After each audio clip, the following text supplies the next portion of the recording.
The Mystery of Mike deGruy. American documentary filmmaker Mike deGruy has greatly advanced our knowledge of the secrets of the ocean with his amazing underwater photography. Among his other noteworthy accomplishments, the identification and recording of an undersea saline pool is among the most fascinating. Scientists and viewers were enthralled with this amazing phenomena, which is also referred to as a lake inside the sea, which highlighted the intricacies and marvels of aquatic habitats. deGruy immediately became well known in the world of wildlife films, thanks to his exceptional ability to blend scientific knowledge with cinematic flair.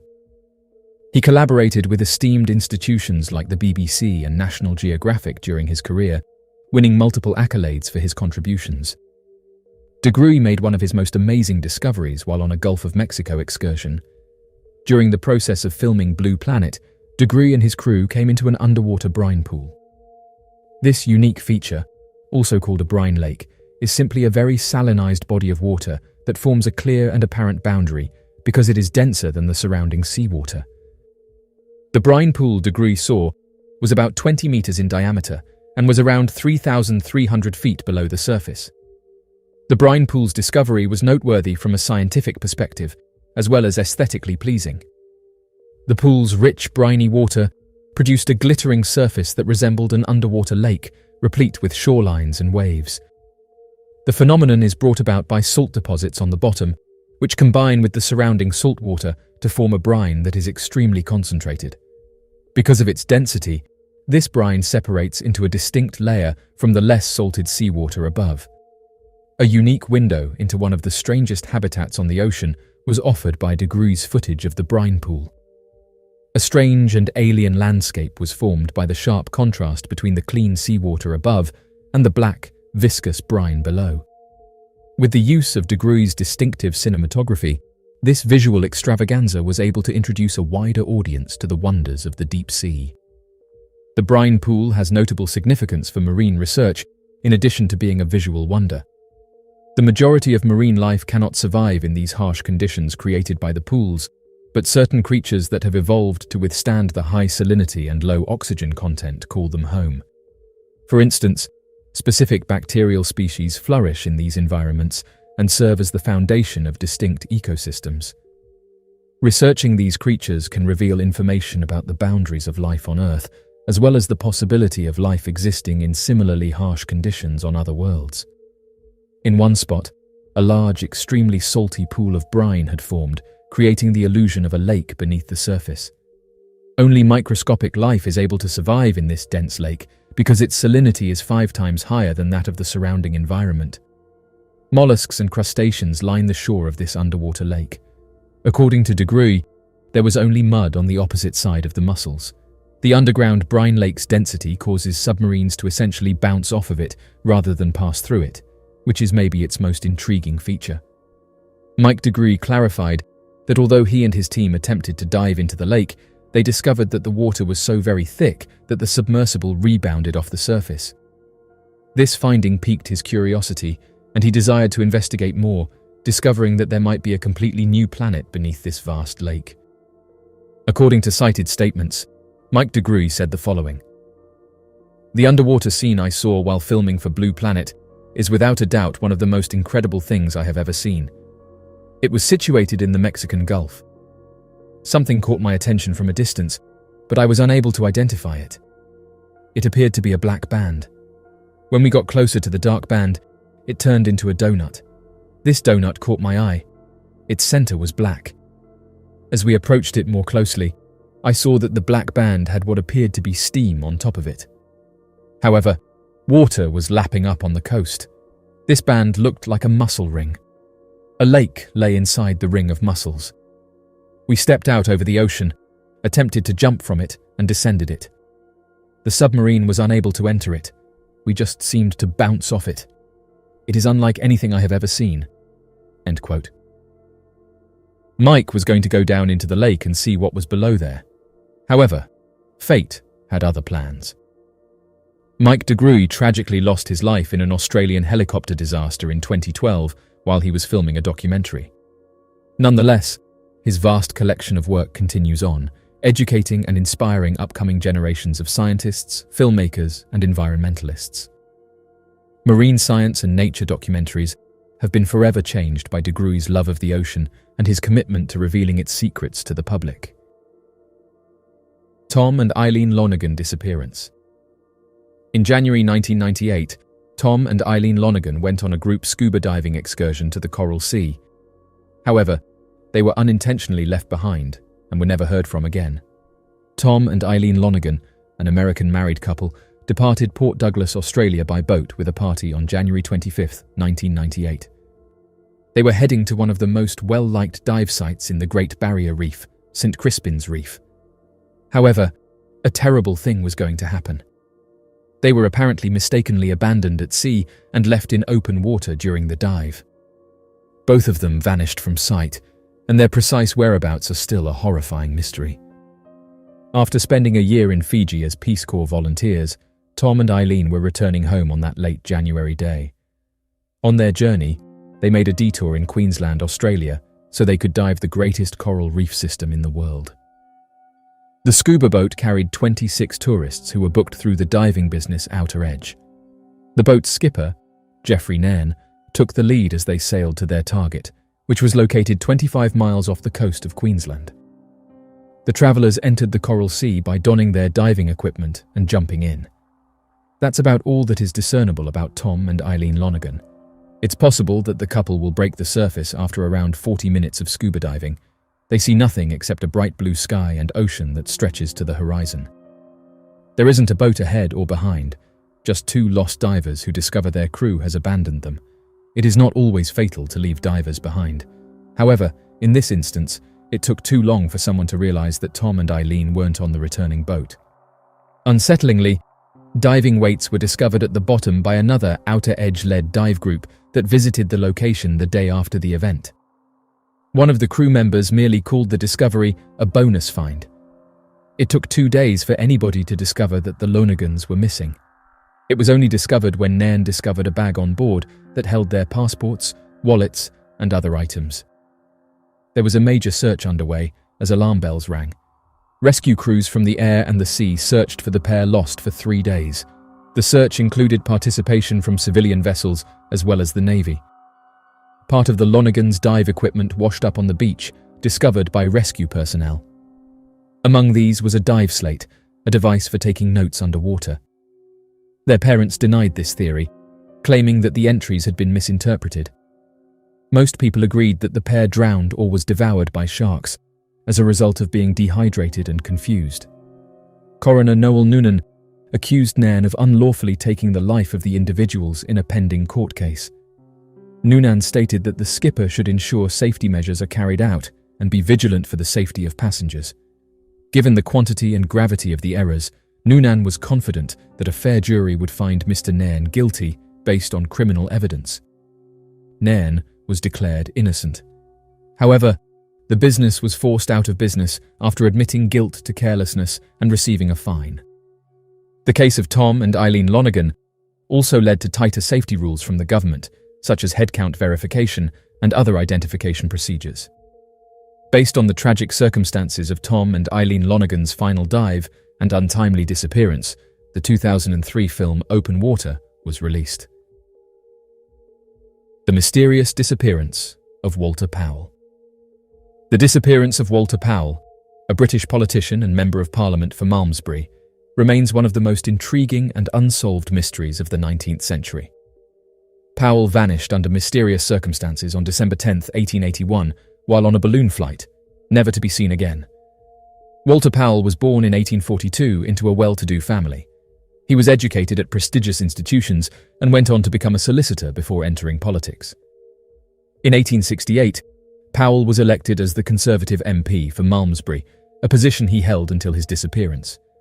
Known for his dedication and eloquence, Powell was a respected figure in his constituency and the broader political landscape of the United Kingdom. In addition to his political career, Powell had a keen interest in science and technology, particularly in the emerging field of aeronautics. During the late 19th century, ballooning was gaining popularity as both a sport and a means of scientific exploration. Powell became an enthusiastic balloonist, joining the Aeronautical Society of Great Britain and participating in several balloon flights. His passion for aeronautics was well known, and he often spoke about the potential of ballooning to advance scientific knowledge and improve communication. On December 10, 1881, Powell embarked on what would be his final balloon flight. Accompanied by Captain Alfred Templar and Mr. Arthur Agg Gardner, Powell took off from Bath in a balloon named Saladin. The trio intended to make a routine flight and return within a few hours. However, the weather conditions that day were far from ideal. Strong winds and thick fog quickly enveloped the balloon, making navigation difficult. As the balloon drifted over the Bristol Channel, it became apparent that the situation was becoming perilous. Witnesses on the ground reported seeing the balloon struggling against the elements, being pushed further out to sea. In an attempt to regain control, Powell and his companions jettisoned ballast to ascend above the fog, but the effort was in vain. The balloon continued to drift out of sight, and the last visual contact with Saladin was reported near the coast of Wales. Captain Templar and Mr. Agg Gardner managed to survive the ordeal. They recounted that the balloon had descended dangerously low over the choppy waters of the channel. Realizing the imminent danger, Templar and Agg Gardner jumped from the balloon, landing in the sea where they were later rescued by a passing vessel. Powell, however, did not jump. Witnesses reported seeing him still in the basket as the balloon ascended once more and disappeared into the clouds. Despite extensive search efforts by the Royal Navy and private vessels, neither Powell nor the balloon was ever found. The disappearance of Walter Powell sparked widespread speculation and numerous theories. Some believed that the balloon had been carried far out to sea, leading to Powell's demise in the cold Atlantic waters. Others suggested that he might have survived the initial disappearance, only to perish later on a remote, uninhabited island. The lack of any concrete evidence, however, left these theories unconfirmed, and Powell's fate remained an unsolved mystery. Powell's disappearance had a profound impact on his family, colleagues, and the public. In Parliament, his colleagues paid tribute to his contributions as a dedicated MP and expressed deep sorrow over his loss. The tragedy also underscored the inherent dangers of ballooning, leading to increased calls for improved safety measures and protocols for aerial navigation. In the years following Powell's disappearance, his story became part of local folklore, with occasional reports of sightings and mysterious artifacts purportedly linked to him or the balloon. These claims, though often sensationalized, reflect the enduring fascination with the mystery of Walter Powell. His legacy as an early aeronaut and a committed public servant endures, symbolizing both the adventurous spirit of the age and the tragic uncertainties that can accompany it. The disappearance of Walter Powell remains a poignant reminder of the risks faced by pioneers in the field of aeronautics and the unpredictable nature of early ballooning.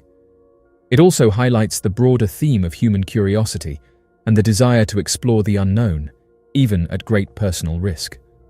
Powell's life and mysterious end continue to captivate historians and the public, representing a compelling chapter in the history of both British politics and early aviation. Did ancient civilizations use sound technology? There has been much speculation about whether ancient civilizations used sound technology to accomplish various tasks. While there is no definitive evidence to suggest that this was the case, there are some intriguing clues that suggest that ancient peoples may have had a much greater understanding of sound and vibration than we previously thought. One of the most intriguing pieces of evidence for the use of sound technology in ancient civilizations is the presence of various acoustic structures that have been discovered around the world. These structures, which include things like stone circles, megaliths, and pyramids, have been found to have remarkable acoustic properties that suggest they may have been designed for a specific purpose. For example, the Great Pyramid of Giza in Egypt has been found to have a complex series of chambers and shafts that seem to have been designed to amplify sound. Similarly, the megaliths at Stonehenge in England have been found to have a variety of acoustic properties that suggest they may have been used for ritual purposes. In addition to these acoustic structures, there are also various legends and myths from ancient cultures that suggest that sound was used for a variety of purposes. For example, in Hindu mythology, the god Shiva is often depicted as playing a drum that is said to have the power to destroy the universe.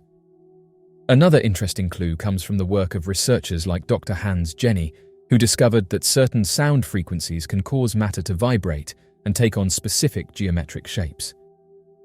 This suggests that ancient peoples may have had an understanding of sound and vibration that allowed them to create complex geometric patterns in their art and architecture.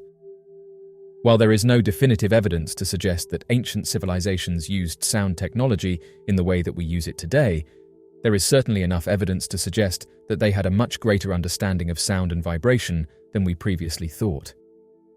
As our understanding of the physics of sound continues to evolve, it is likely that we will discover even more clues about the role that sound played in ancient cultures. The manipulation of sound waves, a concept known as acoustic levitation, has fascinated researchers and scientists for decades. The ability to use sound vibrations to suspend and move objects without physical contact holds promise in various fields, including materials handling, pharmaceuticals, and even levitating stones. Acoustic levitation relies on sound waves to create standing waves that exert forces on an object, countering the force of gravity. When sound waves intersect and interfere constructively, they produce regions of high pressure, known as antinodes, and regions of low pressure, known as nodes. An object placed at a node remains stable due to the balancing effect of the forces acting on it, effectively defying gravity and appearing suspended in mid-air. The ability to manipulate sound waves and control their interference patterns opens up possibilities for the non-contact handling and manipulation of objects, including potentially lifting heavy stones without the need for physical support or mechanical intervention. Acoustic levitation has been demonstrated with small objects like droplets of liquid, particles, and lightweight materials. Despite the hurdles, acoustic levitation holds promise for a range of applications. In the materials industry, it could revolutionize the handling of fragile or sensitive materials, eliminating the need for physical contact and reducing the risk of damage during transport or processing. In the construction and engineering fields, acoustic levitation may find applications in carefully positioning and aligning small stones or construction elements.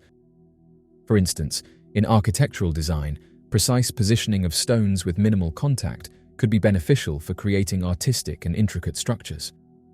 To make acoustic levitation practical for lifting stones, researchers must address the challenges associated with energy requirements, material properties, and acoustic stability. The mystery of the knucker. In the rich tapestry of English folklore, dragons have long held a place of prominence, appearing as symbols of power, mystery, and fear. One particularly intriguing dragon is the knucker, a legendary water-dwelling beast said to inhabit knucker holes, deep ponds or wells, in the county of Sussex, England. The knucker dragon, though lesser known than its more famous counterparts in mythology, has captivated the imagination of local communities for centuries. Stories of this aquatic dragon have been passed down through generations, blending elements of local geography, mystery, and a sense of ancient wonder. While dragons in other traditions often soar through the sky or dwell in caves, the knucker is a distinctly water-bound creature, making its home in the murky depths of these bottomless ponds scattered across Sussex. The legends surrounding the knucker dragon, its encounters with brave knights, and its mysterious homes in knucker holes remain a fascinating part of England's rich folklore. The knucker holes, believed to be the lairs of the knucker dragon, are a series of natural ponds found primarily in the southern part of England, particularly in the county of Sussex. These ponds are characterized by their depth, murkiness, and often mysterious nature. Some locals believe that these knucker holes are bottomless, with legends suggesting they extend deep into the earth, connecting with subterranean rivers or even the sea. It was believed that these dark, still waters were perfect hiding places for the knucker dragon, a creature that thrived in such shadowy and unreachable depths. One of the most famous knucker holes is found near the village of Lyminster, located close to Arundel. Known as the Lyminster Knucker Hole, it is a pond that has long been associated with stories of a fearsome water dragon that terrorized the local population. Legend has it that this dragon would emerge from the water to raid nearby farms, devouring livestock and even people before returning to its watery lair. One of the most enduring stories of the knucker dragon comes from Lyminster. According to the legend, the dragon terrorized the local villagers, emerging from its pond to wreak havoc on the community. The villagers, terrified and helpless, watched as their crops were destroyed, their livestock eaten, and their very lives threatened by the monster. In desperation, the local lord called for a hero to rid the village of the beast. In some versions of the tale, a local man stepped forward to slay the dragon. Armed only with his wits and a well-cooked meal, Jim Puttock is said to have devised a clever plan to outsmart the knucker. He cooked a massive meat pie and laced it with poison, leaving it near the pond. The dragon, greedy and unsuspecting, devoured the pie and soon succumbed to the poison, bringing peace to the villagers of Lyminster. Another rendition depicts the dragon being taken out by a knight after the King of Sussex proposed his daughter's marriage to anyone who vanquished the creature. Legend has it that following his marriage to the princess, the knight established his residence in Lyminster, and his tombstone, known as the Slayer's Slab, is visible in Lyminster Church. The Travis Walton encounter. The Travis Walton case is one of the most famous and widely debated encounter stories in modern history. It took place in November 1975 in the forests of Arizona, when a young logger named Travis Walton disappeared under mysterious circumstances. What made this case so compelling was not just the nature of Walton's story, but the fact that it was witnessed by multiple individuals. Walton's return 5 days later, with an incredible story of a mysterious encounter, has led to endless speculation, skepticism, and fascination. The incident remains one of the most credible and enduring cases in the realm of UFO encounters, raising questions about the unknown and our place in the universe. On the evening of November 5, 1975, at around 6 in the evening, after a strenuous day of felling trees in the Apache Sitgreaves area of the U.S. National Forest, 7 employed woodcutters were returning to Snowflake, Arizona, riding in Michael Rogers' pickup truck. While engaged in conversation, the individuals, namely Rogers and Walton as previously described, together with Ken Peterson, John Goulet, Steve Pierce, Alan Dallas, and Dwayne Smith, abruptly became aware of an unusual radiance emanating from the forest that pressed against the roadside. Upon suspecting a forest fire, all the guys exhibited heightened vigilance as they were acutely aware of the potential danger of being trapped in such a predicament. The Mutual UFO Network report on the incident states that when they neared the hill on the road where the light was originating, they spotted a conspicuous silver disc suspended over a clearing in the roadways. The object emitted a luminous glow, illuminating the area of ground directly beneath it. Perplexed by the sight before him, Rogers would abruptly halt the vehicle. Immediately upon doing so, and without any prior notice, Walton would swiftly exit the passenger side door and proceed straight towards the peculiar, luminous vessel. Overlooking or disregarding the pleas and demands of the other woodcutting team, Walton persisted until he reached a position exactly beneath the mysterious object. Shortly thereafter, peculiar mechanical turbine-like sounds started to permeate the atmosphere. Simultaneously, the aeroplane started to oscillate, remaining in its suspended position. Perhaps now perceiving an impending event, Walton cautiously moved back and gradually started to retreat. Next, emerged the stream of blue-green illumination. Reports from UFO researcher Jerome Clark indicate that the witnesses, positioned inside the truck, observed a blue-green beam striking Walton directly in the chest. This resulted in his vertical ascent of 1 foot, with his arms and legs extended, and a forceful backward movement of around 10 feet. Throughout this, Walton stayed within the illumination of the ship's navigational beacon. Abruptly, he was forcefully propelled to the ground as if he had made contact with a live wire, hurting his shoulder upon landing. His body was slouched, looking lifeless. That is precisely what the remaining members of the group first hypothesized as they hastily departed from the scene.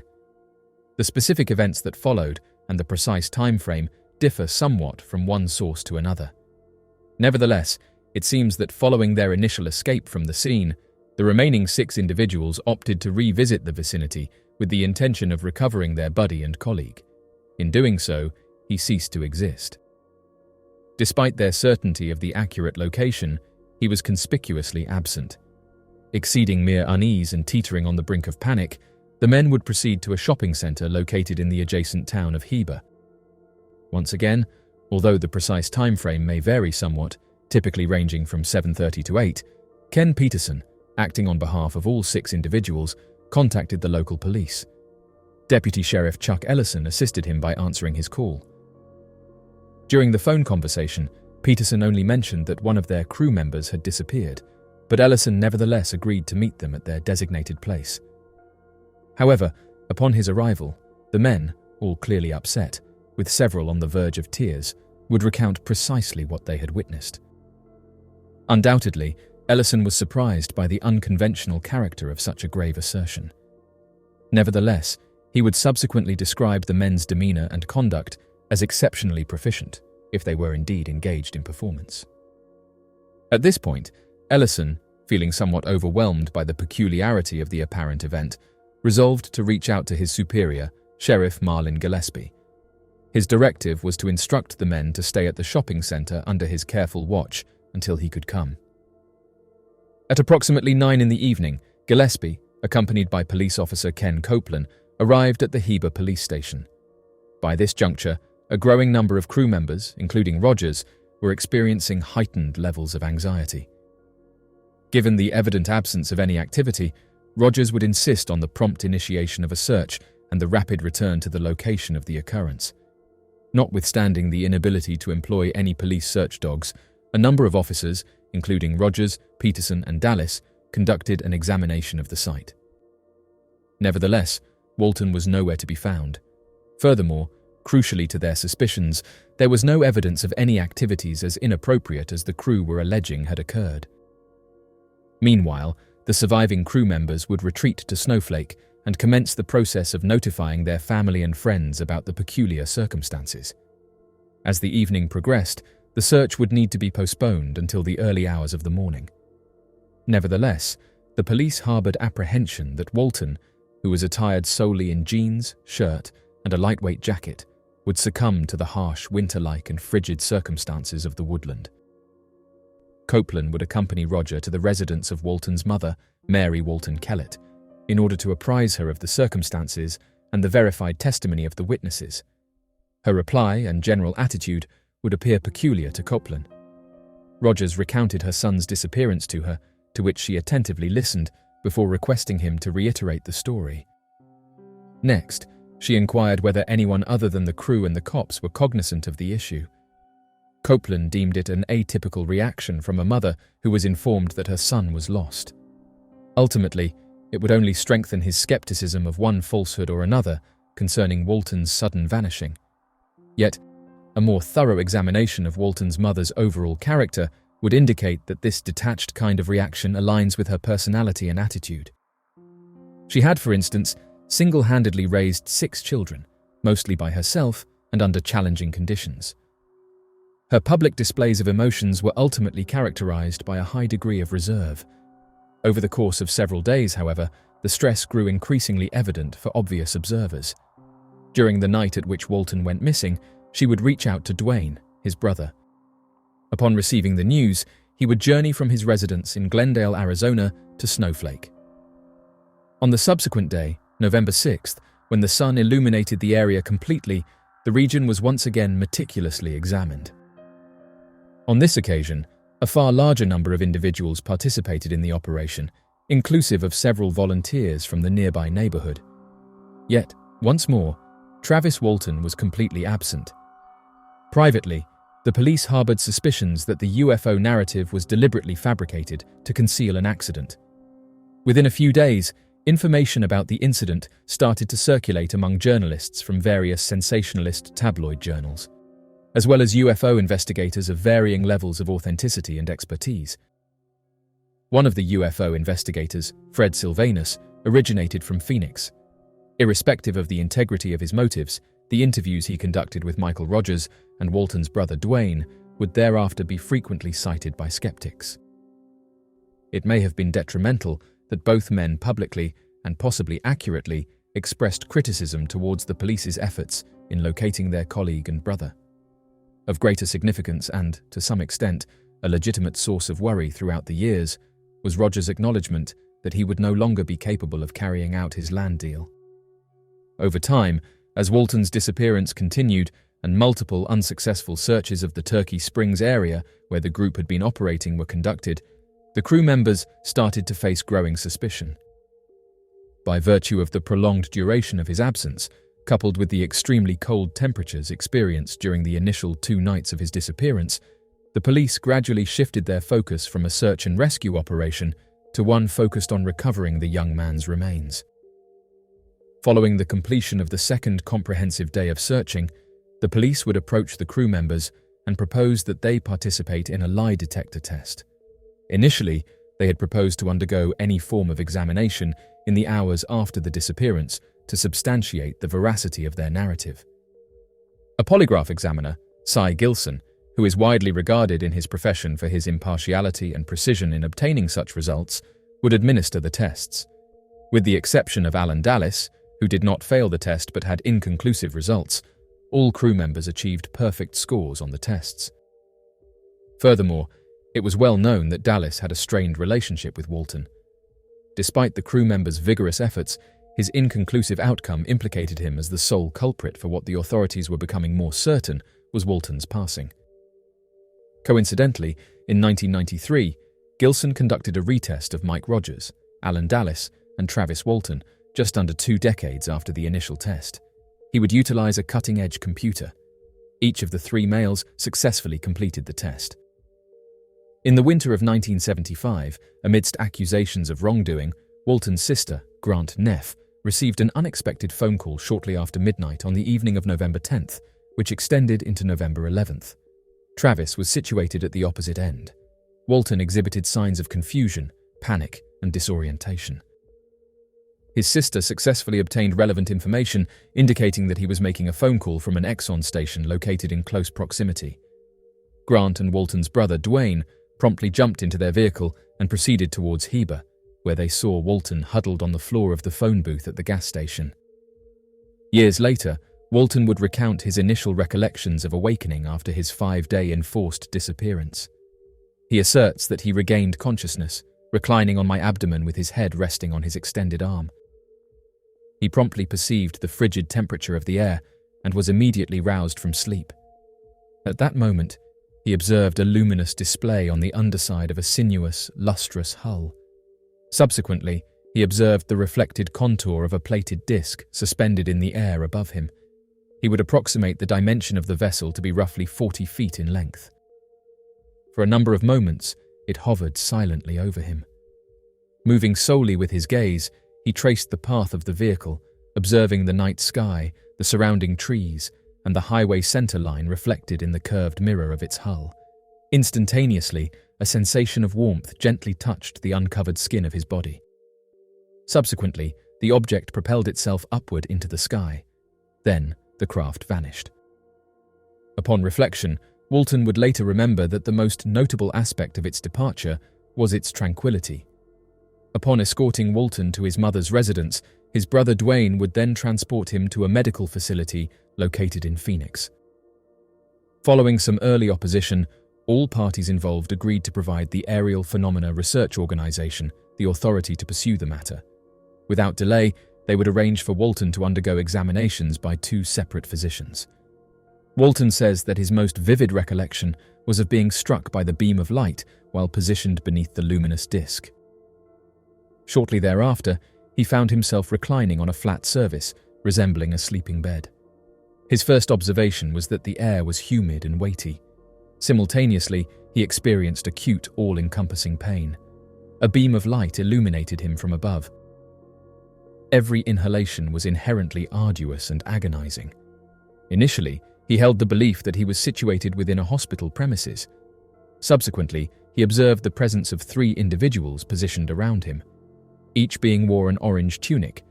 However, it was evident to Walton that they were completely devoid of human characteristics.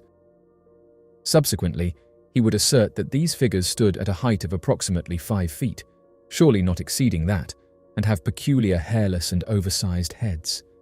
Their eyes were of equal size. He would characterize them as nearly brown, with minimal visible white. Furthermore, their facial features were noticeably smaller than their apparent size indicated. The overall description Walton was providing was that of 3 grey beings. Propelled by a sudden release of fear-induced adrenaline, Walton swiftly descended off the bed and promptly stood up. He vociferously admonished the 3 exotic beings, cautioning them to refrain from approaching. As he retreated, he successfully retrieved a glass, cylindrical object from a shelf. His objective was to sabotage the object and employ it as a weapon. Nevertheless, he was unable to fracture it. Instead, he waggled it in the direction of the three creatures and persisted in shouting. To his astonishment, they withdrew and vacated the room. Without delay, Walton also departed from the room. Proceeding down a corridor, he quickly arrived at a circular chamber. He observed an unusual chair with an excessively enlarged back positioned in the center of the room. In a deliberate manner, Walton advanced towards the chair. As he entered the chamber, other lights started to illuminate the surroundings. Assuring himself he was still the sole occupant, he surveyed the captivating and mysterious chamber. Content, he proceeded, seated in the chair. Upon doing so, lights illuminated the entire space, evoking memories of a planetarium ceiling for Walton. The left-hand arm of the chair was equipped with a solitary, narrow, thick lever featuring an unusually shaped grip. Placed on the opposite arm was a lime-green screen emitting a radiant warmth. Walton depressed the lever, causing the lights to revolve until he released it, prompting them to come to a halt in their new position. Realizing abruptly that he lacked a clear understanding of the functions of such buttons and levers, he rose from his seat. As he did so, the lights positioned above him extinguished. He then perceived a sound emanating from behind. Turning around, he observed a towering humanoid figure wearing a transparent helmet. The frame was adorned with blue coveralls. Walton proceeded to ask the man direct questions, but he either remained oblivious or disregarded him. Instead, he would signal to him that he needed to trail behind him. Accordingly, Walton proceeded to track the towering figure down a separate corridor. Descending a steep incline, he promptly entered another spacious chamber, an enclosed space resembling an aeroplane hangar. That was when he became aware that the ramp served as an exit route from the disc-shaped vessel. He observed the vertical descent of two other discs into the hangar directly ahead of him. It is uncertain if Walton was aboard a mothership stationed in Earth's orbit, or in even greater distances in space, or if he was transported to a more terrestrial base on Earth. Nevertheless, he was escorted into a separate chamber where he asserted to have observed 3 individuals, consisting of 2 males and 1 female. Once again, he initiated a series of inquiries directed towards the trio. However, similar to the initial humanoid, they disregarded his investigations. They instead guided him to another table-like device, gesturing for him to take a seat. Prior to his realization of the sequence of events, the woman approached him. Within her grasp, she held a mask-like apparatus. Within an instant, it was securely fastened to his face. Immediately thereafter, he became unconscious. According to Walton, his subsequent recollection is of awakening, lying on his stomach outside the petrol station in the frigid cold. Propelled immediately upwards at an extremely rapid pace after a few seconds was one of the disc-shaped objects positioned above him. It was at that moment, still perplexed, that Walton proceeded to the telephone box immediately adjacent. Mentally, he had the belief that he had been absent for a few hours. Several further details strongly substantiated Walton's assertions. For instance, he displayed a complete 5-day period of uninterrupted beard growth. Furthermore, he exhibited substantial deficiencies in nutrition. What is intriguing, however, is that despite the clearly tangible physical evidence of an extended period of famine, there is also evidence indicating that some kind of fundamental nourishment would have reached Walton. For instance, there were no increased concentrations of electrolytes in the bloodstream, which would typically occur if Walton had been deliberately deprived of all food for an extended duration. Therefore, considering this, whoever or whatever entity that transported Walton from the forests of Arizona and wherever they transported him was sufficiently concerned, prepared, and knowledgeable to provide suitable quantities of water and nutrients in order to avoid any potential long-term harm to his well-being. Additionally, noteworthy are multiple sightings on November 10th, occurring several hours earlier to the assumed reappearance of Walton. While the precise position remains uncertain, the witness claims to have observed a V-shaped arrangement of orange lights over her residence. She patiently awaited the manifestation of the lights. Then, she lost consciousness. Her next recollection is of seated on a spacious chair in an unfamiliar chamber, illuminated by faint lights spread throughout. Through a doorway, she observed multiple human figures moving in a reciprocating motion. Shortly thereafter, she found herself returning to her residence. On the same evening, a report was received from Minot Air Force Base located in North Dakota. As per the report, a luminous celestial body resembling a star, about the dimensions of a vehicle, was traversing the aerial expanse. Rough estimates indicate a height ranging from 1,000 to 2,000 feet, accompanied by the absence of any sound. The observation would be subject to verification by 3 further witnesses. Notably, a number of observations originated from Canada during the early hours of November 11th. The Travis Walton case has had a profound impact on UFO culture and popular media. In 1993, Walton's story was adapted into a film, which brought the incident to an even wider audience.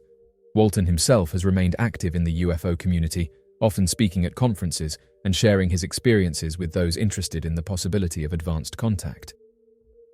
His story continues to be discussed and debated by UFO researchers, skeptics, and enthusiasts alike, serving as a cornerstone of the narrative.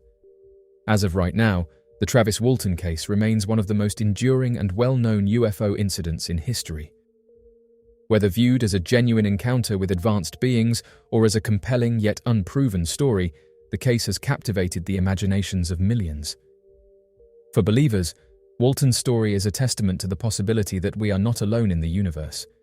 For skeptics, it is a reminder of the power of belief and the cultural fascination with the unknown. Regardless of where one stands on the question of UFOs, the Travis Walton case continues to provoke questions about the mysteries of the universe and humanity's place within it.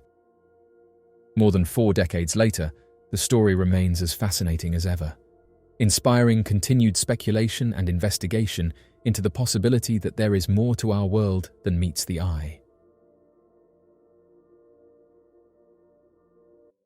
The mystery of Azob Basu. In the year 1931, near Marrakesh, Morocco, an individual with striking similarities to a Neanderthal was discovered. Resembling our ancient ancestors, this individual possessed a sloping forehead, a prominent lower jaw, and robust brow ridges. Living in a cave, he relied on sticks and stones to gather plants and hunt animals, leading a primitive lifestyle. Referred to as Azob Basu, his discovery garnered global attention. Before being photographed, he had to be clothed as it was reported that he did not wear any on a day-to-day basis. However, once the filming was over, he eagerly discarded the unnecessary items. Azob Basu, a mysterious individual, resided in the Dades Valley. He made his home in a cave and sustained himself solely on a diet of plants and raw food, lacking the knowledge of harnessing fire. Those who interacted with him reported that his communication skills were quite limited, often resorting to expressing himself through various emotional sounds. Along with his roughly defined facial features, his arms were exceptionally long, reaching his knees, and he possessed flat feet. In the 20th century, scientists conceptualized Neanderthals in this manner, leading to Azob Basu being regarded as one of our ancient ancestors. Following numerous newspaper articles, the individual gained significant fame, attracting numerous tourists who specifically traveled to Morocco to witness the recently unearthed prehistoric figure. In 1956, Jean Boulet, a writer, and Marcel Gomet, an ethnologist, embarked on a journey to examine the physical characteristics of the discovered individual and draw comparisons to Neanderthal remains. Much to their astonishment, they discovered numerous resemblances between Azob Basu and the ancient population. This revelation prompted journalists to enthusiastically produce renewed coverage about the individual in newspapers. Azob Basu would go on to make several appearances in the press. Scientists were unable to fully study the man as he passed away during the research process. According to various news outlets, Azob Basu passed away when he was 60 years old. However, due to the lack of information surrounding his birthplace and date, it is difficult to ascertain his exact age. In an effort to uncover more about this ancient man, scientists conducted a search in Morocco and eventually discovered 2 girls named Hissa and Hakaya, who also exhibited peculiar cranial features similar to Azob Basu. This discovery raises the question of whether Neanderthals truly inhabited Morocco. It is highly unlikely that Neanderthals persisted undiscovered in Morocco for thousands of years, considering the fact that the last known Neanderthals disappeared approximately 40,000 years ago. The demise of Neanderthals is attributed to conflicts with other ancient human populations or succumbing to cold-related diseases. In the event that Neanderthals did manage to survive alongside modern humans, they would have inevitably encountered them over time. Hisa and Herkaya, who were born to modern parents, turned out to have a condition known as microcephaly, characterized by underdeveloped brains and unusually small heads. This condition can be acquired through factors such as radiation exposure, infections, or genetic disorders. Unfortunately, there is currently no known cure for microcephaly, and medical professionals can only alleviate the symptoms of the condition. The mystery of Konrad Haas. It is theorized by certain scholars that Earth may have harbored an advanced civilization in the past. However, due to unknown factors, this civilization was ultimately obliterated. This hypothesis is supported by archaeological discoveries that defy explanation when viewed through the lens of contemporary scientific understanding. Another conjecture proposes that advanced beings may have visited our planet in ancient times, imparting knowledge and advanced technologies to humanity.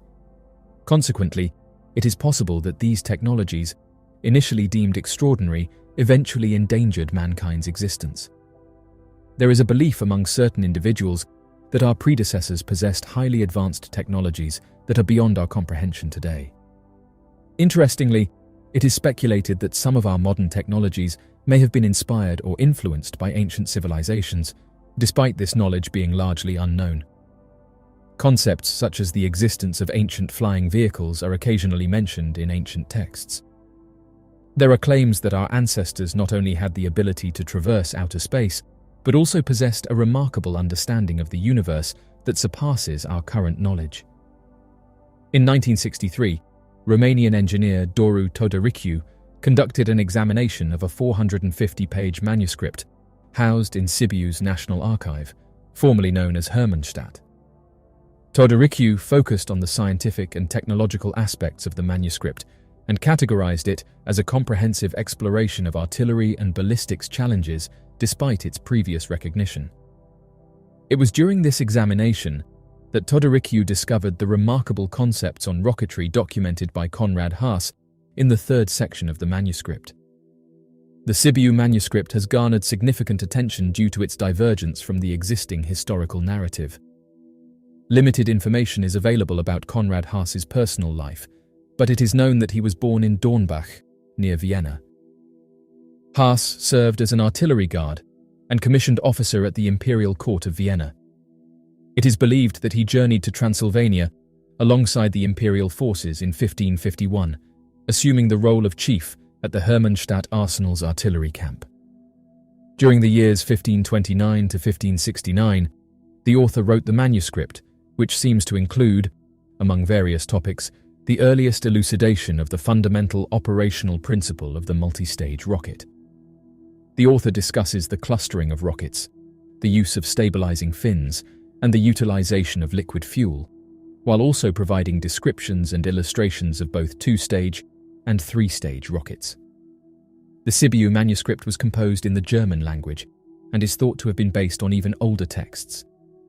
It provides detailed explanations of the fundamental concepts of rocket science and includes illustrations of three-stage space rockets. Additionally, the manuscript discusses the integration of fireworks with weaponry and even provides instructions on constructing a hang glider.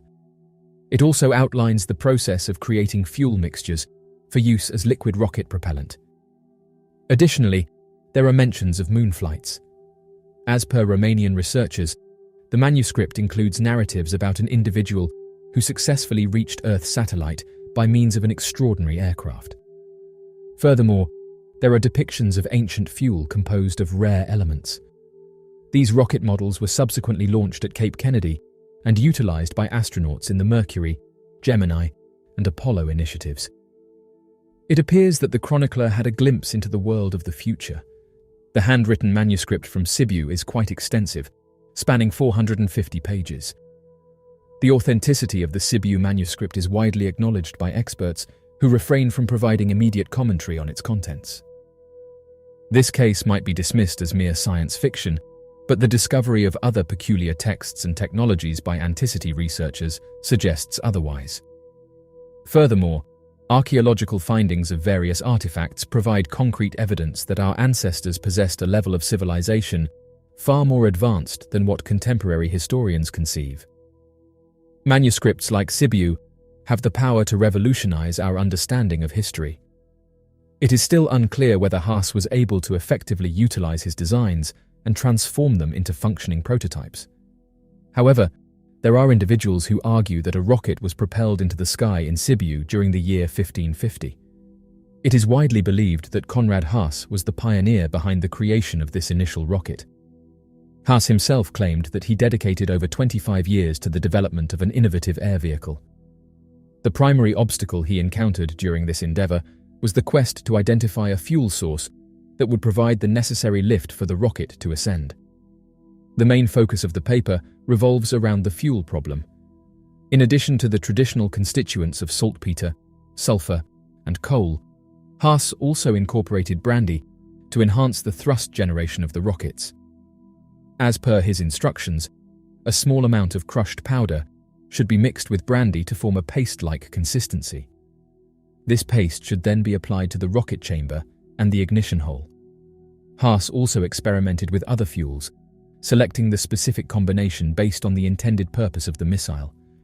Konrad Haas, despite his involvement in designing weapons, harbored a covert belief in fundamental human principles. This humanistic inclination is prominently evident in his expression. "I recommend prioritizing peace over war, letting rifles stay untouched under shelter, preventing bullets from being fired and powder from being soaked, thus preserving the prince's wealth and the master's life." The rocket's technical attributes closely resemble those of contemporary vehicles. Its structure consisted of wooden components that were coated with a unique layer of stone powder designed to safeguard the body from combustion caused by friction with the air. It is worth noting that during the 16th century, scientists lacked comprehensive knowledge about the complexities of atmospheric phenomena, which led some to believe that advanced beings provided them with information. Throughout his early years, he dedicated himself to exploring and studying ancient texts discovered within the present-day borders of Egypt. It was believed that a lunar expedition might have occurred in 1550, however. No concrete proof exists to substantiate these assertions. The late Lady Salah Shabazz expressed her concern about the bias and exclusions often found in textbooks. She noted that in an attempt to condense historical timelines, important facts are frequently overlooked, leaving people unaware of their significance. The city of Sibiu holds significance for those familiar with the field of rocketry and modern astronautics, as it is the birthplace of Hermann Oberth, who is recognized as one of the pioneers in these areas. Moreover, the NASA archives contain a specific document that pertains to the Sibiu manuscript, demonstrating its relevance in this field. Viewers who tuned in to watch the broadcast of the Queen's funeral had an unexpected surprise when a mysterious voice unexpectedly accompanied the coverage. The unsettling narration caught many off guard, adding a mysterious and unsettling element to the solemn event. During the live broadcast of the procession escorting the deceased monarch's coffin out of London, a new transmission came onto the broadcast, resulting in a faint whispered voice that interrupted the coverage. The unexpected disruption added a mysterious element to the unfolding event, capturing the attention of viewers. In a brief pause, the male commentator, who had been closely monitoring the events on the live broadcast, suddenly lost his audio connection, and his voice was temporarily substituted by the mysterious female commentator. While it's hard to make out, she appeared to say, "The death is irreversible. The fact that she's trapped."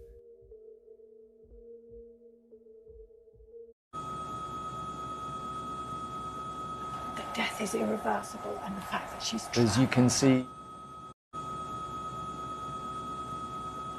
the death is irreversible, and the fact that she's trapped. as you can see, the death is irreversible, and the fact that she's trapped. as you can see. Some online users suggested that there was a frequency problem, and monarch insiders were trying to do something that the public wasn't meant to hear. Others carried on and questioned why someone was talking about the Queen being trapped, which caused a variety of strange theories to be put forward in order to explain what the female voice was talking about. Those who heard the mysterious woman's voice even said that the male presenter purposefully talked over her in order to block out what she was saying. The passing of a monarch is a significant event that often carries deep implications for a nation's political stability, cultural identity, and societal cohesion. Throughout history, the passings of kings and queens have been shrouded in secrecy and ritual, with monarch insiders playing a crucial role in managing the transition of power and informing the public in a manner that maintains stability and continuity. One of the primary reasons for keeping a monarch's passing a secret before informing the public is to ensure a smooth transition of power and prevent any potential power vacuum or destabilizing effects on the nation. In monarchical systems, the passing of a monarch often triggers a carefully orchestrated succession process, with designated heirs or successors poised to assume the throne. Monarch insiders, such as royal advisors, courtiers, and high-ranking officials, are entrusted with the task of managing this transition discreetly, allowing the new monarch to assume their duties without undue disruption or uncertainty. Maintaining secrecy surrounding a monarch's passing also serves to preserve the dignity and honor of the royal family, shielding them from unwanted public scrutiny or sensationalism during a period of mourning. By controlling the flow of information and adhering to established protocols and traditions, monarch insiders can ensure that the transition of power proceeds with the solemnity and decorum befitting the occasion, minimizing the risk of controversy or discord within the royal household and among the public.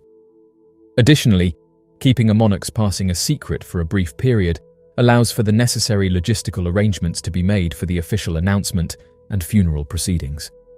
This may include notifying key stakeholders, coordinating funeral arrangements, and preparing the necessary ceremonial rituals and protocols. Monarch insiders play a pivotal role in overseeing these preparations behind the scenes, working closely with relevant authorities and stakeholders to ensure that everything is in place for a dignified and seamless transition of power. Furthermore, maintaining confidentiality surrounding a monarch's passing can help mitigate any potential political or diplomatic repercussions that may arise from the news. In some cases, the passing of a monarch may have significant implications for the nation's internal politics or its relations with other countries. By exercising discretion and caution in the dissemination of information, monarch insiders can manage these sensitivities and navigate any potential challenges or sensitivities that may arise in the aftermath of the monarch's passing.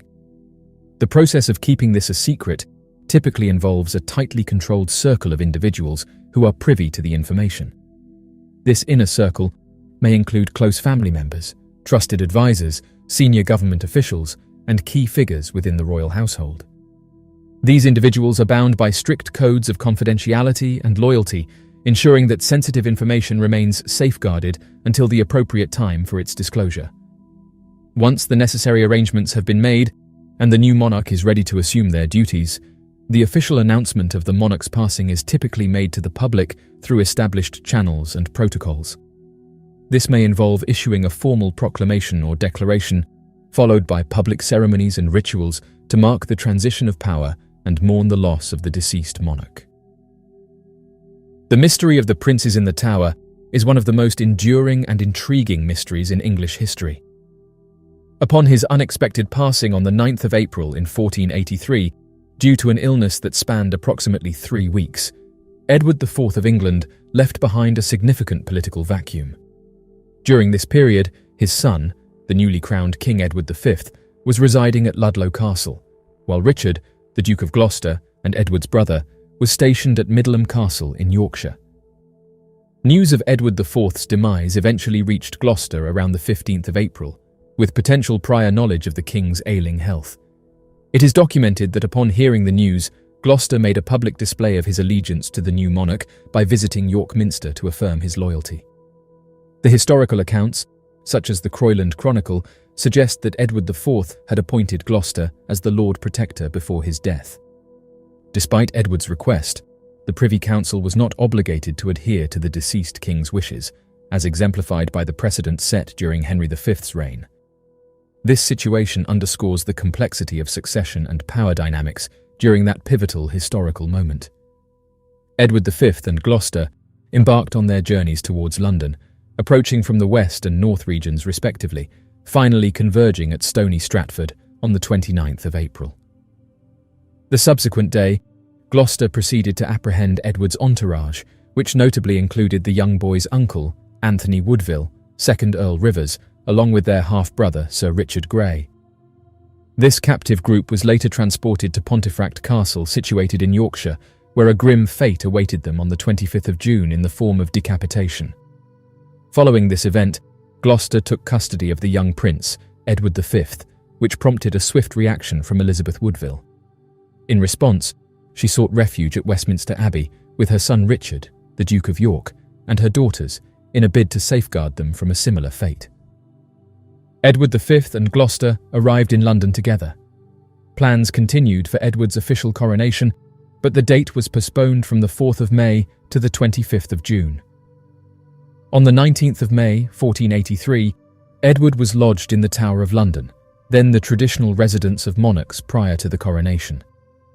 On the 16th of June, he was joined by his younger brother Richard, Duke of York, who was previously in sanctuary. At this point, the date of Edward's coronation was indefinitely postponed by their uncle Gloucester. On Sunday, the 22nd of June, a sermon was preached by Dr. Ralph Shah, brother of the Lord Mayor of London, at St. Paul's Cross, claiming Gloucester to be the only legitimate heir of the House of York. On the 25th of June, a group of lords, knights and gentlemen petitioned Richard to take the throne. Both princes were subsequently declared illegitimate by Parliament. This was confirmed in 1484 by an Act of Parliament known as Titulus Regius. The Act stated that Edward IV and Elizabeth Woodville's marriage was invalid because of Edward's pre-contract of marriage with Lady Eleanor Butler. Gloucester was crowned King Richard III of England on the 6th of July. The declaration of the boy's illegitimacy has been described by Rosemary Horrocks as an ex post facto justification for Richard's accession. Dominic Mancini, an Italian friar who visited England in the 1480s and who was in London in the spring and summer of 1484, recorded that after Richard III seized the throne, Edward and his younger brother Richard were taken into the inner apartments of the tower and then were seen less and less until they disappeared altogether. Mancini records that, during this period, Edward was regularly visited by a doctor who reported that Edward sought remission of his sins by daily confession and penance because he believed that the end was facing him.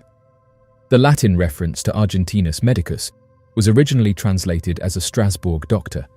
However, Rhodes suggests it may actually refer to Dr. Argentine, whom Rhodes identifies as John Argentine, an English physician who later served as Provost of King's College, Cambridge, and as doctor to Arthur, Prince of Wales, eldest son of King Henry VII of England. Following Richard's reunion with his brother, there have been accounts suggesting that the two princes were observed engaging in playful activities within the tower premises. However, records do not document any further sightings of them beyond the summer of 1483. An unsuccessful rescue mission was undertaken towards the end of July in an effort to locate them. The destiny of the two princes continues to linger as an unsolved mystery, shrouded in mystery and speculation. Various theories and conjectures have been put forth over the years, yet no definitive answers have emerged to resolve their ultimate fate. Many scholars in the field of history speculate about the fate of the princes, with a prevailing belief that they met a tragic end. There is a view suggesting that the possible occurrence of their demise took place in the latter part of the summer of 1483. Maurice Keane puts forward the argument that the uprising against Richard III in 1483 was initially aimed at liberating Edward V and his sibling from the confines of the Tower of London before it was too late. However, as the Duke of Buckingham got involved, the focus of the rebellion shifted towards endorsing Henry Tudor, as Buckingham likely had knowledge of the prince's demise within the tower's walls. Alison Weir posits the 3rd of September 1483 as a probable date for the event. Nonetheless, Weir's findings have faced criticism for being heavily reliant on her own conjecture rather than on the ambiguous evidence she has presented in a misleading manner. The mysteries surrounding the disappearance of the two princes at the hands of a possible murder remain a subject of intricate scholarly debate, delving deep into the complexities of political dynamics and power struggles of that era. In his analysis of historical records, Clements Markham, a prominent historian, suggests that there is a possibility that the princes, believed to be Edward V and Richard, Duke of York, could have still been alive as late as July 1484. Markham draws attention to a set of regulations issued by Richard III household that specified the requirement for the children to have breakfast together.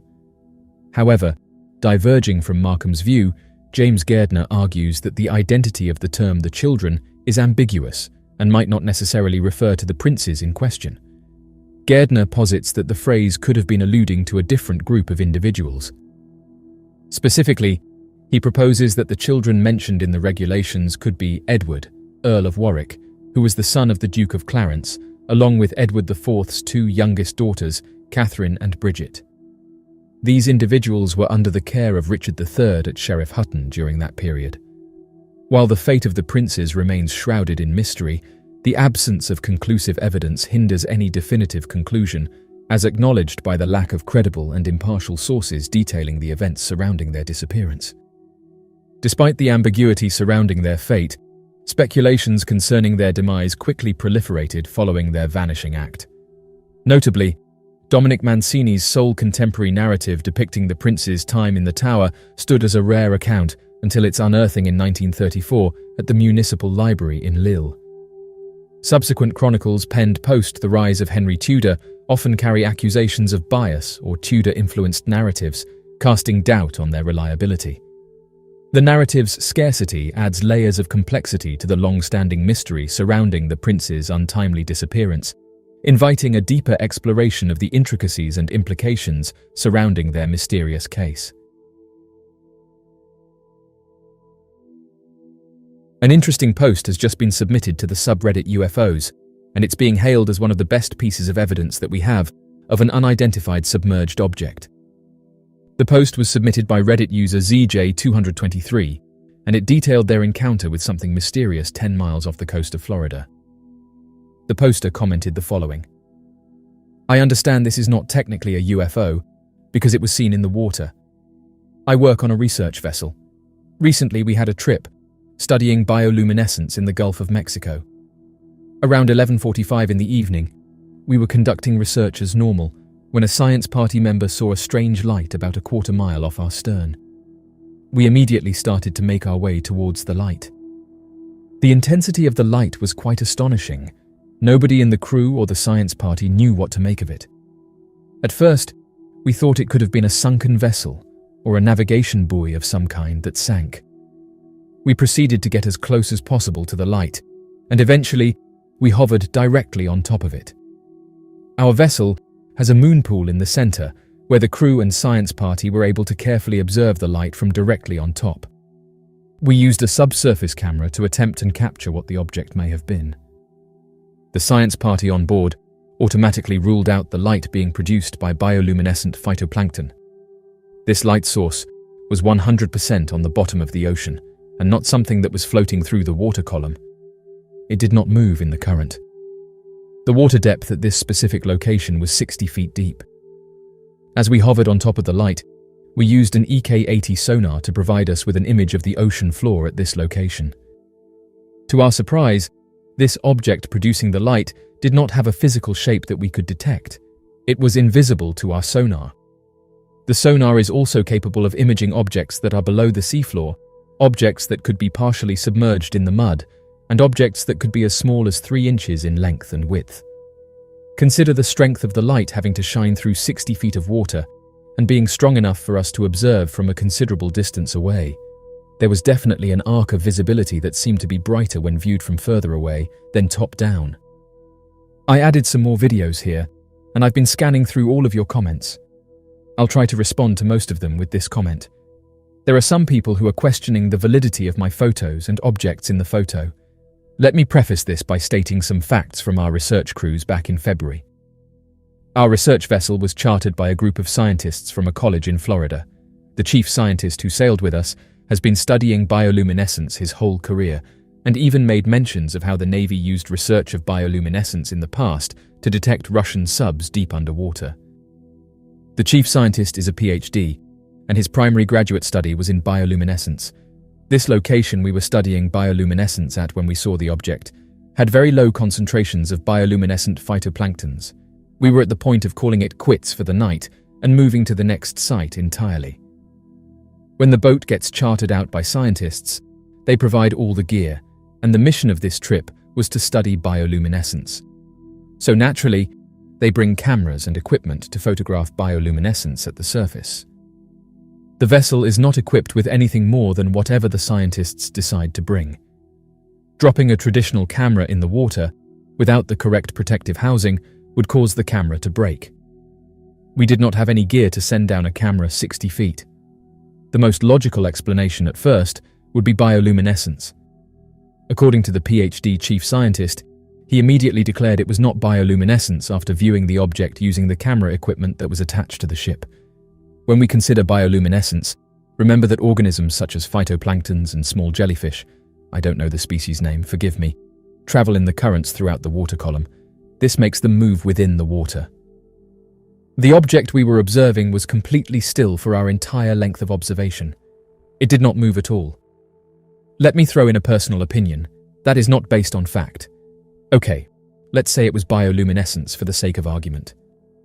I want to know, how was the luminosity of it so bright that we saw it from over 1,000 feet away, plus 60 feet down? Especially after making the deduction that the object was more than likely sitting on the ocean floor, and why wasn't it moving with the ocean currents? It appeared as it was anchored or stationary in one position.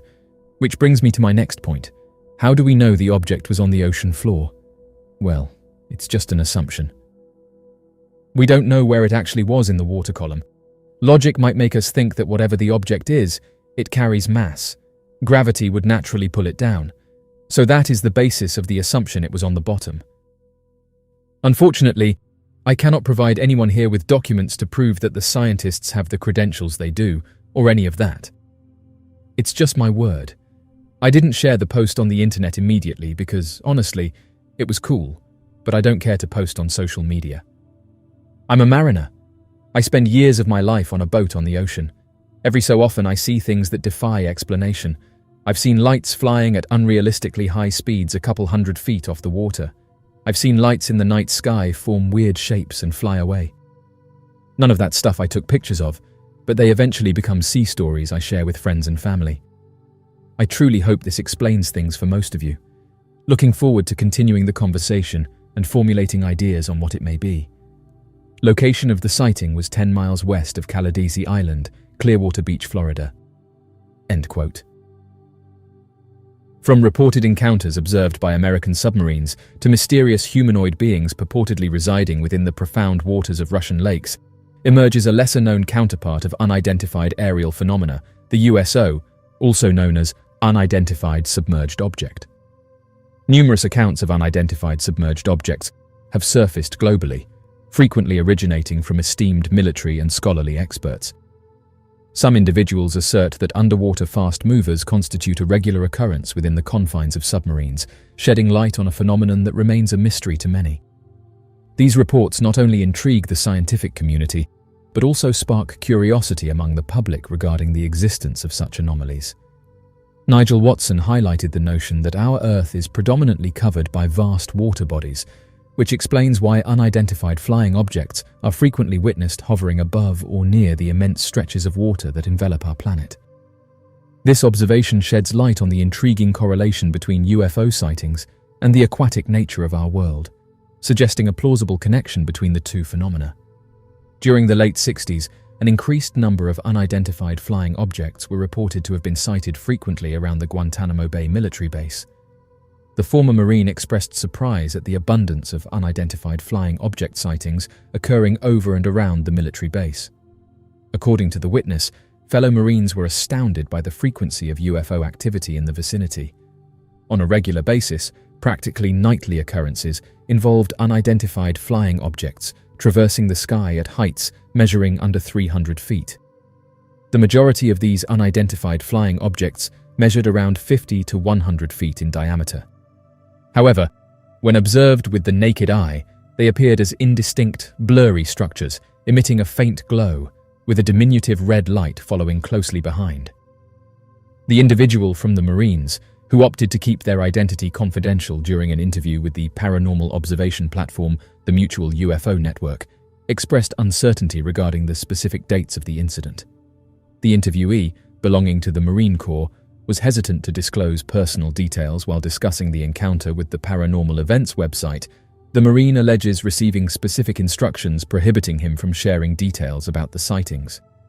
Furthermore, he recounted encountering a single unidentified flying object that bore resemblance to a majestic cloud illuminated by a pulsating blend of blue and white lights.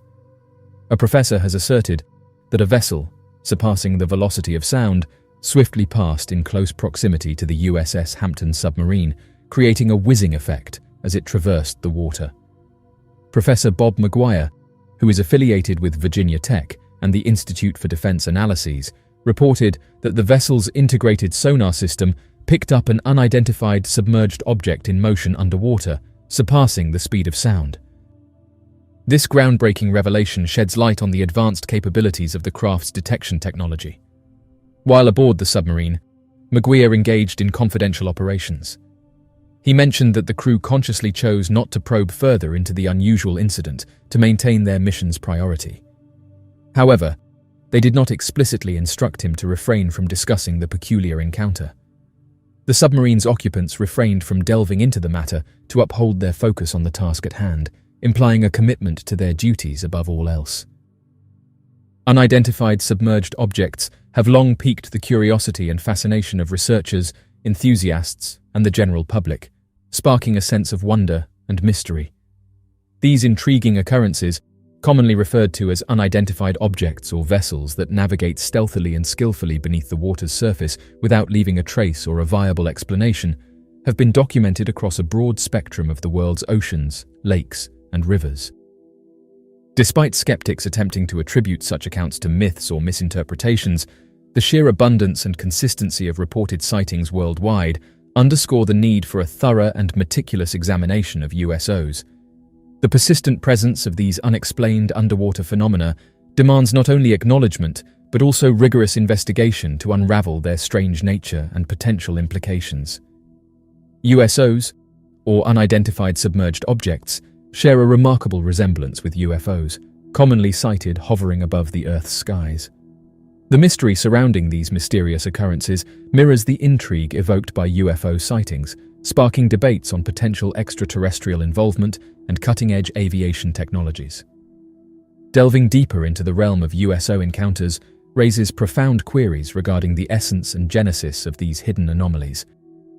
While certain hypotheses speculate on their extraterrestrial genesis, alternative theories advocate for more grounded interpretations, including clandestine military maneuvers, yet to be explored natural phenomena, or even ancient civilizations residing beneath the ocean's depths. The vast expanses of the ocean, which cover around 71% of the Earth's surface and hold depths that are mostly uncharted, create a perfect setting for harboring mysterious occurrences like unidentified submerged objects. Throughout history, there have been numerous documented accounts of USO sightings, with reports spanning centuries and recounting encounters relayed by sailors, fishermen, and naval personnel. These encounters often depict peculiar underwater entities that showcase extraordinary abilities. Witnesses describe USOs as having the uncanny capability of swiftly accelerating, making abrupt directional changes, and effortlessly navigating through substantial depths, features that challenge traditional explanations rooted in known human technology. The allure of the deep ocean continues to fascinate and mystify, inviting exploration and prompting speculation about the mysteries concealed within its aquatic depths. One intriguing aspect regarding unidentified submerged objects lies in their affiliations with areas renowned for extensive maritime activities and oceanic mysteries. Particularly, the Bermuda Triangle, a sector within the western expanse of the North Atlantic Ocean, has garnered significant attention for its suggested involvement in a multitude of aircraft and vessel vanishings. Besides accounts of UFO sightings hovering over the Bermuda Triangle, there exist reports of USOs either surfacing from or submerging into the waters within this mystifying realm. Despite skeptics attributing the incidents within the Bermuda Triangle to natural occurrences or human miscalculations, advocates of the USO phenomena highlight these events as indications of an unknown force lurking beneath the oceanic depths. This unresolved mystery continues to captivate many individuals worldwide as they ponder the potential existence of undiscovered phenomena existing below the surface of our planet's waters, evoking curiosity and speculation surrounding the hidden facets of the marine domain. Various parts of the world, not just the notorious Bermuda Triangle, have been linked to unidentified submerged object activities. One such area is the waters surrounding Japan, specifically referred to as the Dragon's Triangle or the Devil's Sea. This region has witnessed numerous documented sightings of USOs. Echoing the mysteries of the Bermuda Triangle, the Dragon's Triangle shares a history of maritime accidents and puzzling occurrences. These events have prompted discussions and theories regarding the potential existence of hidden underwater anomalies within this mysterious expanse. Advances in technology have facilitated a more organized and thorough investigation of unidentified submerged object reports by researchers. They utilize a range of sophisticated tools like underwater sonar, remote-operated vehicles, and deep-sea submersibles to delve into the depths of the ocean floor, aiming to uncover any submerged objects. While numerous expeditions have uncovered intriguing discoveries, including unidentified structures and peculiarities on the seabed, confirming the existence of USOs continues to elude definitive evidence. The presence of unidentified submerged objects gives rise to thought-provoking inquiries regarding the essence of these occurrences and their potential repercussions on our comprehension of the oceanic realm and the broader world. Should USOs truly exist, the questions surrounding their origins and underlying purposes become paramount. Could they signify the existence of sophisticated underwater civilizations, antiquated technologies, or undiscovered species of marine life? Delving deeper into these mysteries entails exploring the intricate web of possibilities and implications associated with USOs, evoking a deep-seated curiosity about the unseen realms lurking beneath the waves. The exploration of unidentified submerged objects sheds light on the myriad challenges involved in delving into and comprehending the profound realms of the ocean, which persist as one of the ultimate frontiers on our planet. With the continuous evolution of our technological prowess, our capacity to probe and record the mystery of the abyss deepens correspondingly.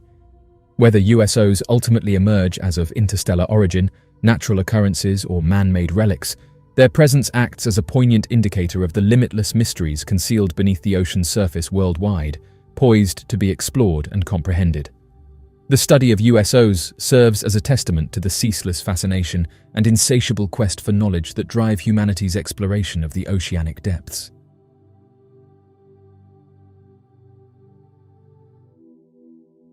A man has posted a mysterious photograph on social media, saying that he was watching the Yellowstone live cameras when something huge caught his attention in the distance. He described it as looking like a large humanoid and said that he often watches the Yellowstone live cameras, and this is the first time that he's ever seen anything this big before.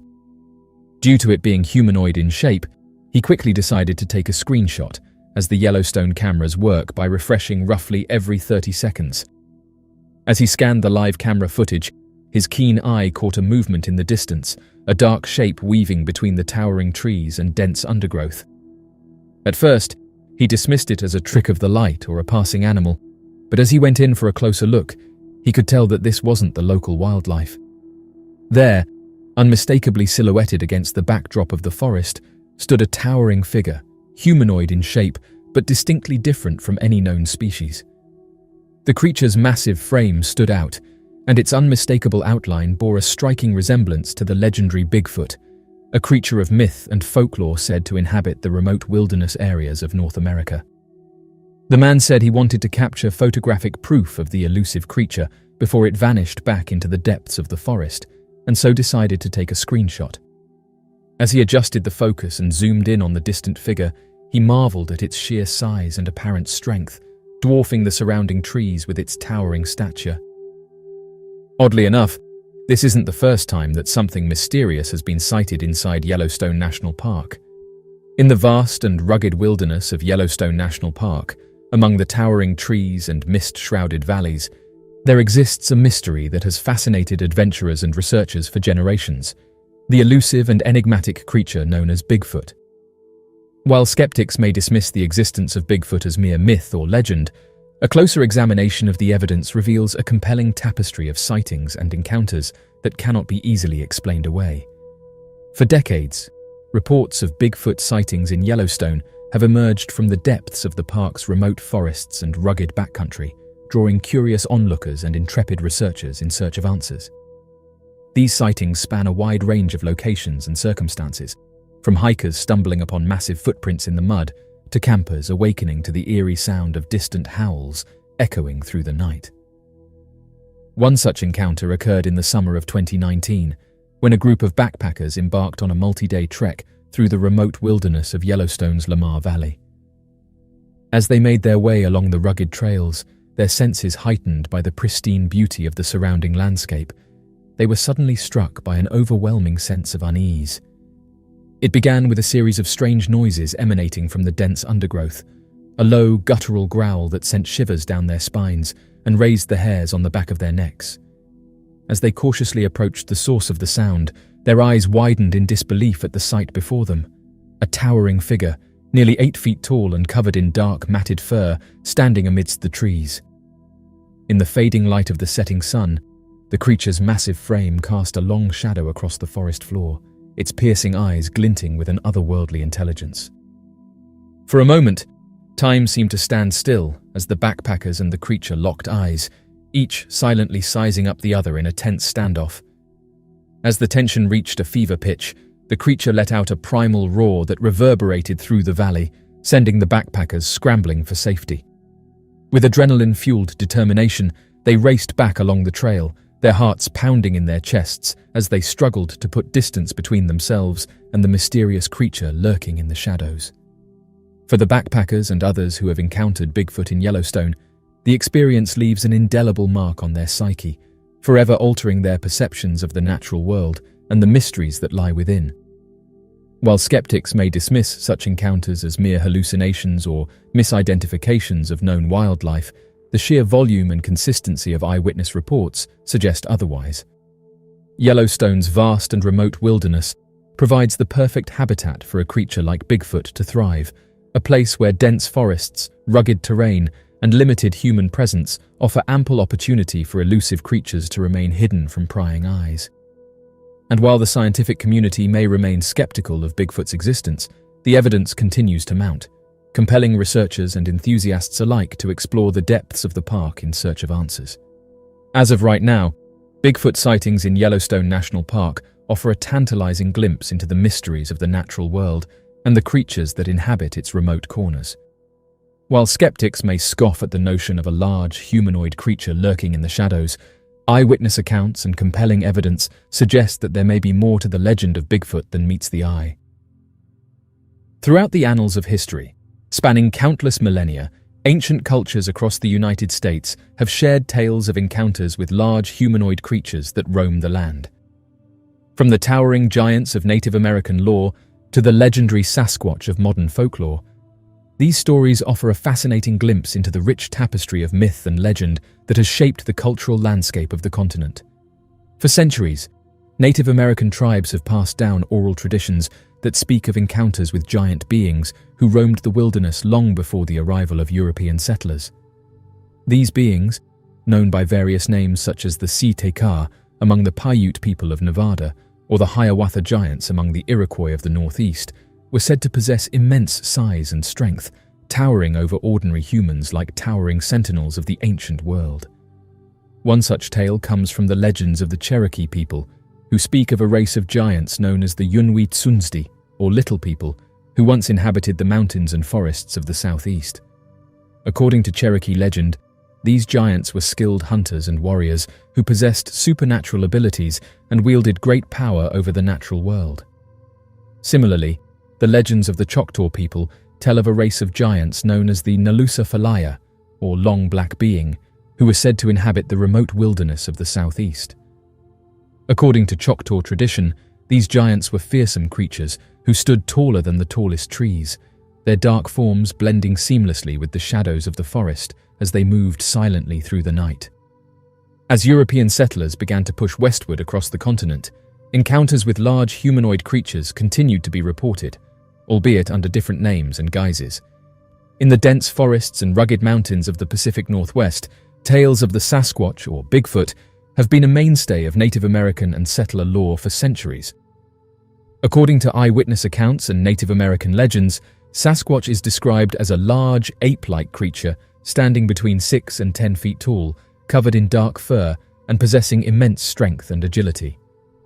While skeptics may dismiss these accounts as mere folklore or misidentifications of known wildlife, the sheer volume and consistency of eyewitness reports suggest otherwise. Indeed, sightings of Sasquatch have been reported by individuals from all walks of life, including hunters, hikers, and loggers, who claim to have encountered the creature firsthand in the remote wilderness of the Pacific Northwest. These encounters often involve fleeting glimpses of the creature darting between trees or disappearing into the underbrush, leaving behind only footprints and the lingering sense of unease. In recent years, advances in technology such as trail cameras and thermal imaging have led to an increase in the number of reported sightings and encounters with Sasquatch, as researchers and enthusiasts alike seek to unravel the mystery of this elusive creature. While definitive proof of Sasquatch's existence remains elusive, the wealth of eyewitness testimony and physical evidence suggests that there may be more to the legend than meets the eye. As of right now, the tales of encounters with large humanoid creatures in the United States are as diverse and varied as the cultures and landscapes from which they originate. From the towering giants of Native American lore to the legendary Sasquatch of modern folklore, these stories offer a fascinating glimpse into the rich tapestry of myth and legend that has shaped the cultural landscape of the continent for millennia.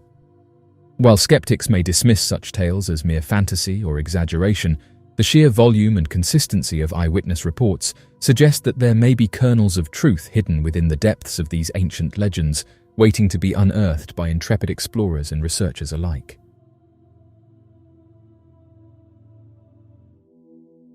The mysterious Palpa Flat Mountain. The Palpa Flat Mountain, along with the Palpa Lines or Palpa Geoglyphs, is a mysterious site located in the Palpa province of Peru. It consists of a series of large-scale geoglyphs, which are huge designs or motifs made by removing the reddish-brown iron oxide-coated pebbles that cover the surface of the ground. The designs are formed by the exposure of the lighter-colored soil underneath and can range in size from a few feet to over 500 feet in length. However, seen as one of the most convincing pieces of evidence for ancient civilizations, having once possessed advanced technologies, is that of the archaeological discovery of the Palpa Flat Mountain. Theorists have often posited that perhaps the gods of ancient cultures that supposedly descended from the stars were not actually gods, but rather advanced life forms. This would make sense given the fact that many cultures directly write about how the gods came from the stars or on machines that could fly.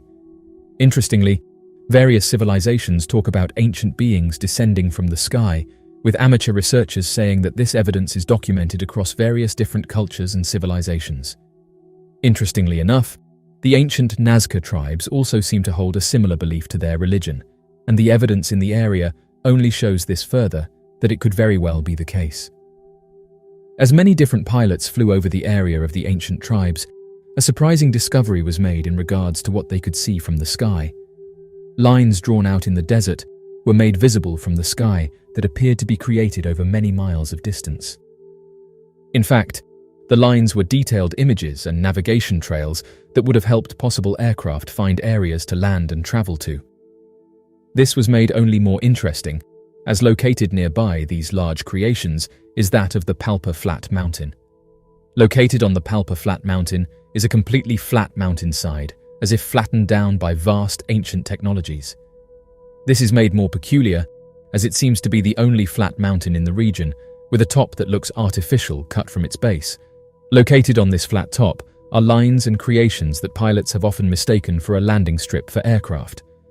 This has led many of the ancient theorist communities to believe that perhaps the tribe helped their gods by creating these lines in the sand that were only visible from the skies. These lines could be used similar to that as modern-day concrete arrows used to point towards landing strips and other aviation-important signals. This would be a plausible explanation, as the lines on the ground are not visible and would not be able to be used religiously or for any other important purpose without the ability to see it from the sky. Interestingly enough, the lines seem to be very old and ancient and provide proof as to the tribe's advanced knowledge in geometry in order to create massive images in the sand that they could never see themselves. Additionally, these pieces appear to be images of things the tribes held with utmost importance, such as that of different kinds of animal life and strange symbols that are nearly impossible to understand. The Palpa geoglyphs are thought to have been created by the Paracas and Nazca cultures, who lived in the region between 500 BCE and 500 CE. The designs depict various animals, including birds, monkeys, spiders, and lizards, as well as geometric shapes and human-like figures. Some of the designs are so large that they can only be seen from the air, which has led to much speculation about their purpose and origin. One of the most intriguing aspects of the Palpa geoglyphs is their alignment with the celestial bodies. Many of the designs are oriented towards the sun, moon, and stars, suggesting that they may have been used for astronomical purposes. Some researchers have even proposed that the designs represent a giant star map that was used for navigation or as a calendar. Despite their apparent significance, the Palpa geoglyphs have received relatively little attention compared to their more famous neighbors, the Nazca lines. This is partly due to their location in a more remote and difficult-to-access area, as well as their smaller size and less impressive appearance from ground level. Nonetheless, the Palpa geoglyphs remain a fascinating and mysterious sight that continues to intrigue archaeologists, historians, and enthusiasts alike. The Pyramid and the Lost Labyrinth of Hawara.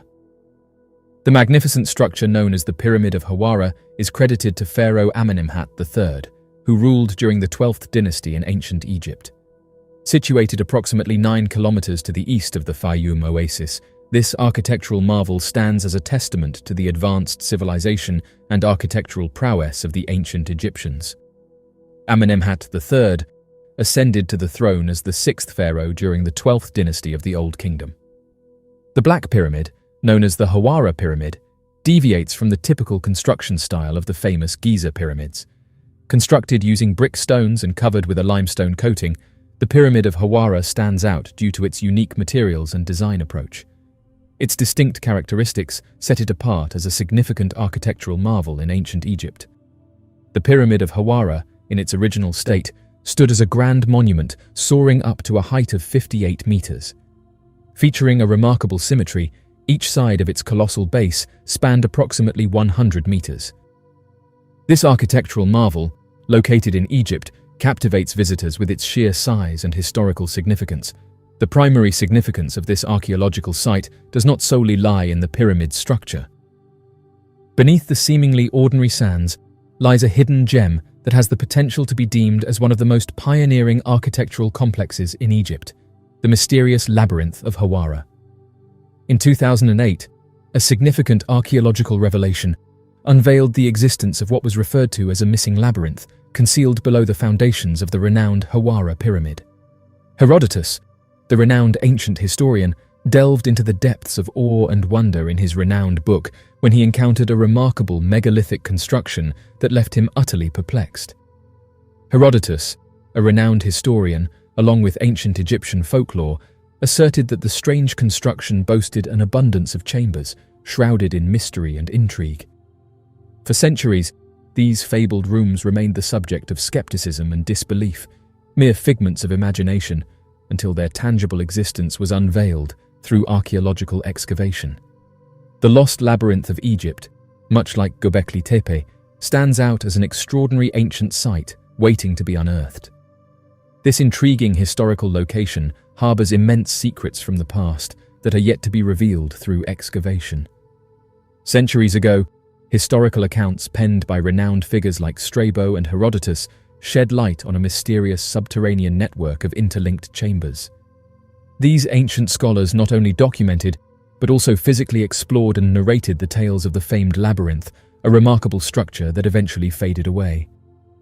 The subterranean construction was characterized as a remarkable and intricate system with the potential to unlock humanity's past, shedding light on mysterious civilizations and powerful empires that governed the world long before the commonly recognized inception of recorded history.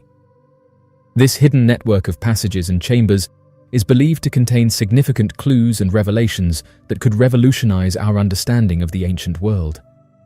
The maze is located slightly elevated from the Moiris Lake and almost directly across from the area known as the City of Crocodiles. This intricate network of paths and corridors offers a challenging journey for those who venture through its twists and turns. If one were to compare the construction and grandeur of Greek buildings and the magnitude of their endeavors, they would pale in comparison to the intricacy and magnificence of this labyrinth. The sheer scale and complexity of this architectural marvel far surpass the efforts and costs involved in building structures like the pyramids. Even the pyramids, which are renowned for their grandeur and historical significance, are insurmountable in their awe-inspiring presence. Each pyramid alone stands as a testament to the monumental achievements of the Greeks, yet the labyrinth eclipses even these iconic structures in terms of sheer amazement and magnitude. Upon stepping into the revered enclosure, visitors were greeted by a grand temple, encompassed by 40 columns on each side. The structure boasted a remarkable roof, crafted from a single intricately carved stone, featuring ornate panels and adorned with exquisite paintings. Within this edifice were depictions commemorating the origins of every king, alongside representations of the temples and ceremonies conducted within, all masterfully depicted in paintings of exceptional beauty. This sacred space not only served as a tribute to royalty and religious practices, but also stood as a testament to the skilled artistry and reverence for tradition present in the ancient culture. The structure mentioned consists of 12 enclosed courts with gates positioned opposite each other. There are 6 courts on the north side and 6 on the south side, interconnected seamlessly, surrounded by a common wall encompassing all the courts externally. Additionally, the structure is equipped with 2 types of chambers, one set located underground and the other situated above ground level. In total, there are 3,000 chambers, evenly distributed with 1,500 chambers of each type. The meticulous design of the layout aims to provide a symmetrical and organized arrangement, emphasizing a balanced distribution of courts and chambers to facilitate efficient navigation and functionality within the structure. The chambers located above ground were personally witnessed by us. However, the underground chambers were only known to us through hearsay. Wandering through the interconnected chambers and navigating the intricately designed courts was a captivating experience that never failed to evoke a sense of wonder. The elaborate decorations of the passages and the courts provided a constant source of amazement as people journeyed from one court to the chambers, moving through grand colonnades and then transitioning to various other rooms, only to find themselves back in the chambers leading to yet more courts. The transitions between these different spaces, adorned with exquisite embellishments, created an immersive journey filled with architectural beauty and historical significance. In the year 2008, a team of researchers hailing from Belgium and Egypt, known as the Mataha Expedition, embarked on a journey to delve into the mysterious lore surrounding an underground complex. With the utilization of advanced ground-penetrating technology, they sought to unlock the secrets buried beneath the surface. Their primary objective was to shed light on the strange legend that had intrigued many for ages. The collaborative venture involving Belgian and Egyptian researchers successfully validated the existence of an underground temple located in close proximity to the Hawara pyramid, solidifying their findings with concrete evidence. Flinders Petrie, a prominent figure in the field of Egyptology, came across the structure that has been a recent discovery. However, this finding dates back to the 1800s when he unearthed the megalithic remnants associated with it. Petrie and his expedition refrained from excavating a potential extraordinary find under the belief that the ancient structure was dismantled in antiquity to construct the neighboring city of Shedit, utilizing its materials. This decision deprived them of the opportunity to uncover what might have been one of their most remarkable discoveries. A comprehensive analysis of the research outcomes was presented and deliberated upon during a prominent public discourse held at the University of Ghent in Belgium. Following the discovery, the dissemination of the findings was halted as the Secretary-General of the Supreme Council of Antiquities in Egypt imposed restrictions on any additional disclosures concerning the finding, attributing it to national security measures. This action prevented the public from accessing any further information regarding the discovery, effectively putting a stop to the communication process in its entirety. Mr. Van Kerkwijk, hailing from Belgium, has pointed out that the revelation of this significant discovery has been intentionally concealed. Presently, the remarkable possibilities held by this site are gradually but inevitably declining due to a combination of governmental inactivity and the rising water table in the surrounding region. The lack of intervention by authorities, paired with the detrimental impact of the escalating water levels, is leading to the gradual deterioration of this valuable site. The current status requires excavation of the framework. Rabbit hole leads to a 700-year-old secret Knights Templar cave network. Venturing into what appears to be a humble rabbit hole reveals access to a mesmerizing labyrinth of underground caves with a historical legacy spanning over 7 centuries. Beneath a farmer's field in Shropshire lie concealed caves, mere meters below the surface, which served as retreats for the adherents of the Knights Templar. This esteemed medieval religious faction, renowned for their active involvement in the Crusades, utilized these subterranean chambers for various purposes, likely ranging from rituals to strategic planning. The valor and righteousness attributed to the knights who safeguarded Christian pilgrims in the Holy Land are often glorified. Founded during the tumultuous Dark Ages, the order was established with a significant historical backdrop, finding its home on the prestigious Temple Mount, situated above the remains of the iconic King Solomon's Temple in the sacred city of Jerusalem. The organization garnered a surge in membership from various regions across Europe until its dissolution by Pope Clement V in 1312. Despite its official disbandment, there persists a persistent belief among certain individuals that the knights of this order clandestinely went into hiding, harboring a confidential revelation capable of shaking the foundations of the Catholic Church to this very day. Over time, the Knights Templar amassed vast wealth and power, thanks in part to generous donations from nobility and the Church. Their financial holdings and influence extended across Europe, making them a formidable force in both secular and religious affairs. However, their wealth also made them the target of envy and suspicion, particularly from monarchs and rival factions.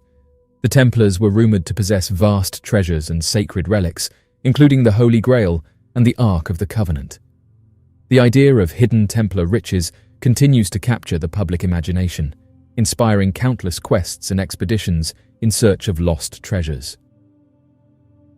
Mysterious photograph captured in the Grand Canyon. Nestled within the rugged terrain of the American Southwest lies one of the world's most awe-inspiring natural wonders, the Grand Canyon. Carved over millions of years by the relentless forces of wind and water, this vast chasm stretches for miles across the arid landscape, its sheer cliffs and towering spires standing as a testament to the power of nature. Yet beneath its majestic beauty lies a tapestry of mysteries, hidden within its depths and waiting to be uncovered by those daring enough to venture into its depths.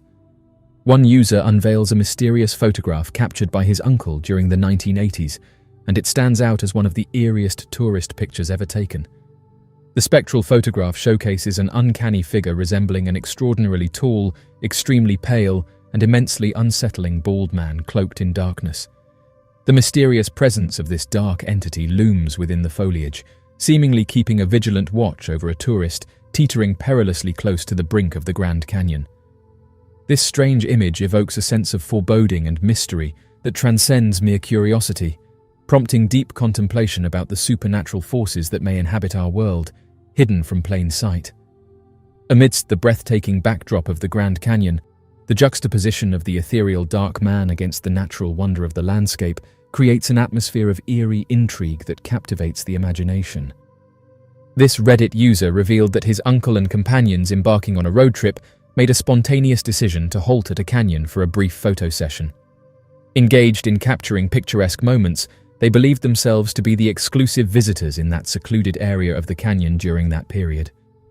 However, it wasn't until several weeks later, upon the development of the photographs, that a startling discovery was made. Hidden among the foliage nearby was an eerie and inexplicable figure, significantly unsettling the group as they scrutinized the images. This unforeseen presence of a mysterious individual lurking in the background added an element of discomfort and uncertainty to what was initially thought to be an ordinary photographic escapade. Italian scientist Ettore Majorana, born in 1906, remains a mysterious figure in the scientific community due to his mysterious disappearance in 1938 at the age of 32. He was last seen on a ship traveling from Palermo to Naples, with his subsequent whereabouts cloaked in uncertainty. Decades later, a photograph emerged from Argentina depicting Majorana, seemingly untouched by time and still appearing as he did in 1938. This puzzling episode has fueled numerous theories and speculations regarding Majorana's fate, adding to the intrigue that surrounds his life and work. In the midst of circulating rumors regarding his demise, no concrete evidence surfaced until the year 2011. In March of that year, the Rome Attorney's Office initiated an investigation following a peculiar statement from a witness regarding an encounter with Majorana in Buenos Aires in the post-World War II era. During this alleged meeting, Majorana purportedly divulged significant scientific breakthroughs. The witness further asserted that upon attempting to meet Majorana for a second time, the physicist had mysteriously vanished, preventing any elaboration on the nature of these scientific revelations. This event sparked an official inquiry into the mysterious disappearance and the unverified claims surrounding Majorana's supposed scientific disclosures. The situation remains shrouded in mystery, with little certainty or concrete information to conclusively resolve the uncertainties surrounding Majorana's fate and the alleged scientific insights he purportedly shared. The news broke on June 7, 2011, as Italian media outlets revealed that the Carabinieri's RIS had meticulously scrutinized a photograph of a man captured in Argentina back in 1955.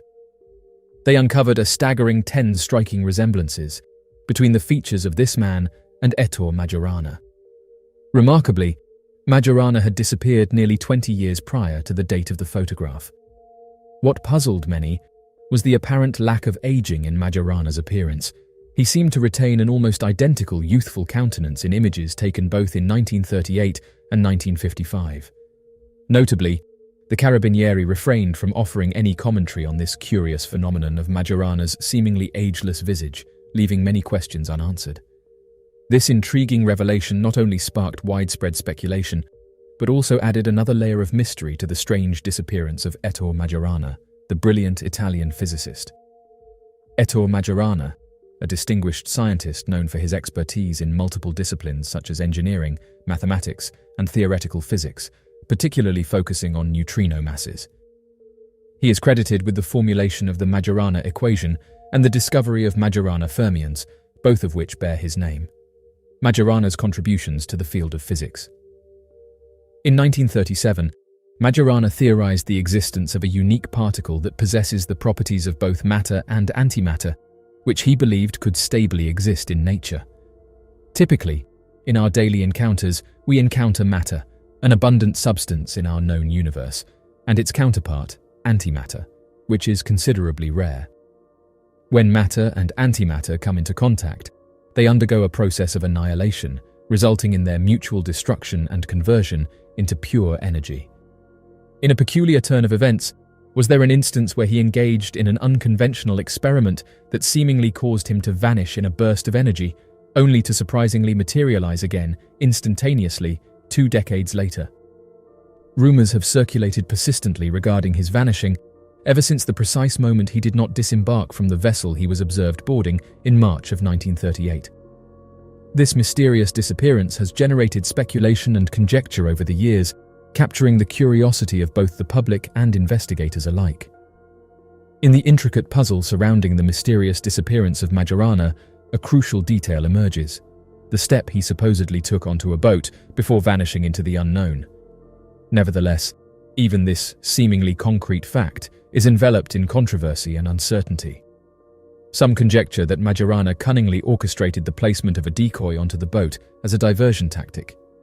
Conversely, another school of thought posits that the boat excursion itself may have been a contrivance concocted by those he left behind. Italian physicist Enrico Fermi, a Nobel Prize laureate, gained notoriety for his remarks on the mysterious disappearance of Ettore Majorana by saying the following: "Ettore was too intelligent. If he has decided to disappear, no one will be able to find him, not in this time or another." This cryptic statement has led to speculations about Majorana possibly being a time traveler.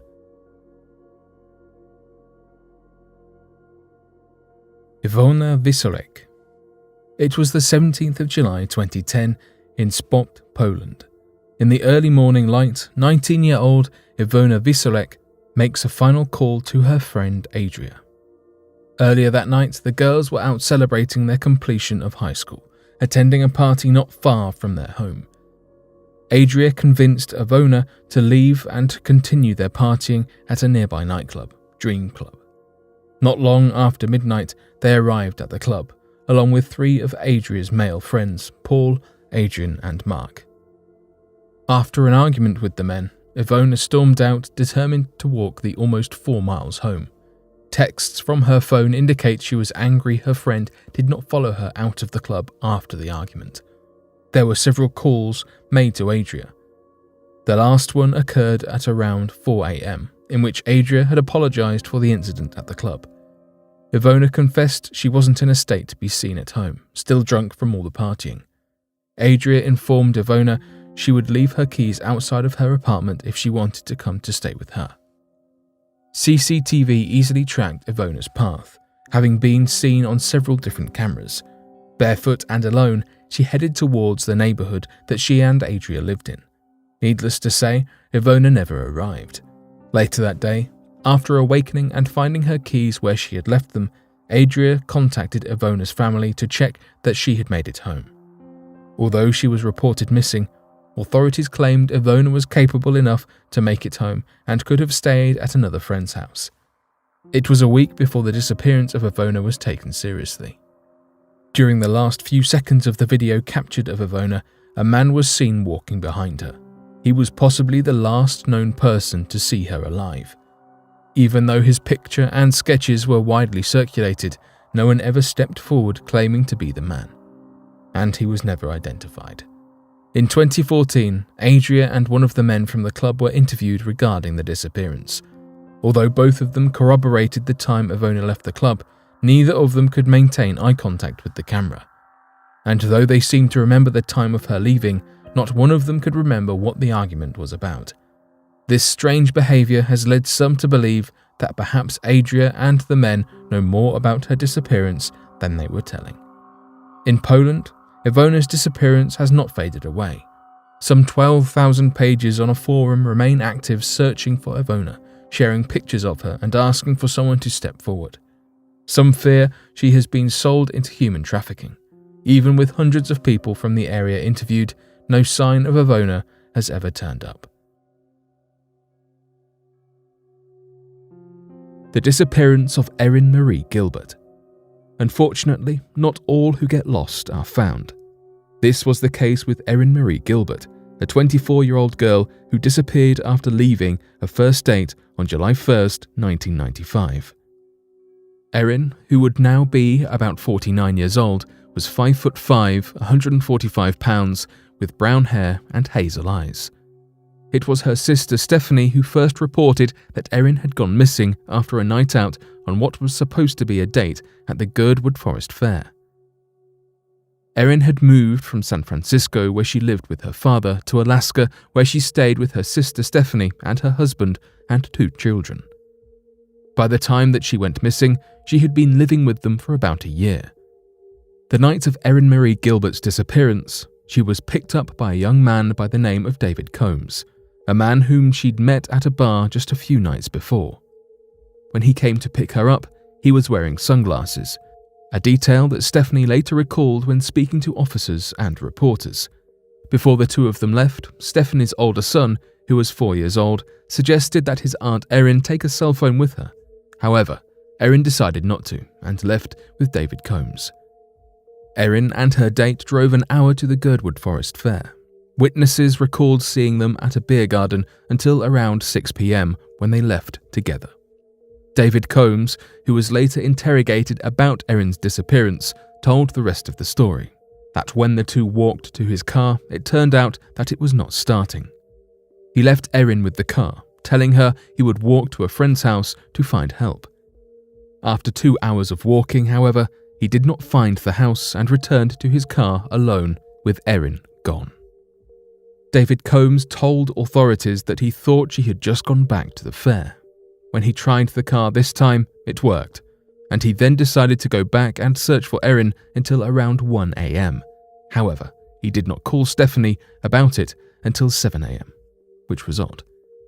Although Stephanie said that she would not have heard if Erin had come home at all due to the nature of the house, she checked her bedroom and found there was no evidence of her having returned.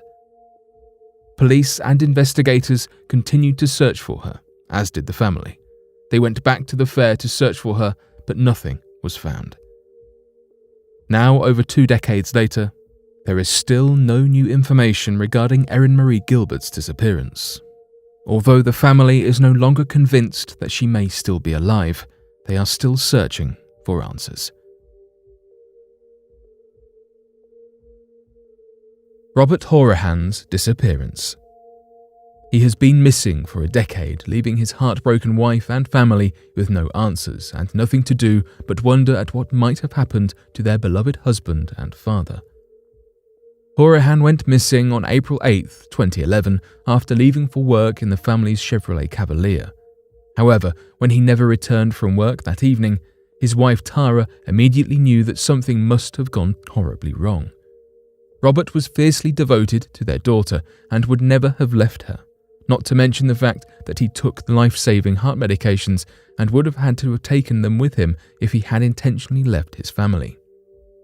Once the missing persons report was filed and police launched an investigation, officials discovered that Robert had last used his phone at 7:41 that morning in Palmyra, Virginia, and had also been seen at the grocery store in Palmyra at around 8 a.m. While not necessarily strange that he visited a grocery store before heading to work, what struck Tara as odd was the fact that Palmyra was the opposite direction from his work. Additionally, investigators discovered that Robert did not even have work the day that he left, and was supposed to meet with a friend instead, but he never showed up to the meeting. The case then went cold until his car was discovered in a parking lot in La Plata, Maryland, over 100 miles from Palmyra. The car contained some of his work tools and a work shirt, but his phone, as well as anything that could indicate where he might have gone, was missing. Video footage of the parking lot revealed nothing helpful, and it took so long for the car to be discovered that the footage of the car being parked had already been taped over, so officials do not even know exactly how long the car had been sitting in the lot. Since that day, no more leads have been discovered in the case. Police suspect foul play and hope that, since so much time has passed, there might be someone who knows something about the case who would come forward. Tara has had to spend the intervening years as a single mother raising a daughter who hardly even remembers her father, and the family has not even been able to receive closure in the case. The case is still open and ongoing, as officials hope to one day be able to offer a little bit of peace of mind to the family in the form of some answers as to what happened to Robert after he disappeared all those years ago.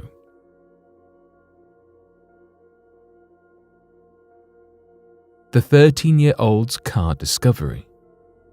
Griffin Lake in British Columbia, Canada, is a deep blue expanse sitting below stunning mountains amid beautiful Canadian countryside. Snowy peaks stand majestically at the end of the lake, with the scenic retreat making a perfect countryside getaway location. But in 2019, Griffin Lake became the subject of a mysterious discovery, one that had evaded Canadian police for nearly 30 years. Max Warenka was a normal 13-year-old boy from Alberta, Canada. He enjoyed the outdoors and had spent time in the past filming his adventures with his GoPro camera. In August 2019, Warenka had been out paddleboarding on Griffin Lake when he spotted something strange lurking below the surface. A group of people who had been staying in cabins on the lake shore also came to have a look, and they deduced that they were seeing the shiny underside of a car. Bemused as to what a car could be doing at the bottom of the lake, Warenka and his family reported the discovery to the police. After doing some Googling, the group realized that a group of 4 people had been rescued from a sunken vehicle in Griffin Lake in 2007, assuming that the car was simply left over from that. A pretty cool discovery nonetheless, but the Royal Canadian Mounted Police came to the lake to check it out anyway. When the police arrived, the presumed car did not appear so clearly. so the police asked Max to dive into the lake with his GoPro to see what he could find. Lo and behold, the car was still there, in full, and there was a human body in the driver's seat. It quickly became apparent that the car wasn't the one in the 2007 rescue, but one that had been at the bottom of the lake for potentially some time. The police divers team arrived a few days later and confirmed the body in the car. Analysis revealed that the body was that of Janet Farris, who had disappeared on her way to a wedding in the Griffin Lake area. Police were quick to rule out foul play and rather concluded that it was likely Janet swerved, trying to avoid an animal or something else, and lost control, spinning into the lake. Though the truth will never be fully known, for Janet's family, however, a welcome comfort to finally knowing where their relative was all this time. The disappearance of Keith Reinhard. The tiny village of Silver Plume in Colorado has a population of just over 200. It was the location solitude that enticed Keith Reinhard in 1988 to take a 3-month sabbatical from his job as a sports writer, leave his wife and family, and get some much-needed respite and work on his novel. Reinhard also saw the tiny village, which boasted mountainous areas, as an opportunity to overcome his lifelong fear of heights and get in better shape.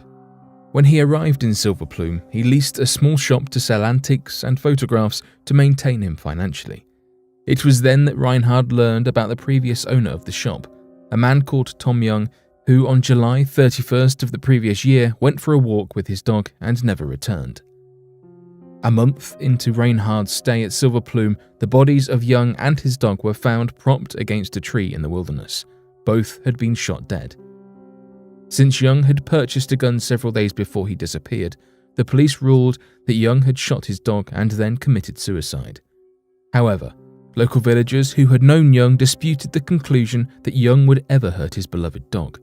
Rumours started to float around that something more sinister had occurred to Young.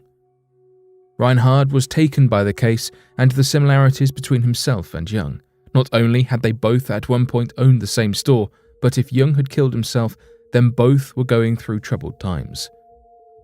He decided to base the main character in his novel on an amalgamation of Young and himself called Guy Gypsum. Reinhard's daughter, Tiffany, said that her father struggled to separate fact from fiction, and this possibly explains what happened next. 1 week after Young's body was found, Reinhard set off to climb to the top of the nearby Pendleton Mountain. Climbing the mountain was a 6-hour hike, and Reinhard had set off in the late afternoon, meaning he would be walking through the tough rocky terrain at night, which was known to be inhabited by wild animals. This was particularly alarming given Reinhard's lack of experience climbing mountains and his prior fear of heights. Reinhard did not return that night, and the next day over 100 men equipped with trained dogs and helicopters began to search the site for him. The search became one of the biggest in Colorado history, and was only called off when a plane involved in the search crashed, killing one and injuring another. Reinhard was never found. Following his disappearance, people began to question what had happened to Reinhard. There were 2 main theories. The first theory was that Reinhard had been attempting to mimic what had happened to Young. In the last page of his novel manuscript, he had written about how the main character was setting off to walk towards the lush, shadowless Colorado forest above. Reinhard might have been trying to live the events of the character before writing it down. Some even believe that Reinhard is still alive, but after learning about the crashed plane that had been searching for him, decided to flee. In fact, there have been multiple reports of sightings of Reinhard in countries like Mexico since his disappearance.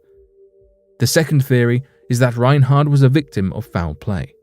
Reinhard's own son Kai supports this theory. He believes that Young was harmed by somebody and Reinhard suffered the same fate. He suspects that the shop that both men had owned might have put them at risk.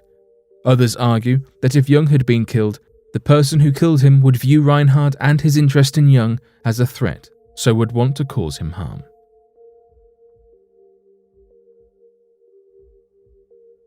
Theresa Gibson disappears from the Great Smoky Mountains. On October 8, 1976, Theresa Lynn Gibson, also known as Trenny, went on a field trip to the Great Smoky Mountains National Park. She travelled with 35 to 40 of her classmates from Bearden High School in Knoxville, Tennessee. Despite being surrounded with a group and other hikers, 16-year-old Trenny mysteriously disappeared from the park. The field trip was odd to begin with.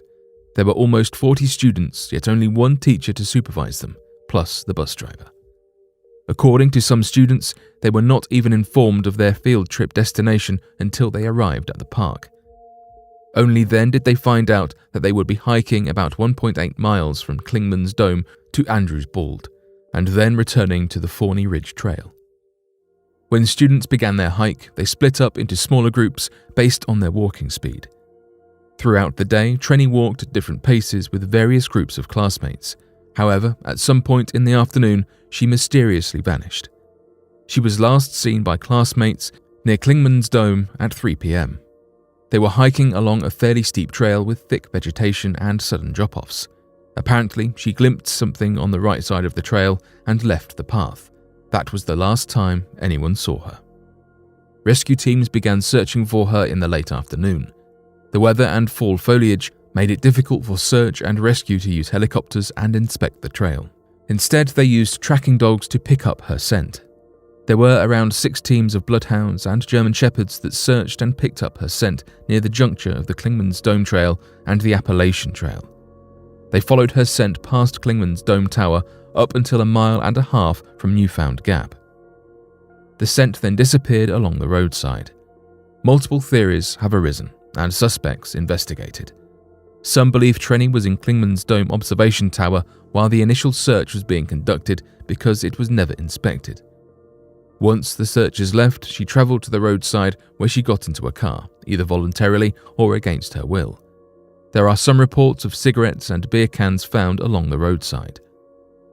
Trenny's classmate, Robert Simpson, was implicated as a suspect since her hairbrush was discovered in his car, but police quickly dismissed the idea. Trenny's parents, Robert and Hope Gibson, informed the police of a previous break-in by a young man whom Mrs. Gibson shot at. After being shot, he threatened to hurt their daughter. Although the authorities investigated this man, there were no leads for them to follow. Searches were conducted extensively through October and then again from April 18th to May 5th, 1977, but to no avail.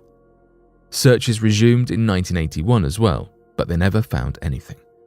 Kim Pouncey, a friend of Trenny's, gave an interview in November 2017 for an episode of Appalachian Unsolved where she expressed her doubt of an abduction. She believes Trenny left of her own accord and had someone waiting for her in the park, that she had planned it because she wanted to leave and get away. After so many searches, the rangers of the national park were convinced that she was not in the park. Her body was never found. There are no current suspects, leads, or evidence. It's strange that a young girl could vanish while on a popular trail in the middle of the day surrounded by people. Whether she orchestrated her own disappearance or was kidnapped will remain a mystery.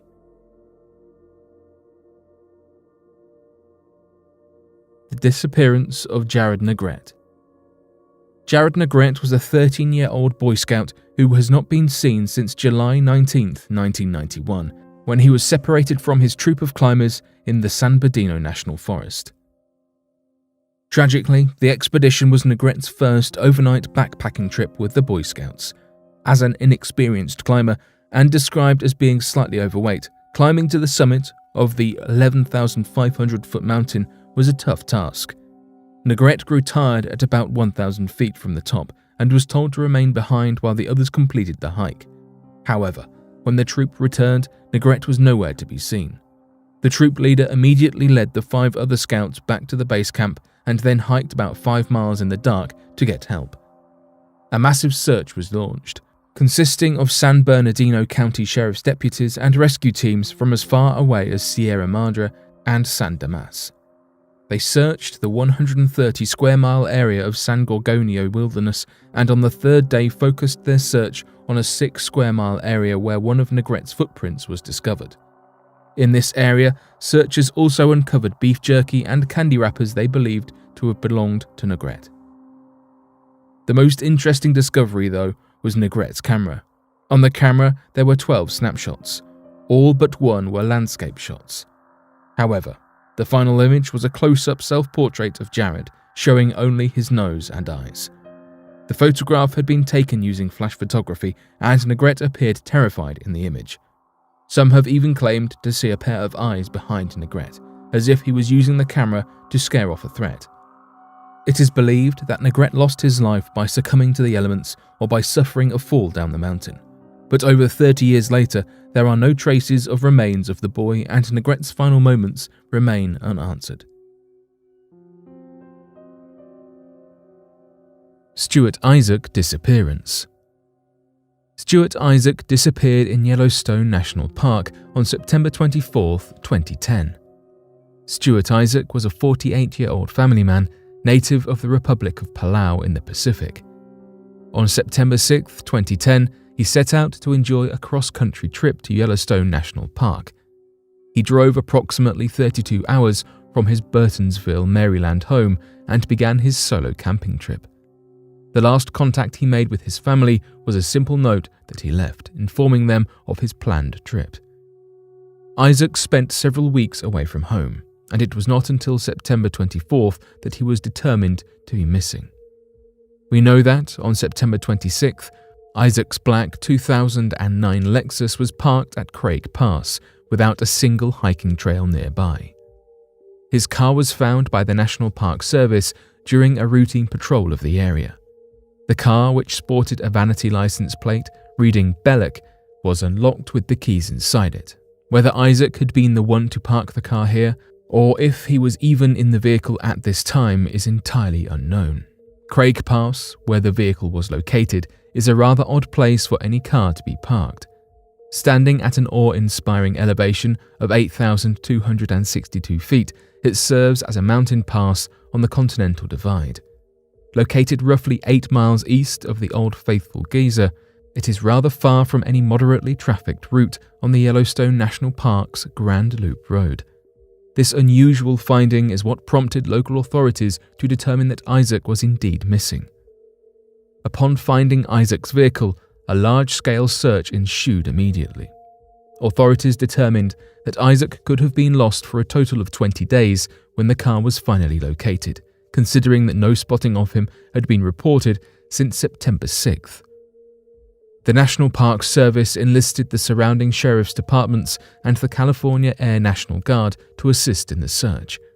Together, along with rescue dogs, volunteers, and helicopters, they combed through the nearby areas to find any evidence of Isaac. Not a sign was found. The last reported contact by Isaac was to a former high school classmate, Matsu Evans. Records show that Evans spoke with Stuart for 2 hours on September 24th, almost immediately before his disappearance. This only added mystery and confusion to the investigation. The call was made at 6:30 p.m., according to her time zone in Guam, but this would have been roughly 3:30 a.m. in Isaac's time zone. Evans remarked that during their phone call, she felt something was off. When being interviewed by investigators, she said of the call, "I was kind of surprised to hear from him because he seldom made calls. We text each other and we email. Now I know that he's missing. Why would he call me 2 days before something happened?" However, during the call, he did not allude to being in any serious distress and simply informed her that he was on his way to Yellowstone for a relaxing cross-country trip. What made the encounter even more curious to Evans was that she never knew Isaac to be an outdoorsman of any sort. He did not seem to be experienced in hiking or even to be an occasional purveyor of nature trails. Due to the unique circumstances of Isaac's disappearance, many have speculated that he had planned to disappear on the trip. The mysterious final phone call to a loved one and a note left for his family aligns with the typical procedures for someone contemplating to end their life. Let's hope he is found one day.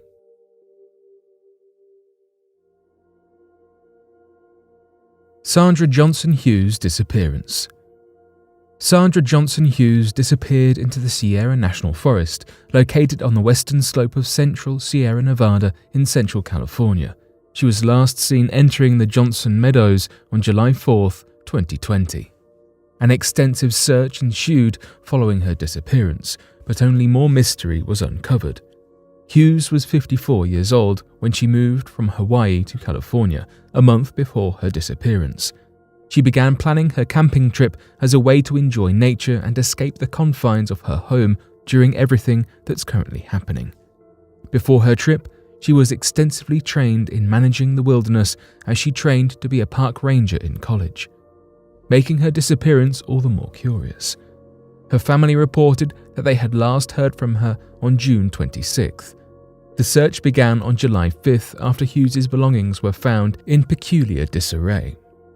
Her niece posted a call for help on Facebook encouraging others to help search for her aunt, stating that her campsite was found with her belongings and was quite disheveled. Things were thrown about all over, almost as if her car and belongings had been emptied out carelessly. Furthermore, her niece claimed that she would never leave her campsite a mess. Even a piece of litter on the ground would bother her. The Madera County Sheriff's Office then followed suit and openly asked the public to aid in the search for Sandra Hughes. Hughes was described as someone who liked to move around a lot. She had no children and was twice divorced, giving her the ability to uproot at a whim and live largely without restraint. There was a peculiar encounter on July 4th. It was reported that a group of hikers came in contact with Hughes. They claimed that she was walking barefoot, with a sizable bruise on her face. The hikers were rightfully concerned and offered her help, to which she declined. They insisted on providing some kind of medical assistance, but she again rejected their offer and continued on her path. Her family described her as someone who was very organized, making this behavior highly unusual and disturbing. On the 5th of July, there were more mysterious circumstances. Hughes's car was found lying in a creek that leads into Chiquito Lake. Authorities on the scene theorized that the vehicle was traveling at less than 20 miles per hour when it crashed into a tree and rolled into the ravine. This is extremely unusual for a crash. At such a low speed, it is hard to imagine why Hughes would have crashed headfirst into a tree. Typically, at this speed, the driver has great control over the vehicle. This finding led the search to intensify its efforts. Nearly a dozen separate sheriff's departments joined the effort, assisted by rescue dogs, volunteers, and helicopters from the California Air National Guard to locate Hughes. Together, they combed the forest, working day and night to find any sign of Sandra Hughes. None was found. The last sighting to reportedly see Sandra were two hunters passing through the woods near the Portuguese Overlook. The men claimed they saw her leaning against a tree along Road 5S01 near Besaw Road. At the time, they did not recognize her, and it was only upon returning from their trip that they recognized her from a missing person flyer. The hunters remarked that she did not appear distressed or in need of assistance. However, upon seeing her picture from the missing person's flyer, they said that she was visibly thinner. We can only hope she returns home safely.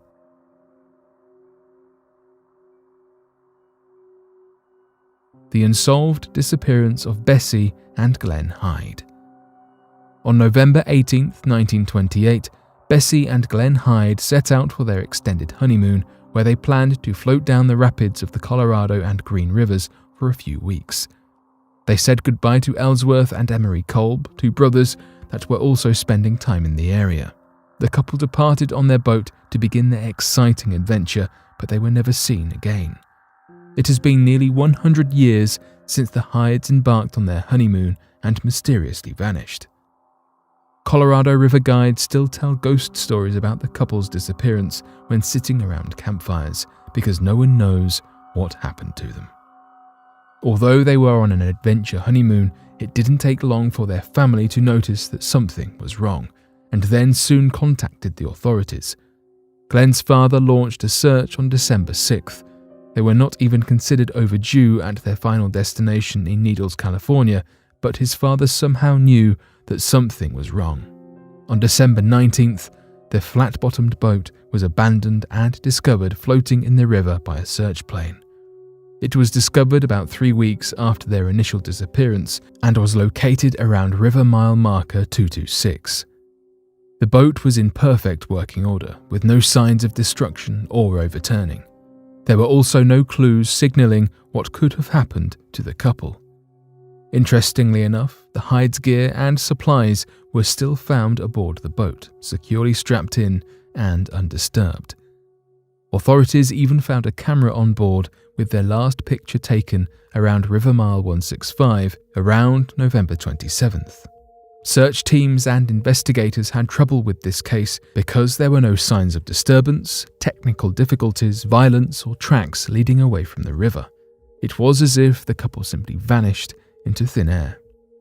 Bessie did make a note in her journal, though, that they cleared River Mile 231, leading many to believe that they had at least made it past Mile 226, Diamond Creek, where they set up camp for a night. Additionally, Glenn was an experienced boatsman, having spent years operating and handling river rafts before their trip. He was considered an expert boat builder and managed their raft entirely on his own. He spent much of his life aboard rafts on the Snake and Salmon Rivers in Idaho. Although he was not a professional captain or entirely familiar with the surrounding area, he was not an amateur at risk of making simple yet fatal mistakes. The leading theory for their disappearance was that their journal was self-sabotage because the couple felt massive amounts of pressure from their friends and family. They intended to set a record for the speed and duration of their boat trip through the Grand Canyon. Plus, Bessie would become the first woman to boat the entire way through successfully. This pressure to do well and succeed could have caused them to either make mistakes or purposefully fail themselves. However, authorities found no evidence on the boat or surrounding areas to support and prove this theory.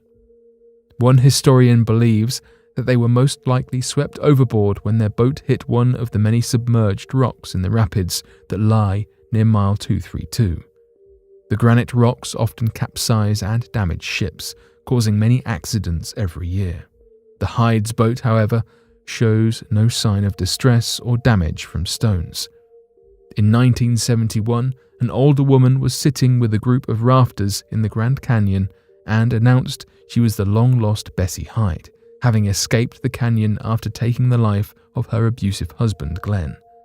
After authorities contacted her, though, she recanted the statement and denied ever having said it. Famed river rafter Georgie Clark was speculated to be Bessie after she passed away in 1992, and authorities found some documents like Bessie and Glenn's marriage certificate in her possession. There were even skeletal remains discovered in 1976 that people assumed were Glenn's. However, it was proven by the University of Arizona to be a different man. There have been strange stories and theories surrounding the couple ever since they first vanished in the late 1920s. Their story has inspired many writers and artists, spawning novels, a musical, and even an episode on Unsolved Mysteries. To this day, no one knows what happened to the Hydes, and we most likely never will. Craig Frier. In 2004, a high school student from New York went missing at just 17 years old. The young lad had been visiting a friend where he was consoled about a recent breakup. Whilst he had clearly been upset about him and his girlfriend, he reportedly did not give any indication that he may run away, nor did he say anything to suggest he would cause himself harm. This seemed a run-of-the-mill teenage breakup, at least until leaving his friend's house and walking into the woods. He never arrived back home. Adding to the distress in the boy's life, the day of his disappearance, his parents found out he lost his part-time job at the Price Chopper supermarket weeks prior. Craig had been pretending to show up and complete his shifts so that his parents would not find out he had been let off. His wallet and $40 in cash were found in his bedroom, just one of the reasons authorities do not believe Craig ran away or left of his own will. He had not applied for a job in the US, opened a bank account, or paid taxes since he was last seen, evident through the lack of activity surrounding his social security number. Craig lost his driver's license before his disappearance and did not get another before he went missing. Craig did not have a criminal record, any known behavioral issues, or enemies. He was in fact a popular, bright student when in high school and had plans to study elementary education at college. However, before he went missing, some friends and family described him as acting secretive. Furthermore, Craig had run away once before, though only for a night, as an early teenager. 16 years on, and there continues to be a Facebook group searching for him, with friends and family actively looking for him. To this day, Craig Frier's case remains open, unsolved, and with no new leads. Barbara Newhall Follett disappearance. There are few missing persons cases more shocking than that of Barbara Newhall Follett. Follett was a famous child prodigy who had already published 2 books and written numerous poems by age 16. Her debut novel, The House Without Windows, had received acclaim from the New York Times after it was released in 1927 when she was only 12 years old. Many thought she had the ability to become one of the next great American writers. Then, in 1939, she vanished. Famous geniuses do not often disappear into thin air. However, it seems Barbara's life story was not as glamorous as was thought in the past. Weekend Edition's Paul Collins had been looking into the Follett mystery for some time and found some intriguing aspects of her life. As it turns out, after she published her first book, her life took a turn when her father announced that he was leaving her and her mother for his mistress, leaving them without the family's source of income. This turn of events occurred just as the Great Depression had started. So this New York Times reviewed author was then left to desperately look for work in Manhattan as a typist. Barbara struggled to get her subsequent manuscripts published, and she wondered if her success could continue without the help of her editor father. During this period of professional unhappiness, she turned to personal pursuits, and in 1931 she fell for an outdoorsman, Nickerson Rogers. After a few years, she began to suspect that he was cheating on her, and she became depressed, antisocial, and even stopped writing. Then, in December of 1939, after a fight with Nickerson, she walked out of their apartment and disappeared without a trace. To this day, no one knows what really happened to Barbara. Perhaps she had grown disappointed with betrayals by the men she loved and vanished on purpose, or perhaps someone took her. We may never know. Her story had not even been covered by the press until more than 20 years after her disappearance because her husband had listed her unrecognizable married name in a missing person bulletin. Despite the unknowns, this story is an American tragedy, and Barbara's disappearance prevented the rest of the world from witnessing how far her talent may have taken her.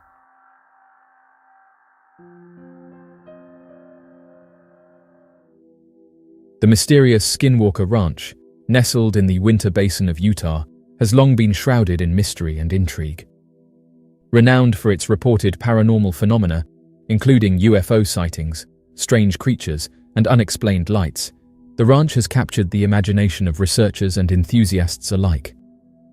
Among the most recent revelations to emerge from this anomalous hotspot is the discovery of a wormhole directly above the property, uncovered through the use of LiDAR data, an astonishing find that promises to deepen our understanding of the ranch's otherworldly phenomena.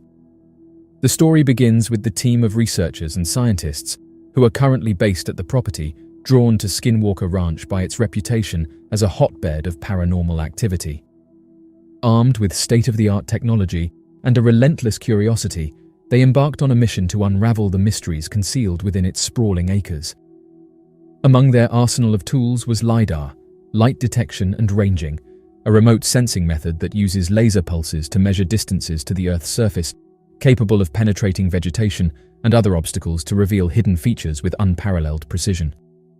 Ever since acquiring the property, Fugel and his skilled research team have continuously carried out a wide array of varied experiments on the particular parcel of land.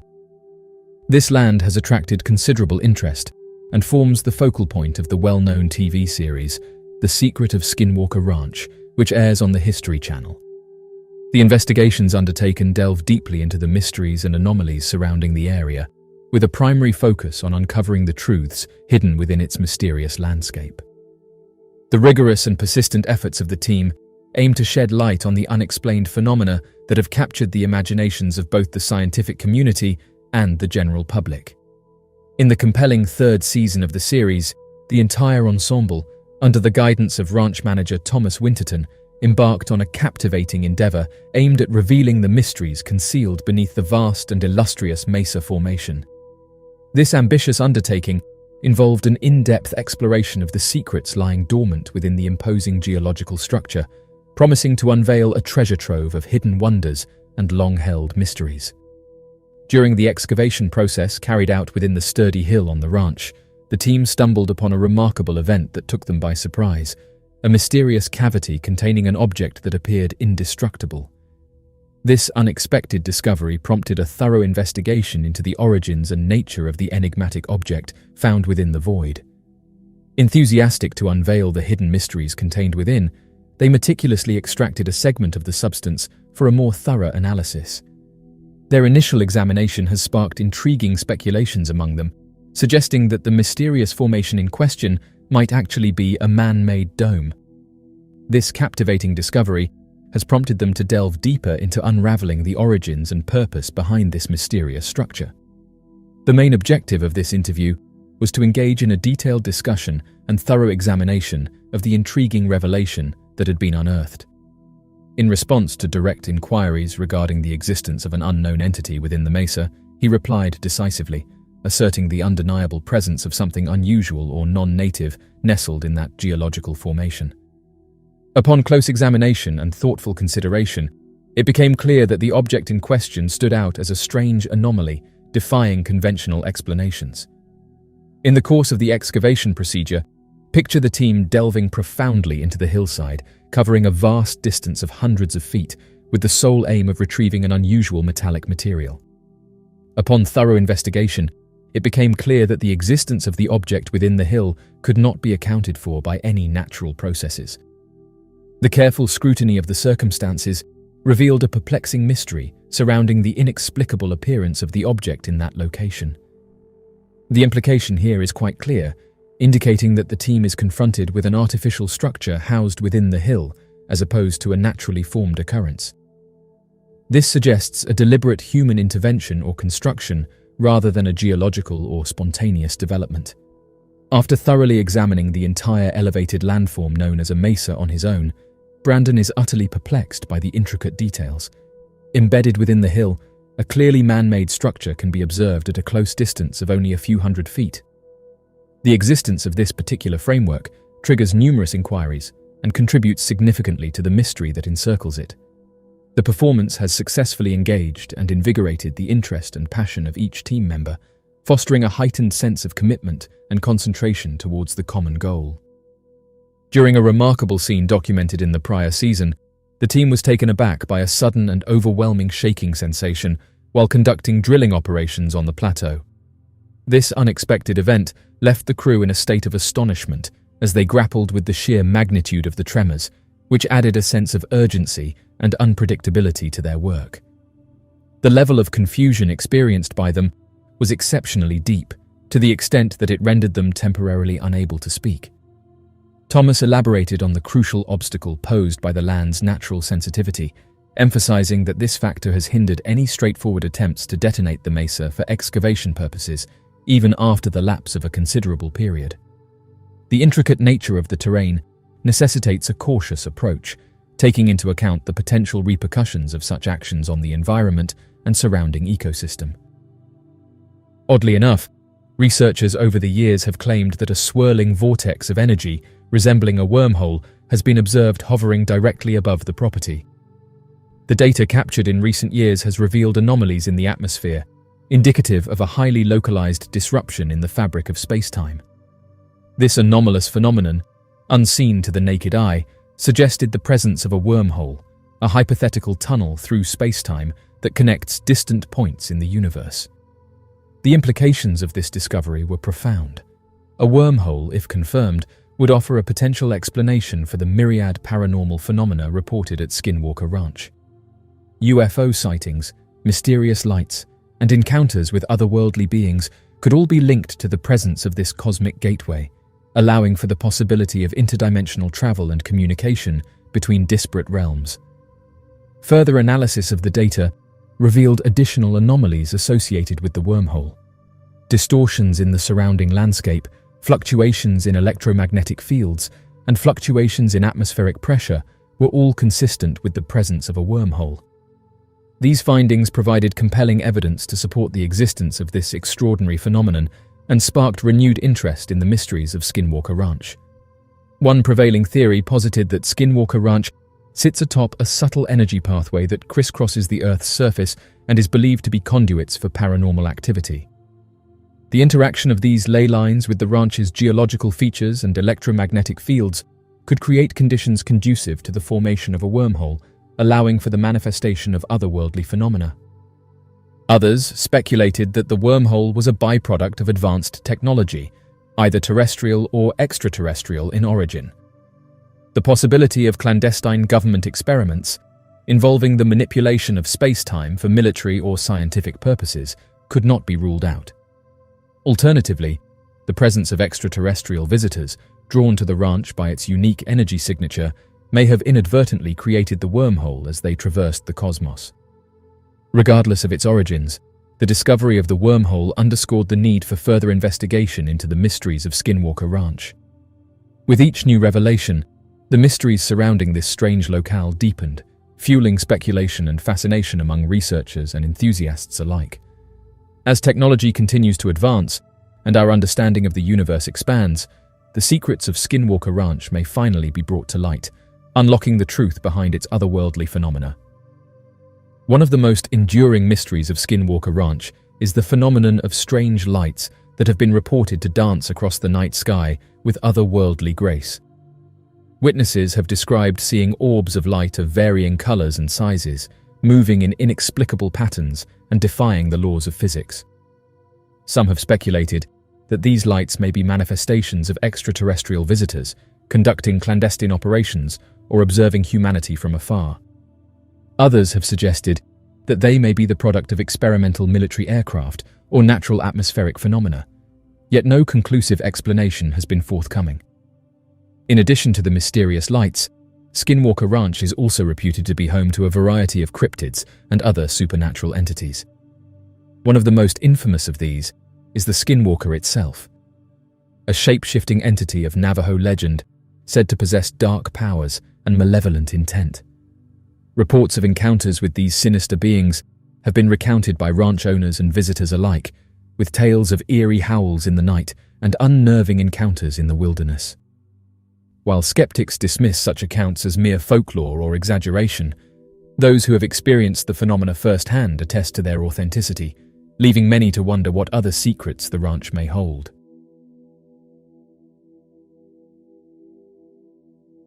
The Solomon Islands, nestled in the tropical waters of the Pacific Ocean, have long been shrouded in mystery and intrigue. Among the myriad of strange tales that weave through the archipelago's rich tapestry of folklore and legend are those of the Solomon Island giants, mysterious beings said to dwell deep within the lush jungles and remote mountainous regions of the islands. According to local oral traditions passed down through generations, the Solomon Island giants are believed to be a race of colossal beings, towering over ordinary humans with their immense stature and commanding presence. Descriptions of these beings vary, with some accounts portraying them as gentle guardians of the land, while others depict them as fearsome creatures capable of great power and destruction. Regardless of their nature, the giants hold a revered place in Solomon Islands culture, revered as ancient guardians of the natural world. One of the most enduring legends surrounding the Solomon Island giants is their purported role as caretakers of the island's sacred sites and hidden treasures.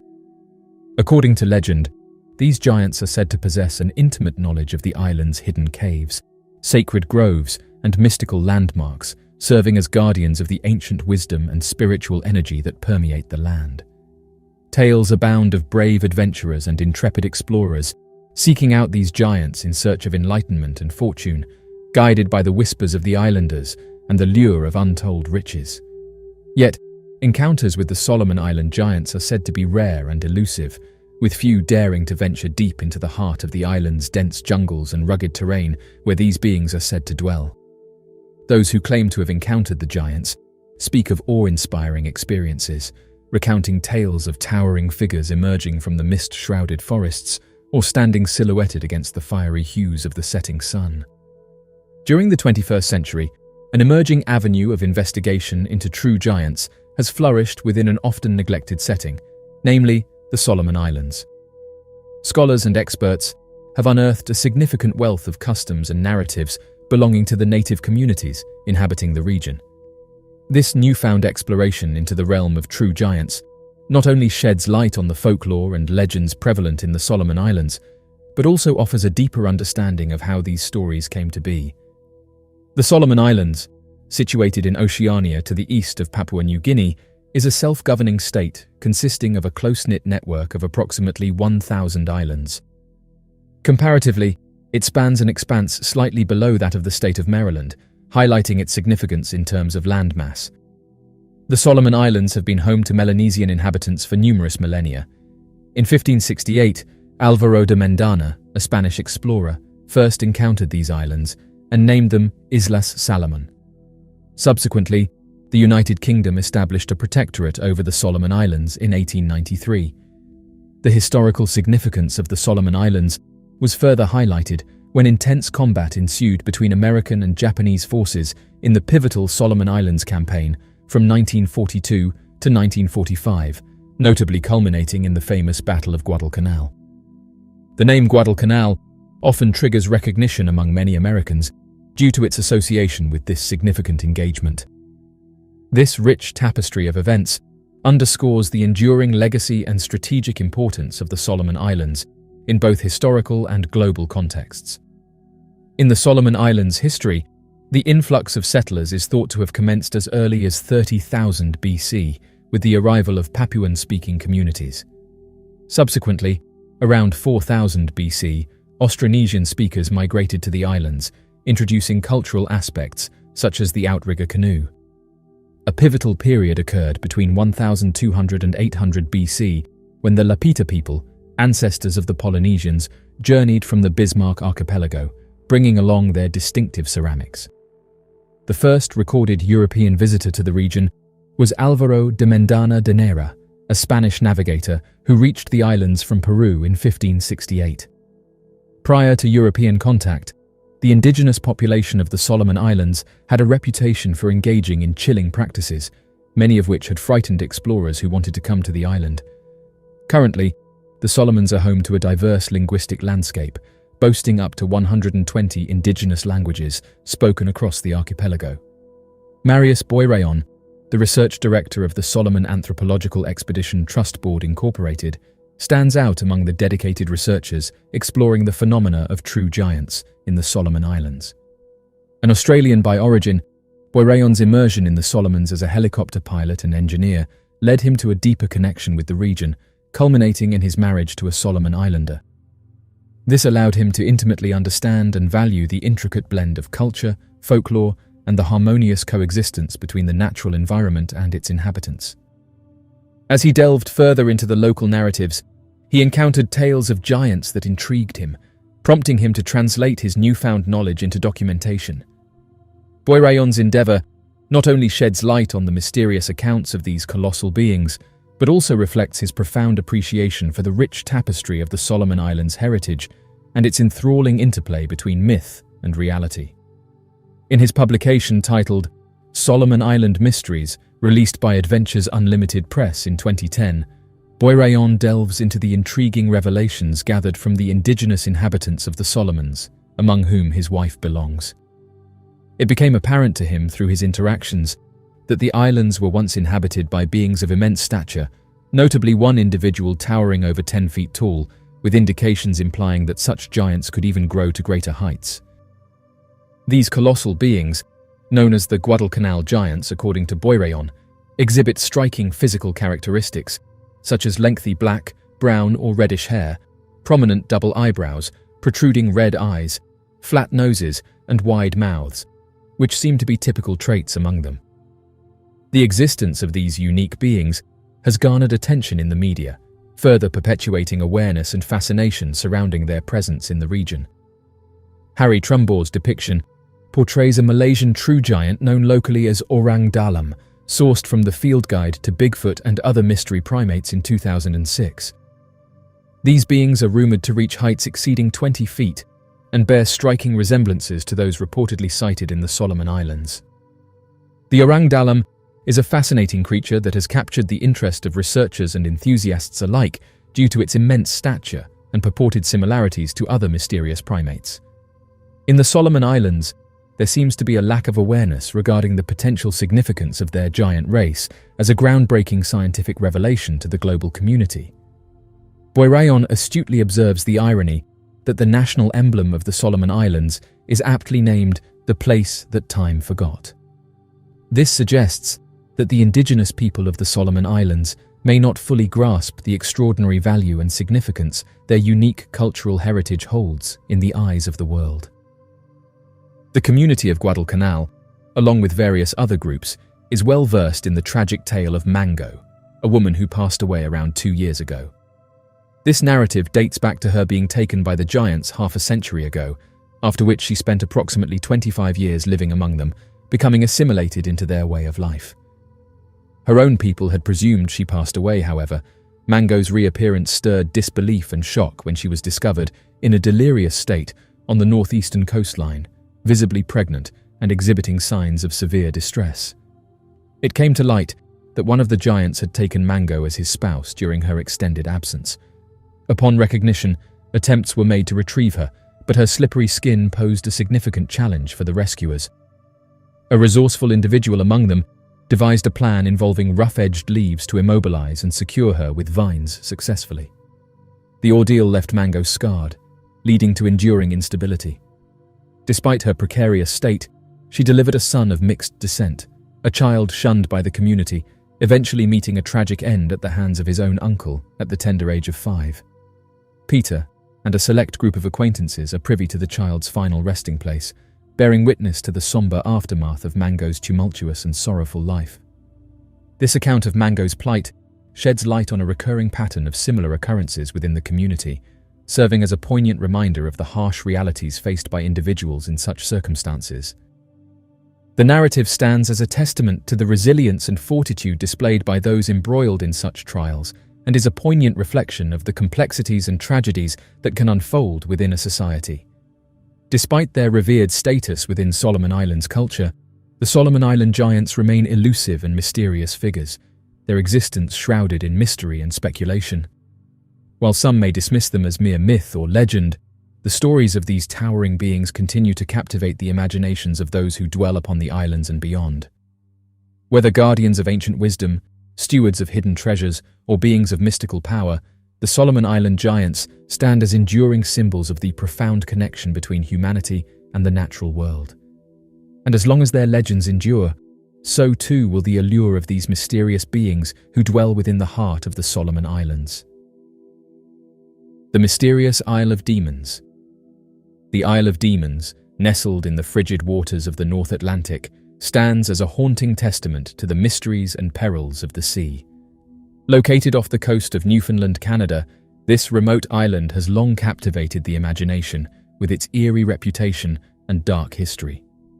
The origins of the Isle of Demons date back to the early 16th century, when European explorers first ventured into the uncharted waters of the North Atlantic. According to historical accounts, the island earned its ominous name from a harrowing tale of shipwreck and survival.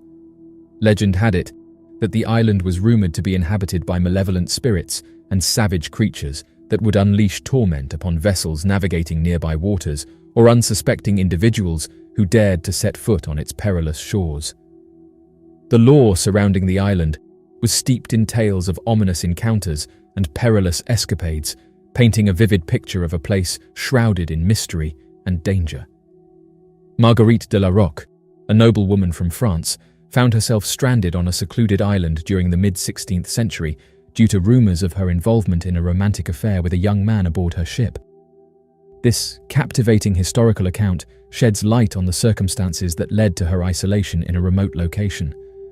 On this island, there exists a potential location where the couple might have been left behind, and individuals living on the island as well as tourists have reported sightings of the mysterious duo. Throughout generations, a multitude of historians, writers, poets, and musicians have revisited the narrative of Marguerite's abandonment on the secluded island. The Isle of Demons makes its debut on the 1508 map crafted by Johannes Ruysch. This mysterious island could potentially be viewed as a relocated iteration of the ancient legendary island of Satanazes, which translates to devils in Portuguese.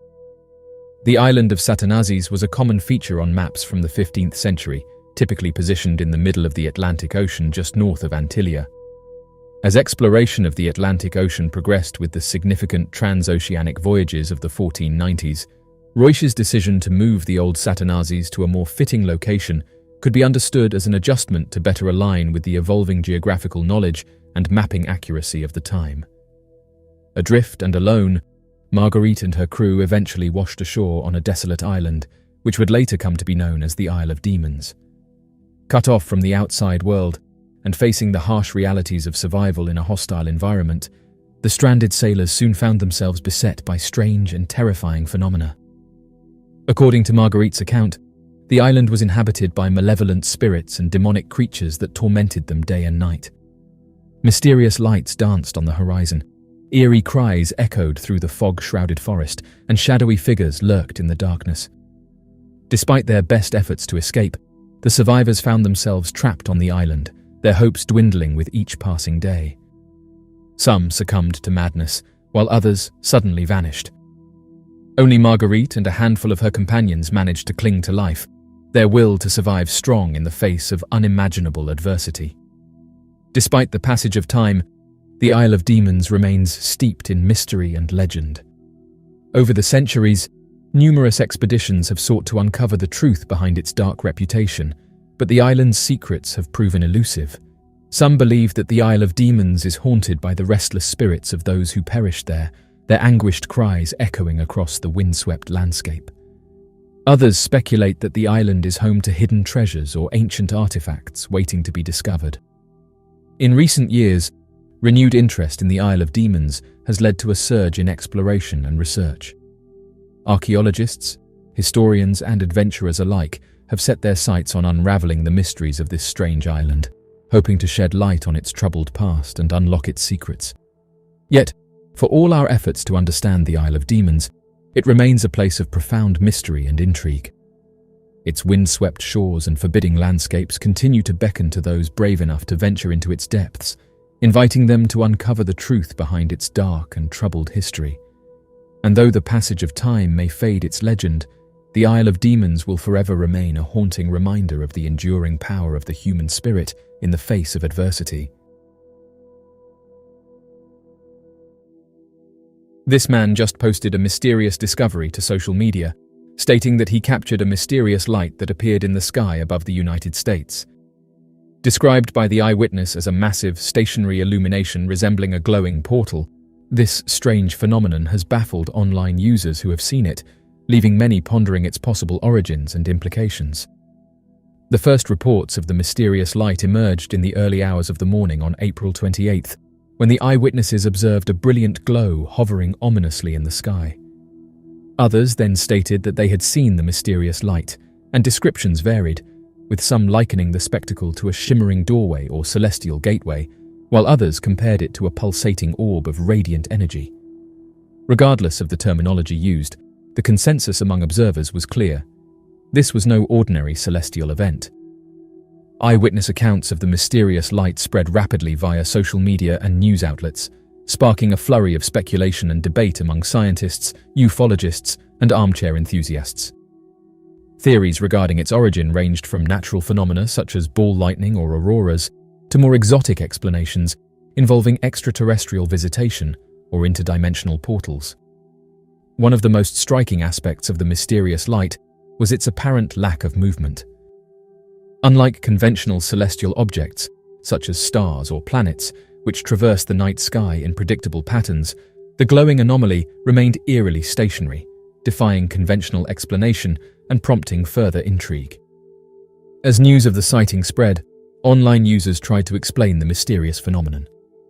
Yet, despite their efforts, the mysterious light remained elusive, casting doubt on conventional explanations and fueling speculation about its true origin. In the absence of concrete evidence, skeptics offered various hypotheses to account for the strange phenomenon.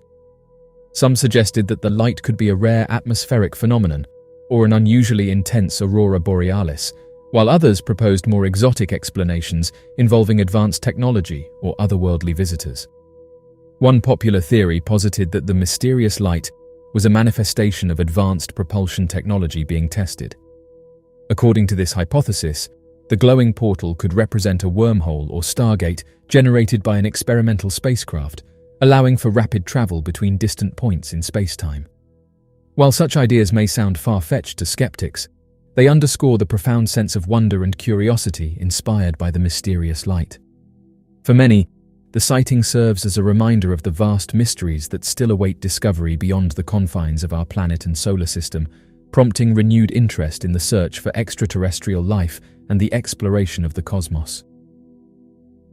There's been an increase in triangle-shaped UFOs seen above Texas. In recent years, reports of triangular UFO sightings above Texas have surged, captivating the public imagination and prompting speculation about the nature and origin of these mysterious craft. Eyewitnesses from across the Lone Star State have described encountering triangular-shaped objects soaring silently through the night sky, their sleek and angular profiles defying conventional explanations and leaving observers awestruck. The phenomenon of triangle-shaped UFOs, often referred to as TR-3B or Black Triangle craft, has been documented around the world for decades, with sightings reported in numerous countries and regions. However, the frequency and consistency of these encounters above Texas have captured particular attention, leading some to speculate about possible military testing, extraterrestrial visitation, or otherworldly phenomena. One of the most striking features of these triangular UFOs is their silent and seemingly effortless movement through the sky. Witnesses describe the craft as gliding silently overhead, their angular shapes illuminated by soft, pulsating lights that defy the traditional configurations of commercial or military aircraft. Some observers have reported seeing the craft hover motionless for extended periods before darting off at incredible speeds, leaving behind only a lingering sense of awe and wonder. The prevalence of these sightings above Texas has led to widespread speculation about the possible origins of the mysterious craft. Some suggest that the triangular UFOs could be advanced military aircraft undergoing clandestine testing or surveillance operations. Proponents of this theory point to the reported sightings near military installations and testing ranges as evidence of government involvement in the phenomenon. Others, however, propose more exotic explanations, suggesting that the triangular UFOs could be of extraterrestrial origin. According to this hypothesis, the craft may represent advanced spacecraft piloted by beings from other worlds, conducting reconnaissance missions or monitoring Earth's activities from the safety of the cosmos. The silent and stealthy nature of the sightings, as well as the absence of conventional propulsion systems, lend credence to the idea of an otherworldly origin for the mysterious craft. Yet, regardless of their origin, the increased prevalence of triangular UFO sightings above Texas has sparked widespread fascination and debate among researchers, enthusiasts, and skeptics alike. Amateur investigators armed with cameras and binoculars have taken to the skies in search of evidence, hoping to capture photographic or video documentation of the strange craft and unlock the secrets of their existence. In addition to eyewitness reports, some researchers have pointed to radar data and satellite imagery as potential sources of evidence for the existence of triangular UFOs. By correlating sightings with radar tracks and satellite imagery, investigators hope to corroborate eyewitness testimony and build a more comprehensive understanding of the phenomenon. Despite these efforts, the true nature of the triangular UFOs remains elusive, their presence continuing to fuel speculation and intrigue. Whether the craft are the product of advanced military technology, extraterrestrial visitation, or some other unknown phenomenon, their silent and stealthy appearances above the skies of Texas serve as a potent reminder of the mysteries that still await discovery in the vast expanse of the cosmos. One of the most compelling aspects of UFO sightings in Texas is their sheer diversity. Witnesses have reported encountering a wide array of strange and unconventional craft, ranging from luminous orbs and saucer-shaped discs to towering cylinders and sleek, triangular objects. These sightings have occurred across the state, with reports emanating from urban centers like Houston and Dallas, as well as more remote areas, such as the deserts of West Texas and the piney woods of East Texas. What sets Texas apart as a hotspot for UFO activity is not just the frequency of sightings, but also the consistency and credibility of the witnesses. Many reports come from ordinary citizens, including law enforcement officers, military personnel, and commercial pilots, whose professions demand keen observational skills and attention to detail.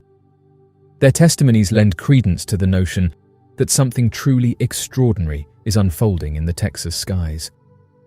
As of right now, the surge in triangular UFO sightings above Texas has captured the attention of researchers and enthusiasts worldwide, prompting speculation about their origin and purpose. Whether these mysterious craft are the result of advanced military testing, extraterrestrial visitation, or some other unknown phenomenon, their silent and stealthy presence in the night sky continues to inspire wonder and curiosity, reminding us of the enduring mysteries that lie beyond the bounds of our understanding.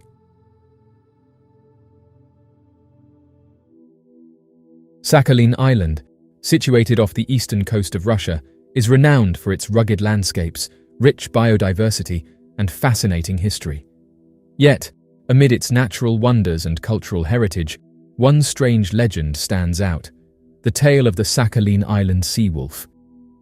The story of the Sakhalin Island Seawolf dates back to 2006, when Russian soldiers stationed on the island stumbled upon a bizarre and otherworldly creature washed ashore on its remote coastline.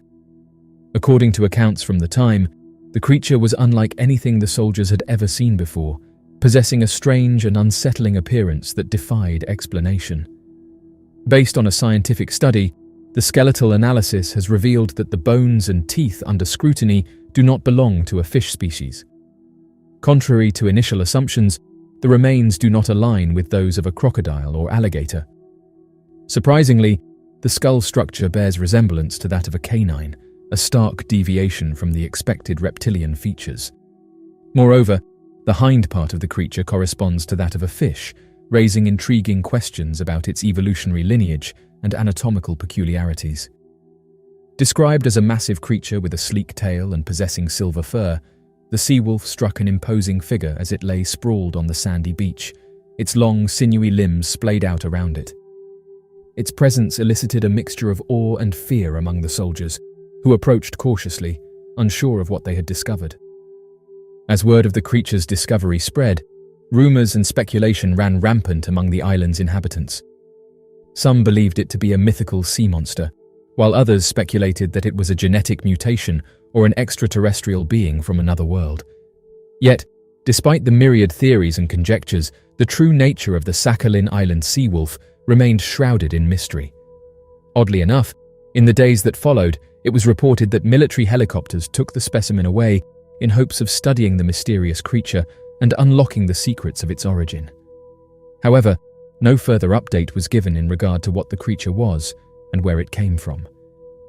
As the scientific community debated the origins of the Sakhalin Island seawolf, local legends and folklore began to emerge, weaving tales of mysterious creatures said to inhabit off the coast of the island. Yet, despite skeptics saying that the creature is a whale, the true nature of the Sakhalin Island seawolf remained elusive. As quickly as it had appeared, the creature vanished from the public eye, leaving behind only whispers and speculation in its wake. In the years that followed, many suggested that the mysterious creature could have been a globster. Globsters, mysterious and perplexing entities that wash ashore on beaches around the world, have long captured the imagination of scientists, researchers, and curious onlookers alike. These mysterious masses of organic matter, often described as amorphous, gelatinous blobs, defy easy classification and have given rise to a plethora of theories and conjectures regarding their origins and nature. The term globster was coined in the late 1960s by Ivan T. Sanderson, a noted zoologist and cryptozoologist, to describe anomalous marine carcasses that defied conventional identification. These peculiar entities, often characterized by their massive size, unusual appearance, and lack of recognizable features, have since become the subject of intense scrutiny and speculation within the scientific community. One of the most famous globsters in history washed ashore on a beach in Tasmania in 1960. Dubbed the Tasmanian globster, this massive gelatinous mass captivated onlookers and confounded experts with its bizarre appearance and unknown origin. Initial assessments suggested that it may have been a decomposing whale carcass, but further analysis revealed discrepancies that cast doubt on this explanation. Subsequent globster sightings have only added to the mystery surrounding these mysterious entities. From the St. Augustine monster discovered in Florida in 1896 to the Chilean blob found in Punta Arenas in 2003, Globsters have continued to baffle and intrigue scientists and laypeople alike with their inexplicable presence and perplexing characteristics. One of the most perplexing aspects of globsters is their apparent lack of identifiable features.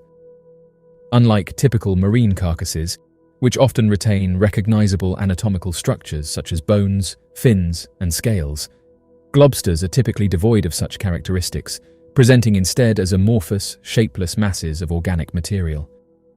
This lack of distinct features has led to a wide range of hypotheses regarding the true nature of globsters. Some researchers have proposed that they may be the remains of unknown or undiscovered species of marine animals, while others have suggested that they may be the result of natural processes such as decomposition or taphonomy. Another theory posits that globsters may be the result of human activities, such as pollution or military experiments that have altered the natural environment and led to the creation of these mysterious entities. While there is little concrete evidence to support this hypothesis, it remains a subject of speculation and debate among scientists and researchers. In recent years, advances in technology and analytical techniques have allowed scientists to gain new insights into the nature of globsters. DNA analysis, isotopic analysis, and other cutting-edge methods have provided valuable information about the composition and origin of these mysterious entities, shedding new light on their strange nature. Yet, despite these advancements, many questions remain unanswered. The true origin and nature of globsters continue to elude scientists, leaving them to ponder the mysteries of these perplexing entities and the secrets they may hold about the hidden depths of the ocean and the vast unknowns that lie beyond. The mysterious Trunco. Trunco, the cryptid sea creature that has captivated the imagination of cryptozoologists and enthusiasts alike, remains one of the most mysterious and elusive entities in the realm of unexplained phenomena. Described as a massive, furry and trunked sea creature resembling a hybrid between a polar bear and an elephant, Trunco has been the subject of numerous sightings and reports, yet its existence continues to elude scientific validation. In the coastal town of Margate, South Africa, on October 25, 1924, a strange creature, affectionately dubbed as Trunco, made its mysterious appearance, triggering a wave of fascination and speculation among locals and beyond. The fascinating account of this event was chronicled in an article titled "Fish Like a Polar Bear" that graced the pages of London's esteemed Daily Mail on December 27, 1924. According to reports, Trunco was first sighted engaged in a dramatic confrontation with two formidable killer whales in the turbulent waters. The intense battle unfolded over a span of 3 gripping hours, during which the unusual creature astounded onlookers by skillfully deploying its powerful tail to fend off the relentless attacks of its adversaries. A remarkable feat attributed to Trunco was its ability to propel itself out of the water to an impressive height of approximately 20 feet. During its 10-day stay on Margate Beach, a mysterious creature emerged, yet despite its presence, no scientific investigation was conducted on the carcass while it remained stranded. Consequently, a detailed and reliable description of the creature was never documented, and up until September 2010, it was widely believed that no photographs of the creature had ever been made public. There were unverified accounts from unidentified individuals who allegedly described the creature as having lustrous snowy white fur, an enormous elephant-like trunk, a tail reminiscent of a lobster, and a bloodless carcass. Beachgoers who encountered the creature attempted to measure it, revealing that it spanned a massive 47 feet or 14 meters in length, stood 10 feet or 3 meters wide, and towered 5 feet or 1.5 meters in height. Additional measurements included a trunk length of 5 feet with a diameter of 14 inches, a 10-foot tail, and fur length of 8 inches. The lack of scientific inquiry, combined with the descriptions provided, shrouded the creature in mystery, leaving many perplexed by its peculiar characteristics and unexplained features. In the years that followed, additional sightings of Trunco were reported, further fueling the mystery surrounding this cryptid sea creature. Witnesses described encountering a similar creature in various locations around the world, including Australia and Antarctica, leading some researchers to speculate that Trunco may be a migratory species with a wide-ranging habitat. One of the most intriguing aspects of Trunco is its purported ability to withstand extreme conditions and exhibit remarkable physical prowess. Witnesses have reported observing Trunco engaging in acrobatic feats, such as somersaults and backflips, as well as demonstrating incredible strength and agility in its interactions with other marine creatures. Despite the abundance of eyewitness accounts and anecdotal evidence, skeptics remain unconvinced of Trunko's existence, citing the lack of concrete scientific evidence and the possibility of misidentification or hoaxes. Critics argue that many purported sightings of Trunko can be attributed to known marine animals such as whales, seals, or large fish, whose unusual behavior or appearance may have led to misinterpretation. However, proponents of Trunko argue that the sheer volume and consistency of eyewitness reports lend credibility to the existence of this mysterious creature. They point to the similarities between various accounts and the absence of a known species that matches Trunko's unique characteristics, suggesting that it may represent a previously undiscovered species or an evolutionary offshoot of a known marine animal. In recent years, advances in technology and research techniques have provided new opportunities for investigating the mystery of Trunko. DNA analysis, satellite tracking, and underwater exploration have all been proposed as potential avenues for uncovering evidence of Trunko's existence and shedding light on its biology and behavior. Despite these efforts, Trunko remains a mystery, its existence shrouded in mystery and speculation. Whether Trunko represents a real, undiscovered species or merely a figment of the imagination, its legend continues to captivate the minds of cryptozoologists and enthusiasts around the world, inspiring curiosity and wonder about the hidden mysteries of the ocean depths. Until conclusive evidence is obtained, the true nature of Trunko will remain a subject of debate and fascination, adding another layer of intrigue to the rich tapestry of cryptozoological lore.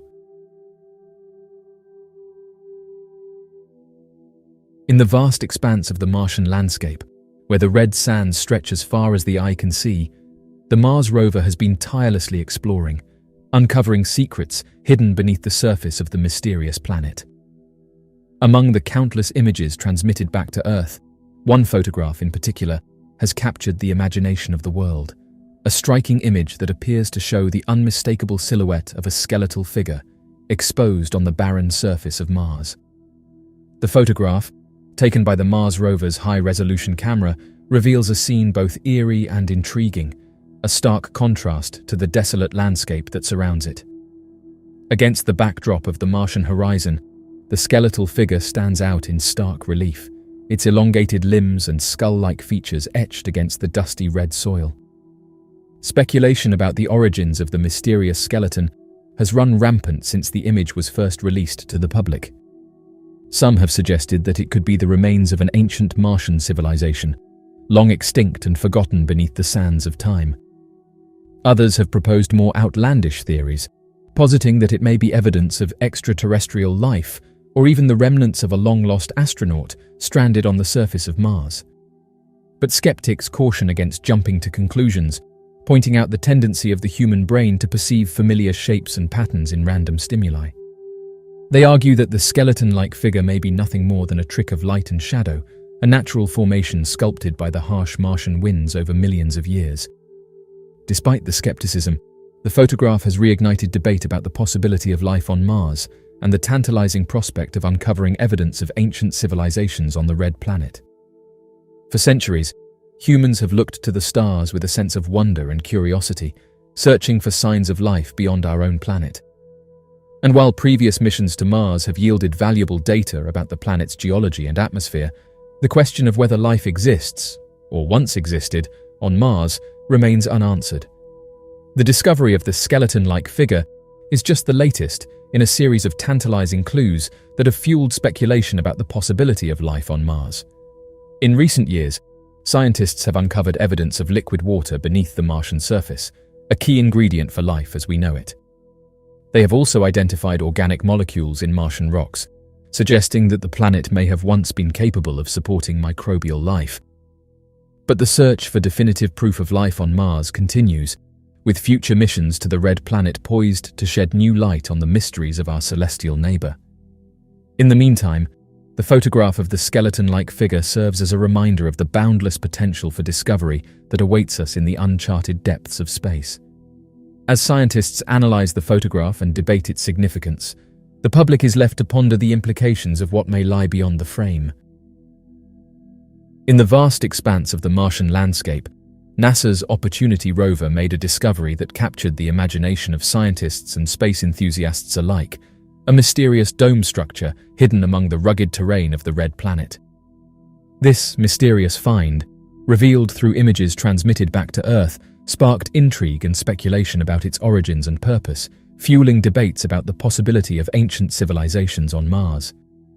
The discovery of the dome structure by NASA's Opportunity rover was a serendipitous moment in the ongoing exploration of Mars. As the rover traversed the Martian surface, its panoramic camera captured a series of images that revealed the presence of a distinctively shaped structure nestled amidst the rocky landscape. The dome structure, with its smooth, curved surface and symmetrical design, stood out against the backdrop of the Martian terrain. Its sheer size and unusual appearance immediately caught the attention of scientists and researchers at NASA, who quickly began analyzing the images to better understand the nature of this strange formation. Speculation about the dome structure abounded, with some suggesting that it could be a natural geological feature formed through processes such as erosion or volcanic activity. However, others were quick to point out the structure's striking resemblance to architectural designs found on Earth, leading to conjecture about its artificial origin. One prevailing theory proposed by amateur researchers and enthusiasts alike was that the dome structure could be the remnant of an ancient Martian civilization, a testament to the possibility that intelligent life may have once thrived on the Red Planet. Proponents of this theory pointed to the dome's intricate design and apparent construction as evidence of advanced technological capabilities beyond anything previously imagined.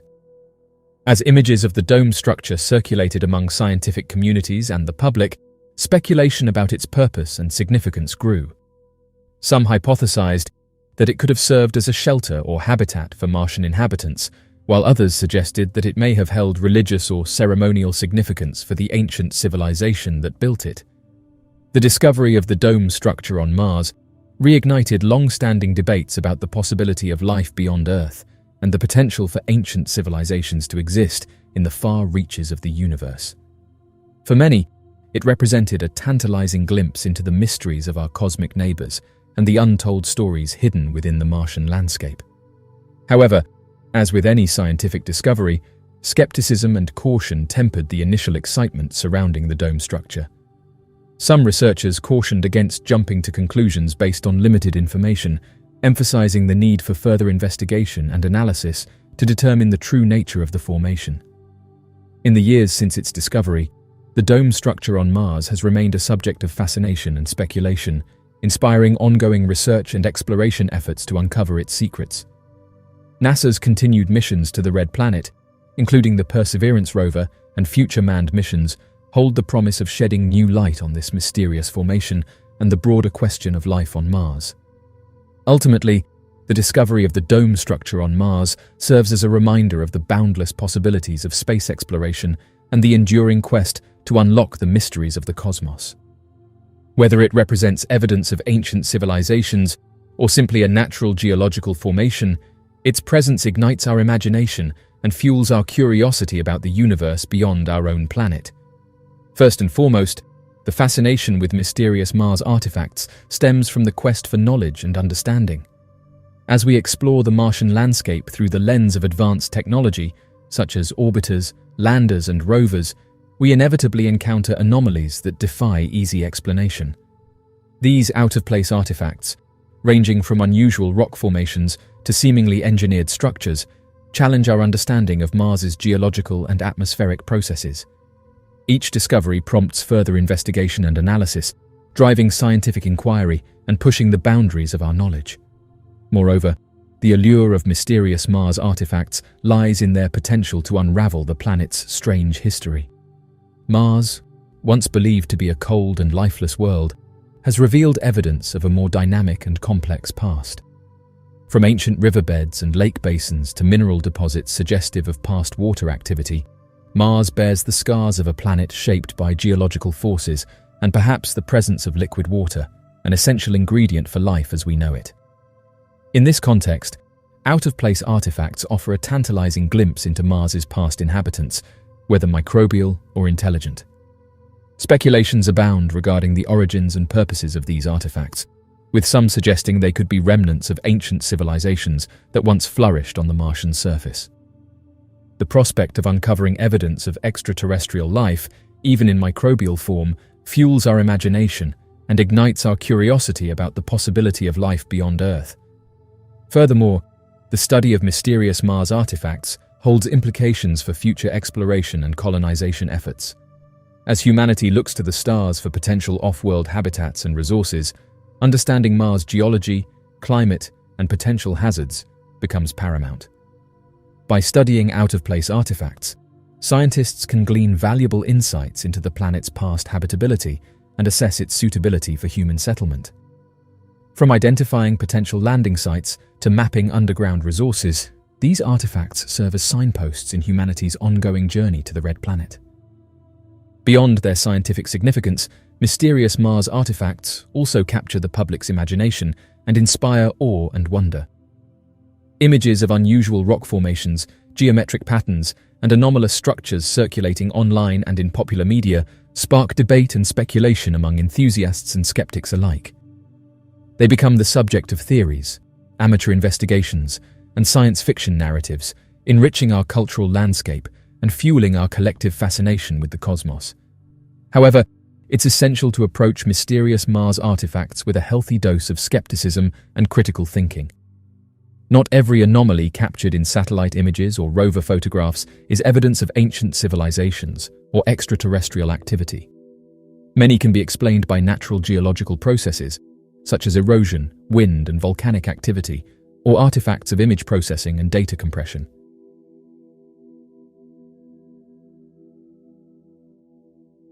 In the vast expanse of the digital realm, where information flows freely and narratives unfold at the speed of light, occasional posts emerge that defy conventional explanation and challenge our understanding of the universe. One such post, circulating on social media platforms, has sparked widespread intrigue and debate, a claim that a UFO was sighted refueling at the sun. The post, accompanied by photos purportedly captured by a vigilant observer, depicts a peculiar object hovering near the sun's surface. Oddly enough, this is now the second time that this object has been seen at our sun. Its shape, reminiscent of a huge planet-like object, hovered in the blazing coronal glow. What sets this sighting apart, however, is the astonishing claim that the object is engaged in a remarkable feat, refueling directly from the sun. At first glance, such a notion may seem preposterous, defying the laws of physics and our understanding of celestial bodies. After all, the sun, a colossal ball of incandescent gas, burns at temperatures exceeding millions of degrees Celsius, emitting intense radiation and solar winds that would seemingly render any spacecraft's approach impossible, let alone refueling. Yet, the mysterious photograph captured by the anonymous observer appears to defy conventional wisdom, presenting a tantalizing glimpse into the unknown. As the post gains traction across social media platforms, theories and speculation abound. Some suggest that the object may be an extraterrestrial craft, harnessing advanced technology to draw energy from the sun's inexhaustible reservoir of power. Such a possibility raises profound questions about the nature of interstellar travel and the capabilities of civilizations beyond our own. Others propose more mundane explanations, invoking natural phenomena or optical illusions to account for the mysterious object's appearance. Nevertheless, the notion of a UFO refueling at the sun captures the imagination and stirs the collective curiosity of humanity. The user said that they were looking for anomalies, and during their search, said that they noticed a significant circular unidentified object near the sun. This event raised curiosity and questions among observers due to its mysterious nature and proximity to such a central celestial body. Intriguingly, there have been multiple instances where recorded footage showcases a luminous spherical entity maneuvering in proximity to the sun. The exhibited object displayed motion that seemed to deviate from the typical patterns observed in natural celestial entities, leading to widespread conjecture regarding its source and characteristics. As an increasing amount of data and observations were gathered, the strange object began to unveil remarkable and perplexing features. Upon observation, a singular user has described the mysterious entity as featuring a substantial tentacle or arm extending directly into the sun. This peculiar statement suggests a profound connection between the mysterious object and the solar presence. Viewers who frequently observe the solar imagery have noted that these unusual objects defy conventional natural interpretations, such as coronal ejections. The observations made by those who saw this mysterious photograph suggest that these unidentified objects exhibit characteristics that cannot be explained using traditional explanations. The entity appeared to sustain a nearness to the solar surface, following a steady and consistent path in its orbit. Furthermore, this mysterious object displayed remarkable resistance to the intense heat and radiation emitted by the sun, prompting compelling inquiries into its characteristics and makeup. In-depth exploration of the mysterious emergence of a circular, unidentified object in close proximity to the sun has spurred the development of multiple scientific hypotheses and theories. In-depth analysis by several experts suggested the potential occurrence of a natural event, speculating on possibilities like a massive coronal mass ejection or a distinctive solar prominence. The interpretations provided were promptly rejected by observers of the image because the object displayed a consistent and precisely controlled path, characteristics that deviate from the usual patterns observed in natural solar occurrences. This dismissal stemmed from the object's ability to maintain a stable and deliberate trajectory, showcasing behaviors that are uncommon in typical solar events. Speculations from another perspective suggested that the unidentified entity could potentially represent an innovative spacecraft dispatched from a remote civilization. The notion sparked doubt among researchers due to the absence of concrete proof supporting the existence of highly intelligent extraterrestrial beings. This skepticism arises from the fact that the existence of advanced life forms beyond Earth is still largely theoretical and not supported. Despite that, the intriguing potential of advanced visitation could not be completely disregarded, igniting a heightened curiosity in the phenomenon. In the annals of UFO sightings, few sightings capture the imagination and intrigue of enthusiasts quite like the Ezekiel's wheel phenomenon, a purported UFO sighting reminiscent of the biblical description found in the Book of Ezekiel. What makes this sighting particularly compelling is its alleged documentation by the Solar Terrestrial Relations Observatory stereo camera, adding a layer of credibility to an already strange encounter. The Book of Ezekiel, part of the Hebrew Bible and the Old Testament of the Christian Bible, recounts the prophet Ezekiel's vision of a celestial chariot, a divine manifestation of God's presence in the form of a complex and intricate wheel within a wheel. The description, often interpreted metaphorically or symbolically, has also intrigued ufologists who see parallels between Ezekiel's vision and modern UFO sightings. The alleged sighting of a UFO resembling Ezekiel's wheel captured by the stereo camera adds a contemporary twist to this ancient mystery.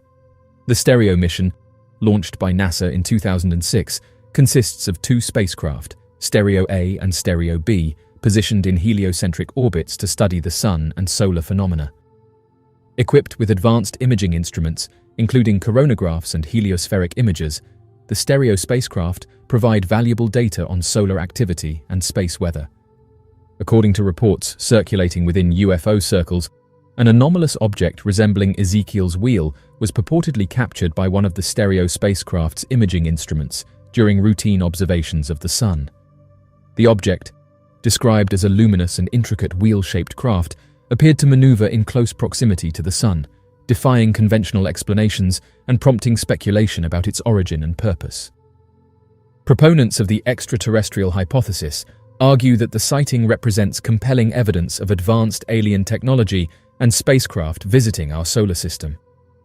They point to the anomalous behavior of the object, its resemblance to Ezekiel's wheel, and its apparent interaction with solar phenomena as indicators of intelligent design and extraterrestrial origin. Skeptics, on the other hand, offer alternative explanations for the purported sighting, ranging from instrumental artifacts and image processing errors to natural phenomena such as solar flares or coronal mass ejections. They emphasize the need for rigorous scientific analysis and scrutiny before jumping to conclusions about the nature of the observed object. Despite the skepticism surrounding the alleged Ezekiel's wheel sighting, its impact on the UFO community and broader public discourse about extraterrestrial phenomena cannot be overstated. The biblical imagery evoked by the description of the object resonates with religious and cultural beliefs, adding a layer of mystique and intrigue to an already captivating encounter. The purported sighting also raises important questions about the nature of UFO phenomena and their relationship to human spirituality, mythology, and folklore. As of right now, the alleged sighting of a UFO resembling Ezekiel's wheel, captured by the stereo camera, represents a fascinating convergence of ancient myth and modern technology. Whether viewed as evidence of extraterrestrial visitation, a product of human imagination, or a combination of both, the Ezekiel's wheel phenomenon continues to captivate the imagination of ufologists, scholars, and enthusiasts alike. The fascination with the sun, as a potential point of interest for unidentified flying objects, is not only a subject of speculation among ufologists, but also a theme explored in science fiction and popular culture. From the perspective that UFOs are real and genuine, several hypothetical reasons can be proposed to explain why extraterrestrial visitors might take an interest in Earth's sun. Firstly, the sun represents a potent source of energy and resources that could be of value to advanced civilizations traversing the cosmos. Just as humans have sought to harness solar energy for various purposes, extraterrestrial beings with advanced technology may have developed means to tap into the sun's vast energy reserves for propulsion, sustenance, or other unknown purposes. UFO sightings near the sun could be indicative of extraterrestrial activity aimed at harvesting or studying solar energy. Secondly, the sun serves as a gravitational anchor around which planets and celestial bodies orbit. Its gravitational influence extends far beyond the confines of the solar system, shaping the trajectories of comets, asteroids, and interstellar debris. For civilizations capable of interstellar travel, the sun could serve as a navigational beacon or gravitational waypoint, facilitating travel through space and providing reference points for interstellar navigation. UFO sightings near the sun may reflect the presence of extraterrestrial spacecraft utilizing the sun's gravitational field for navigation or transit. Thirdly, the sun plays a crucial role in the habitability of Earth and other planets within the solar system. Its warmth and light sustain life on Earth, driving weather patterns, photosynthesis, and the global climate system. Advanced civilizations seeking to study or interact with Earth and its inhabitants may recognize the importance of the sun in supporting life and ecosystems. UFOs observed near the sun could be engaged in scientific research, environmental monitoring, or even terraforming activities aimed at modifying planetary conditions to support life. Fourthly, the sun emits powerful bursts of radiation and charged particles in the form of solar flares, coronal mass ejections, and solar wind. These solar phenomena have significant implications for space weather, telecommunications, and technological infrastructure on Earth. Advanced civilizations, with the capability to manipulate or mitigate the effects of solar activity, may be drawn to the sun as a natural laboratory for studying and harnessing its energetic output. UFO sightings near the sun could represent extraterrestrial attempts to monitor or manipulate solar phenomena for their own purposes. Fifthly, the sun occupies a central place in human mythology, spirituality, and cultural symbolism. Throughout history, diverse cultures have worshipped the sun as a deity, celestial monarch, or cosmic force of creation and destruction. UFO encounters near the sun could resonate with these cultural narratives, reflecting extraterrestrial interactions with human beliefs, rituals, and cosmologies.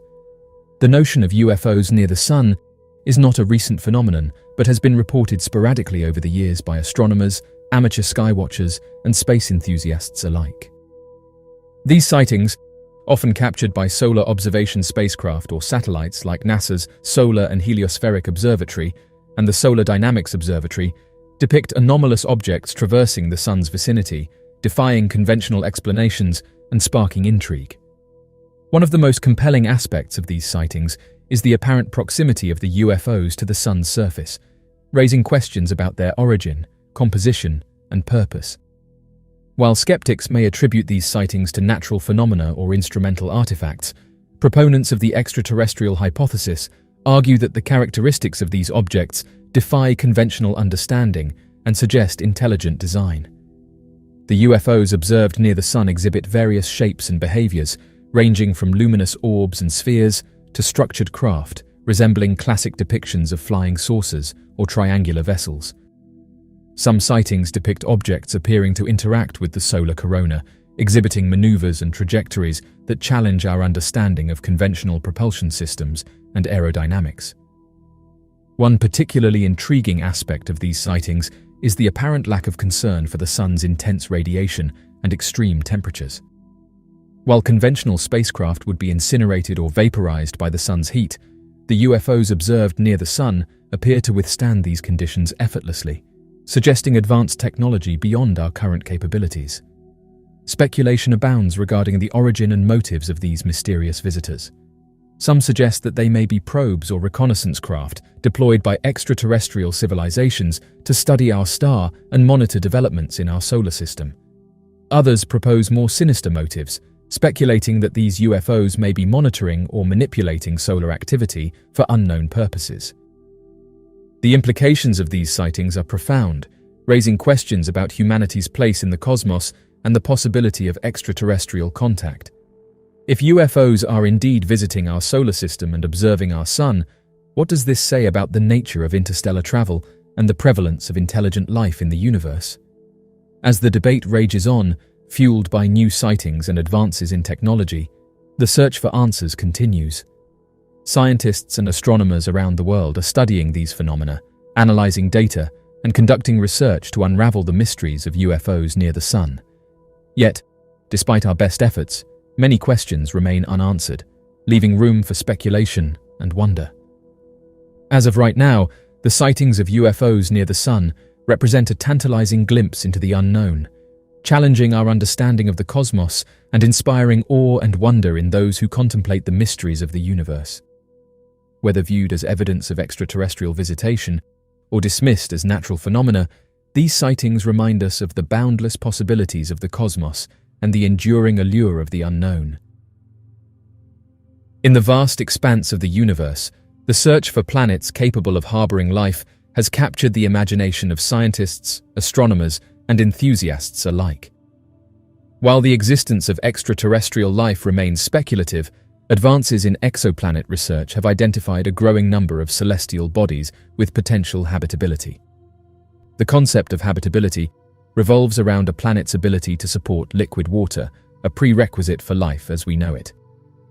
This criterion is encapsulated in the concept of the habitable zone or Goldilocks zone, an orbital region around a star where conditions are neither too hot nor too cold for liquid water to exist on the planet's surface. Factors such as a planet's distance from its host star, its size, composition, and atmospheric conditions all influence its habitability. One of the most well-known candidates for potential habitability is Proxima Centauri b, an exoplanet orbiting Proxima Centauri, the closest star to the Sun. Located within the habitable zone of its star, Proxima Centauri b has garnered significant attention due to its proximity to Earth and the possibility of liquid water on its surface. However, its status as a potentially habitable world remains speculative, and further observations are needed to confirm its habitability.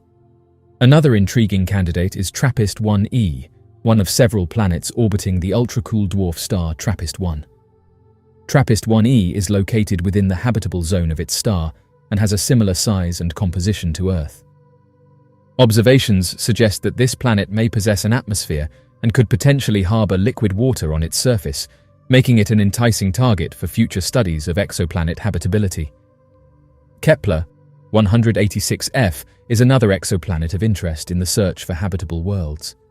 Situated within the habitable zone of its host star, this planet is roughly the size of Earth and orbits a red dwarf star located approximately 500 light-years away.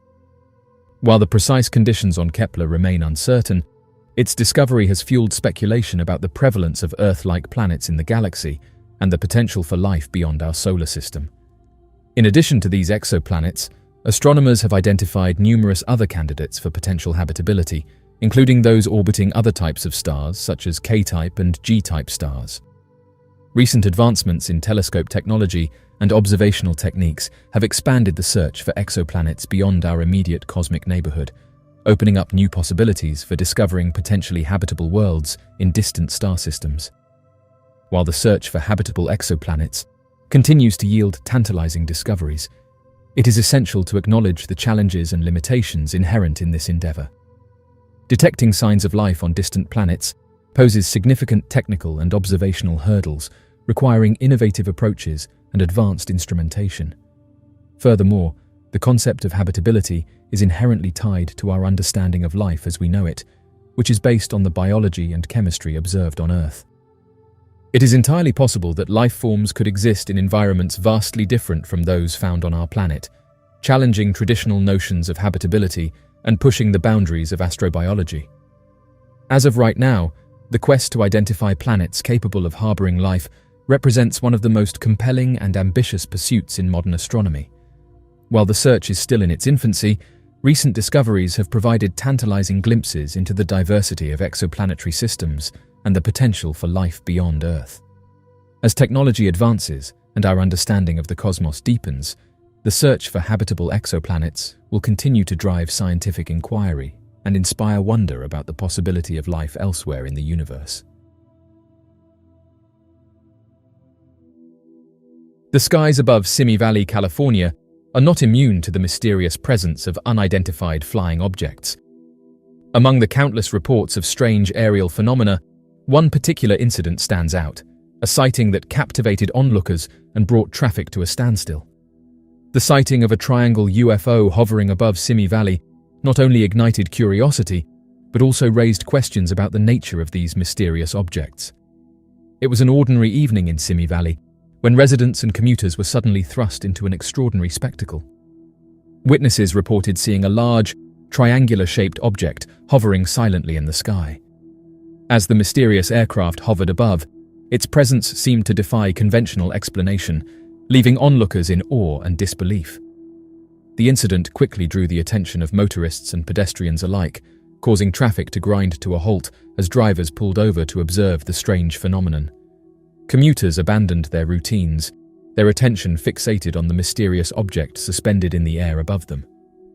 The sudden appearance of this mysterious object brought a sense of wonder and apprehension to the community.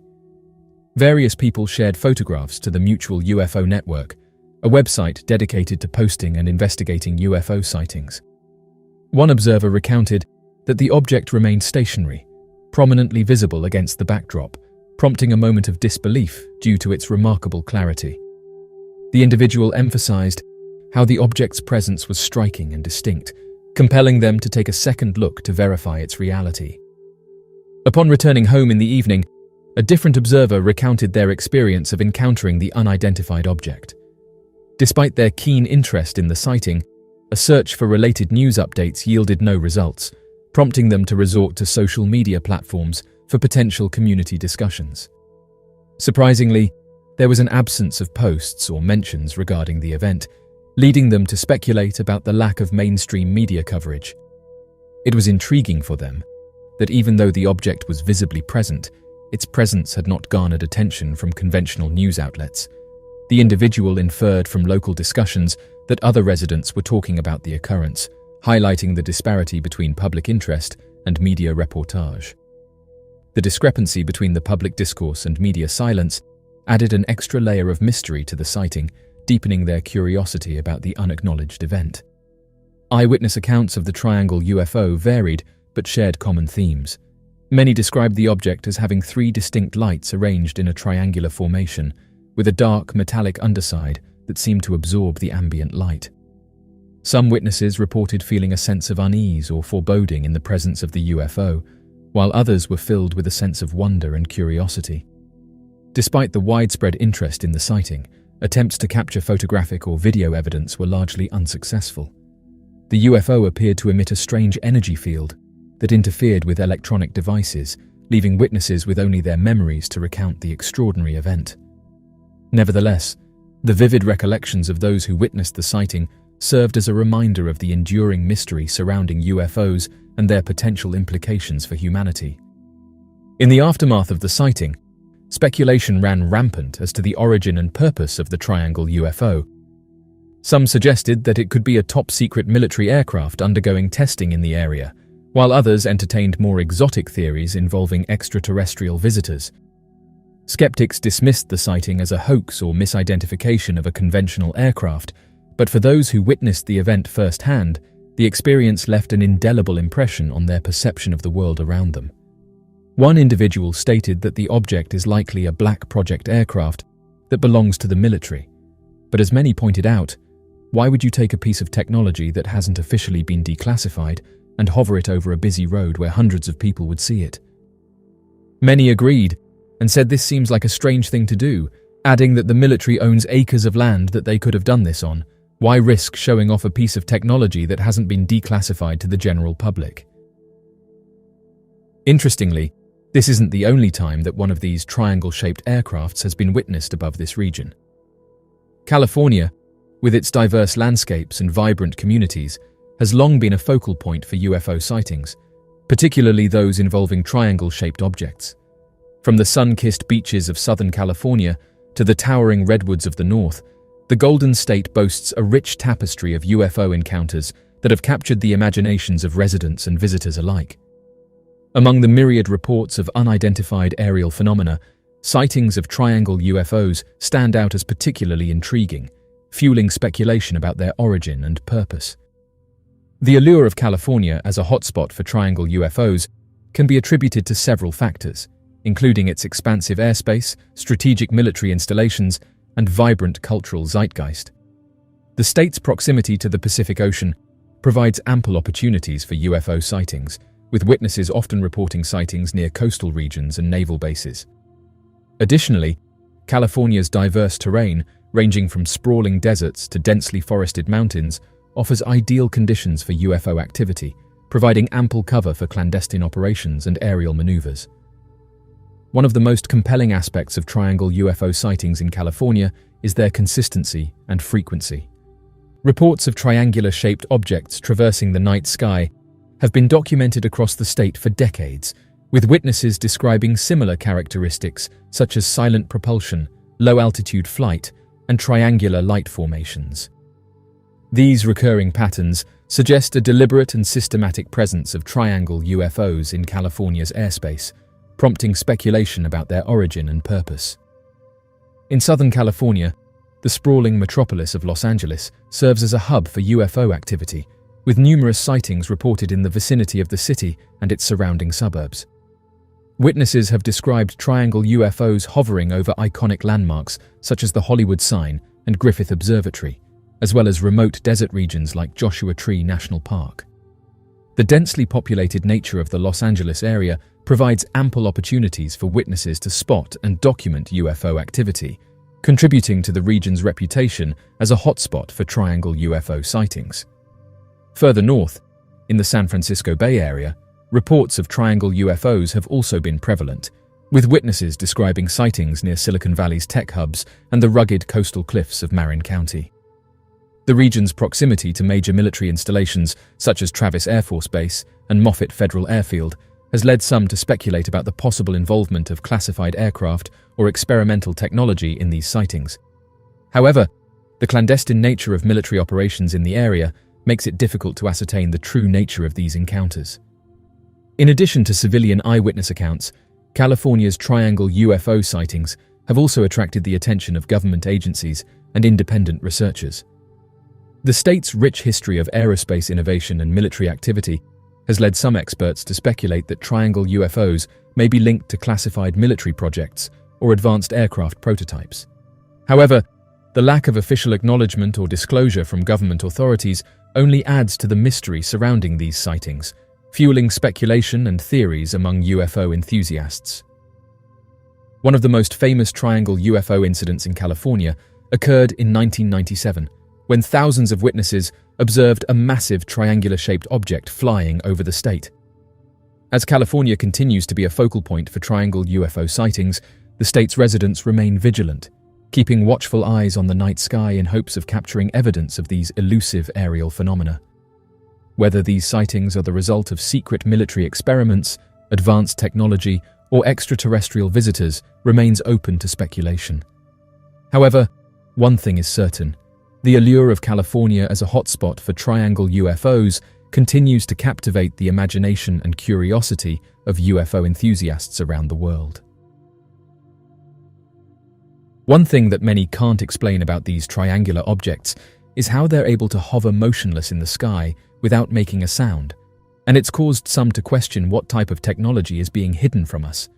The concealment of UFO technology from the public could be motivated by various factors, including national security concerns, technological superiority, and geopolitical advantage. If UFOs possess advanced propulsion systems or capabilities beyond conventional aircraft, governments may seek to harness this technology for military purposes. By keeping such technology classified, nations could maintain a strategic advantage over potential adversaries, safeguarding sensitive capabilities from falling into the wrong hands.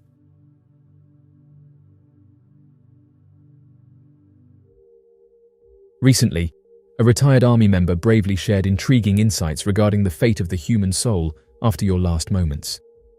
He said the following: "When you pass away, you have choices. When you leave your physical body, it's very typical for you to see yourself standing next to your body, with either your loved ones or EMTs, or whatever your circumstances are, and you see yourself, and then you will hear a voice, and you will see the tunnel of light, and the voice will be calling you, or you will hear the voice telepathically telling you to come on. As you stand there and look at the tunnel of light, you have a choice. You can go up to the tunnel of light, where you'll be with other loved ones that had crossed over, and you'll be put into a system where you are caught in a reincarnation cycle. Or you can turn around and put the tunnel of light around you, and what you will see is the entire universe. If you choose the universe instead of the tunnel of light, whatever dimension you came from when you came down here to Earth, if you choose the universe and you say to yourself, 'I wish to go home,' you will return to that dimension from which you came. You will leave here and go back to that dimension, where I'm told you will be reunited with your soul growth because we were multidimensional. I've never shared this information before." End quote. Consciousness, the mysterious essence of our existence, has puzzled philosophers, scientists, and mystics for centuries. It is the foundation of our subjective experience, the inner theatre where thoughts, emotions, and perceptions dance in a symphony of awareness. Yet, despite our best efforts to understand it, consciousness remains one of the greatest mysteries of the human experience. At its core, consciousness is the subjective experience of being alive, the feeling of I am that pervades our waking moments. It encompasses our thoughts, sensations, and emotions, providing us with a continuous stream of awareness that shapes our perception of the world. And yet, despite its ubiquity in human experience, consciousness defies easy explanation. One of the most perplexing aspects of consciousness is its relationship to the physical brain. While it is clear that our subjective experience arises from the activity of neurons and neural networks in the brain, the precise mechanisms by which this occurs remain elusive. Scientists have made significant strides in understanding the neural correlates of consciousness, the specific brain regions and patterns of activity associated with different aspects of conscious experience, but the fundamental nature of consciousness itself remains a mystery. One of the key questions in the study of consciousness is known as the hard problem, the question of how and why subjective experience arises from physical processes in the brain. While it is relatively straightforward to correlate neural activity with specific cognitive functions, such as perception, memory, and language, explaining why these activities give rise to conscious awareness is far more challenging. This gap between brain activity and subjective experience is often described as the explanatory gap, and it lies at the heart of the mystery of consciousness. Another puzzle of consciousness is its apparent unity and coherence. Despite the brain's complexity and the multitude of neural processes occurring at any given moment, our conscious experience remains remarkably integrated and seamless. This phenomenon, known as the binding problem, raises questions about how the disparate elements of consciousness, sensations, perceptions, emotions, and thoughts, are unified into a single cohesive experience. Furthermore, consciousness exhibits a number of curious properties that defy easy explanation. For example, it is characterized by its subjective first-person perspective, the sense of being that each of us experiences from within. This subjective perspective is deeply personal and cannot be directly observed or measured by external observers, posing challenges for scientific study. Consciousness also exhibits qualities such as intentionality, the capacity to be about something, and phenomenality, the qualitative feel of conscious experience, that are difficult to reconcile with purely physical explanations. While scientists have proposed various theories to account for these properties, including functionalist, representationalist, and panpsychist frameworks, none offer a comprehensive solution to the mystery of consciousness. Furthermore, consciousness is intimately tied to the phenomenon of self-awareness, the ability to reflect on one's own thoughts, feelings, and experiences.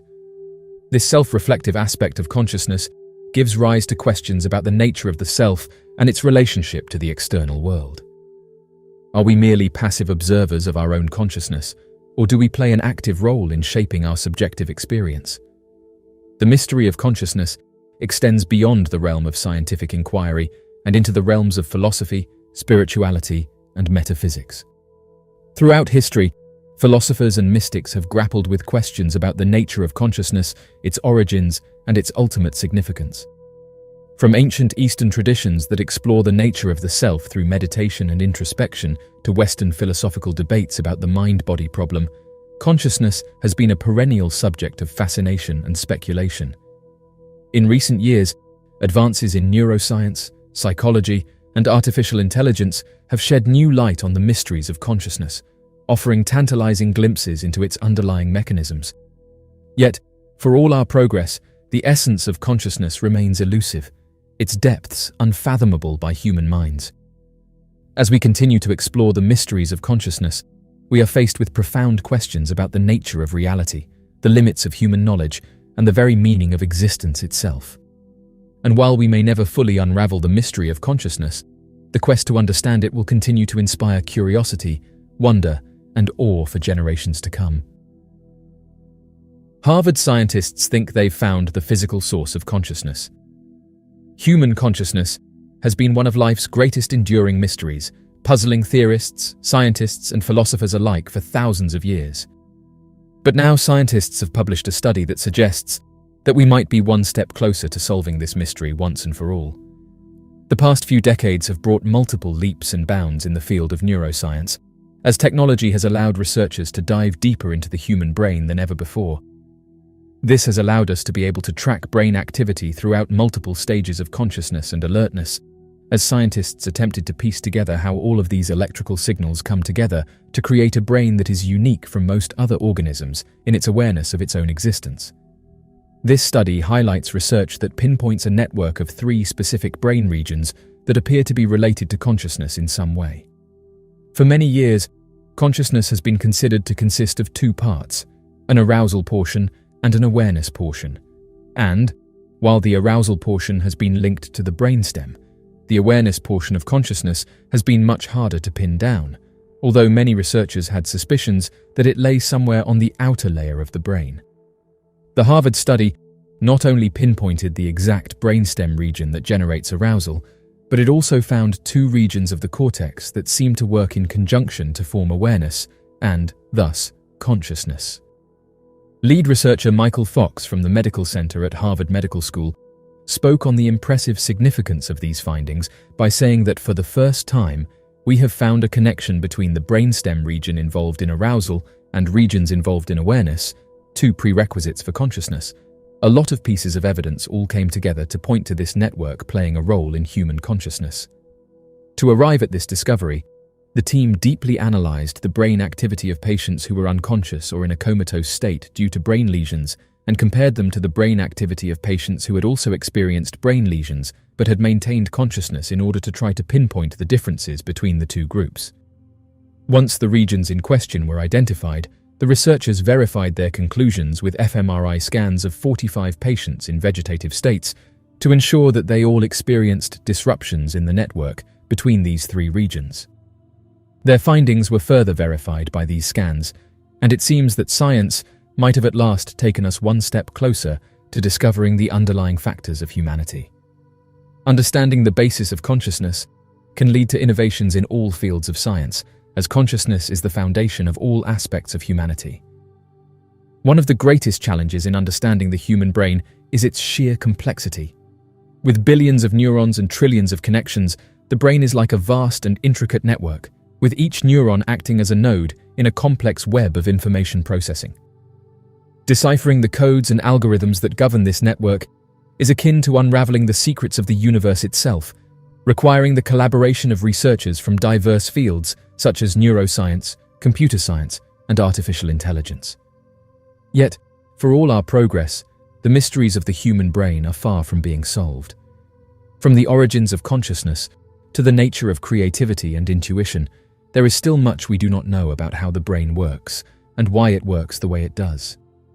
As we continue to unravel these mysteries, we are not only expanding our understanding of the human mind, but also unlocking new possibilities for improving human health, enhancing cognitive function, and even transcending the limits of the brain itself.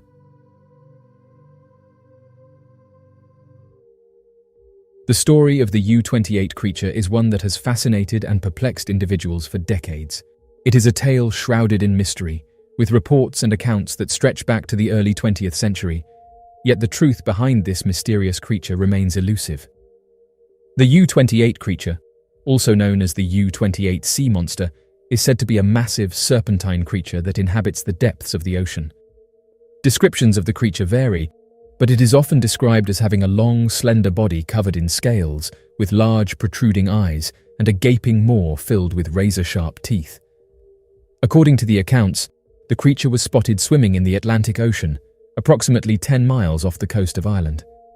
The crew of the U-28 reported seeing a massive creature with a long neck and a small head, similar in appearance to a prehistoric plesiosaur or a sea serpent.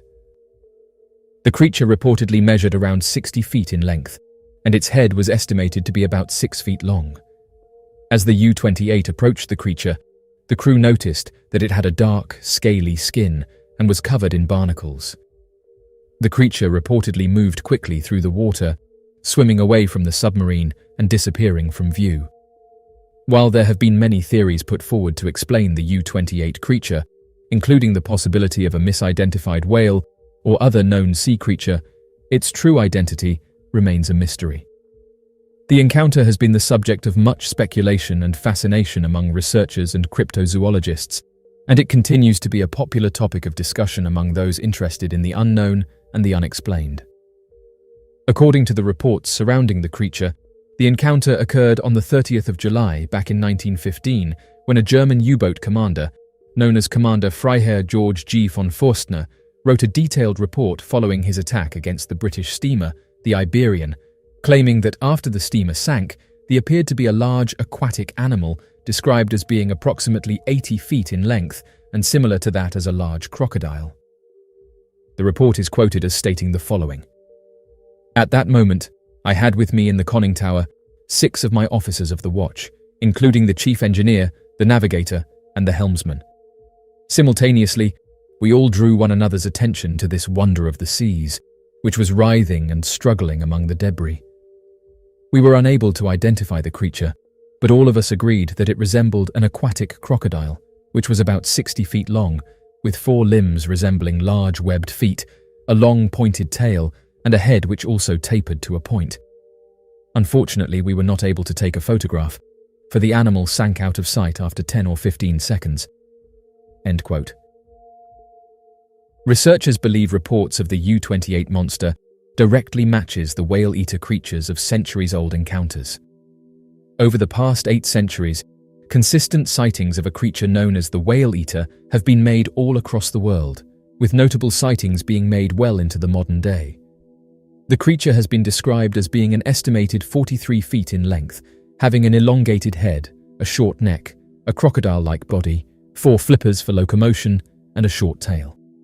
Since the 13th century, sailors have claimed fantastic stories of massive sea monsters that are known for hunting down and eating whales of all sizes. Researchers have speculated that the whale-eater is a surviving member of the Pliosaurus marine reptile species that was estimated to have gone extinct about 65 million years ago. With its crocodile-like appearance, the whale-eater would more than accurately fit the description of the plesiosaur and would explain the large number of sightings made throughout history. Additionally, on the 13th of August 2012, a 65-foot whale was found beached on the sandy coast of St. Austell. Before efforts could be made to assist the whale, the creature suddenly passed away. When experts analysed the whale, they found that there were deep gashes all across the creature's face that looked eerily like a massive single bite mark, with the teeth-like punctures curving evenly into a U-shape across the whale's entire face. The crew of the U-28 were left shaken by the encounter, and reports of the mysterious sea creature quickly spread throughout the German Navy. Some speculated that the creature was a previously undiscovered species of marine reptile, while others believed it to be a mythical sea monster. Since that fateful encounter, there have been numerous reported sightings of the U-28 creature in waters around the world. Fishermen, sailors, and ocean explorers have all claimed to have encountered the creature, describing similar features and behaviors consistent with the original accounts from the U-28 crew. Believers in the U-28 creature point to the consistency of the reports and the credibility of the witnesses as evidence of its existence. They argue that the oceans are vast and largely unexplored, and that it is entirely possible for a large, elusive creature to remain hidden from human sight. The mystery of the U-28 creature continues to captivate the imaginations of people around the world, inspiring countless tales of adventure and exploration. Whether it is a real, undiscovered species of marine animal or simply a product of folklore and myth, the legend of the U-28 creature reminds us of the boundless mysteries that lie beneath the surface of the ocean. As long as the seas remain uncharted and untamed, the truth behind the U-28 creature may never be fully known. The mystery of the Alaskan giant polar bear. The vast and untamed wilderness of Alaska has long been a hotbed of mystery and intrigue, with tales of strange creatures and unexplained phenomena lurking in its remote forests and icy tundra. Among the most intriguing of these mysteries is the legend of the Alaskan giant polar bear, a cryptid said to roam the icy expanses of the last frontier. Described as a massive and fearsome creature, the Alaskan giant polar bear is said to dwarf its more common counterparts, standing at towering heights of up to 15 feet. Its fur is said to be thick and white, providing perfect camouflage against the snow-covered landscape, while its razor-sharp claws and powerful jaws make it a formidable predator. Reports of encounters with the Alaskan giant polar bear date back centuries, with indigenous Alaskan tribes recounting tales of the creature's presence in their folklore and oral traditions. According to these stories, the bear is said to possess supernatural abilities and is revered as a powerful and fearsome guardian of the wilderness.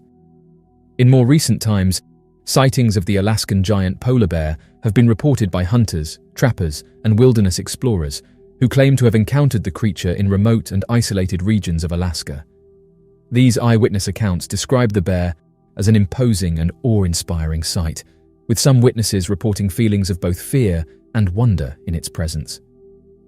One of the most famous encounters with the Alaskan giant polar bear occurred in the early 20th century, when a group of gold prospectors stumbled upon a massive bear while exploring the rugged terrain of the Alaskan wilderness. According to their accounts, the bear appeared suddenly out of the mist, its enormous size and ferocious demeanor striking fear into the hearts of the men. Despite their best efforts to defend themselves, the prospectors were no match for the creature's immense strength and were forced to flee for their lives. A woman hailing from Kodiak Island fondly recalls a remarkable incident involving her father, who once encountered and successfully defeated a colossal white bear with hairy paws. The encounter left a lasting impression on her, as she emphasized that this extraordinary bear was unlike any Kodiak bear she had ever seen before, highlighting its unique and awe-inspiring presence in the Alaskan wilderness. The majestic Alaskan giant polar bear, known to roam not only in Alaska but also spotted in regions like Greenland, Alberta, and Quebec, has captured the attention of many with its elusive presence. Tales of encounters with this Arctic giant have sparked curiosity and awe among witnesses. For instance, a couple's remarkable account involves a rare sighting of a colossal white bear with two heads during their gondola ride amidst the winter landscapes of Alberta. Similarly, in Quebec, an intriguing incident unfolded as a French elderly woman peacefully enjoyed her hot chocolate in a cozy restaurant, only to be startled by the sight of a massive white entity resembling fur swiftly descending a hill. Despite fervent expeditions to verify such sightings, concrete evidence of these extraordinary encounters continues to elude discovery. The huge polar bears observed in the region could potentially represent a lingering group of the Ursus maritimus tyrannus, also referred to as the Pleistocene polar bear. Unlike the contemporary polar bear species, This particular bear species was notably taller by more than 11 inches. Historical records indicate the existence of this ancient bear through the discovery of a partially preserved ulna, unearthed along the banks of the Thames River in close proximity to Kew Bridge, London. The History Channel introduced a gripping documentary television series called Missing in Alaska in 2015. This show delves into the mysteries of the Alaskan Triangle, an area where a puzzling phenomenon has unfolded over the past 2 decades. Each year, individuals have inexplicably vanished, believed to be linked to encounters with mythological creatures, mutated beings, cryptids, and various monsters. The disappearances are attributed to a range of theories, including involvement by paranormal or supernatural forces, extraterrestrial or alien entities, as well as being hunted or harmed by entities with ties to Native American or Eskimo folklore, such as demonic beings or ghostly entities. The Alaska Triangle, often overshadowed by the Bermuda Triangle in terms of notoriety, has gained a reputation for inexplicable vanishing incidents. In the remote expanse neighboring Juneau, Alaska, a baffling multitude of individuals, approximated at 20,000 since the 1970s, have mysteriously disappeared. This region, characterized by a sparse population, has garnered a reputation shrouded in mystery, given its unsettling trend of an average of about 2,250 people disappearing annually. The Alaska Triangle, geographically situated between Anchorage and Juneau in the south, and Utqiagvik, formerly known as Barrow, on the northern coastline, has become synonymous with unexplained vanishings. The Alaska Triangle has long been associated with the mysterious and captivating realms of the supernatural. Within this perplexing region, numerous accounts abound of eerie encounters involving UFO sightings, ghostly apparitions, and encounters with intimidating creatures resembling Bigfoot or the Yeti. Stretching from the frozen expanse of the Arctic Circle to the rugged peaks of the Alaska Range and the dense forests of the southeastern Panhandle, the Alaska Triangle encompasses some of the most remote and inhospitable terrain in North America. Within its boundaries lie vast expanses of uncharted wilderness, jagged mountain peaks, and icy glaciers, making it a challenging and often treacherous environment for those who venture into its depths. The history of the Alaska Triangle is littered with tales of vanished explorers, lost hikers, and missing aircraft, leading to speculation and theories about what could be behind these mysterious disappearances. Some researchers attribute the disappearances to the harsh and unforgiving environment of the Alaska wilderness, citing factors such as extreme weather, rugged terrain, and unpredictable wildlife as potential causes. Others point to more supernatural explanations, invoking legends of ancient spirits and malevolent forces said to haunt the remote corners of the wilderness. One popular theory is that the Alaska Triangle is home to a powerful and mysterious vortex or energy field that somehow disrupts navigation and communication systems, leading to the disappearance of aircraft and individuals who stray too close. Proponents of this theory point to the region's magnetic anomalies and unusual weather patterns as evidence of a hidden force at work, though skeptics dismiss such claims as mere speculation. Another theory suggests that the disappearances in the Alaska Triangle could be the result of clandestine government activity or top-secret military operations conducted in the remote wilderness. According to this theory, the government may be conducting experiments or testing advanced technology in the area, inadvertently causing the disappearances of those who stumble upon their activities. While there is little concrete evidence to support this theory, it remains a tantalizing possibility for those who seek answers to the mysteries of the Alaska Triangle. Despite decades of speculation and investigation, the true nature of the Alaska Triangle's mysteries remains elusive, with more questions than answers surrounding the disappearances that have occurred within its boundaries. As long as the remote wilderness of Alaska remains untamed and unexplored, the mystery of the Alaska Triangle will continue to captivate the imagination of adventurers and researchers alike, drawing them into its depths in search of the truth behind its mysteries. Until then, the secrets of the Alaska Triangle will remain hidden, waiting to be uncovered by those brave enough to venture into its shadowy realm. On the 4th of July in the year 1928, Alfred Lowenstein, an extraordinarily affluent tycoon, embarked on his luxurious aircraft at Croydon Airport. This flight was part of his usual itinerary, destined to traverse the breathtaking landscapes along the English and French shores before eventually reaching Brussels, where Lowenstein resided with his spouse, Madeleine. The journey was meticulously planned, with Lowenstein undoubtedly accustomed to such extravagant travels due to his opulent lifestyle and booming business empire. Lowenstein's presence never failed to catch the attention of airport staff, a testament to his distinctive aura that extended to any place he visited. His identity transcended beyond borders as a remarkably affluent businessman, to the extent that his unmatched wealth earned him the renowned title of the wealthiest individual globally. Lowenstein's reputation preceded him, making him easily identifiable and stirring curiosity wherever he appeared. His wealth was substantial even before the onset of the First World War, but it saw a remarkable surge during the subsequent period of peace. His vast array of enterprises played a crucial role in supplying electrical power to emerging nations, catapulting him into the limelight as a figure actively sought after by heads of state worldwide. Presidents and prime ministers from various countries recognized the pivotal role played by his companies in electrifying developing regions.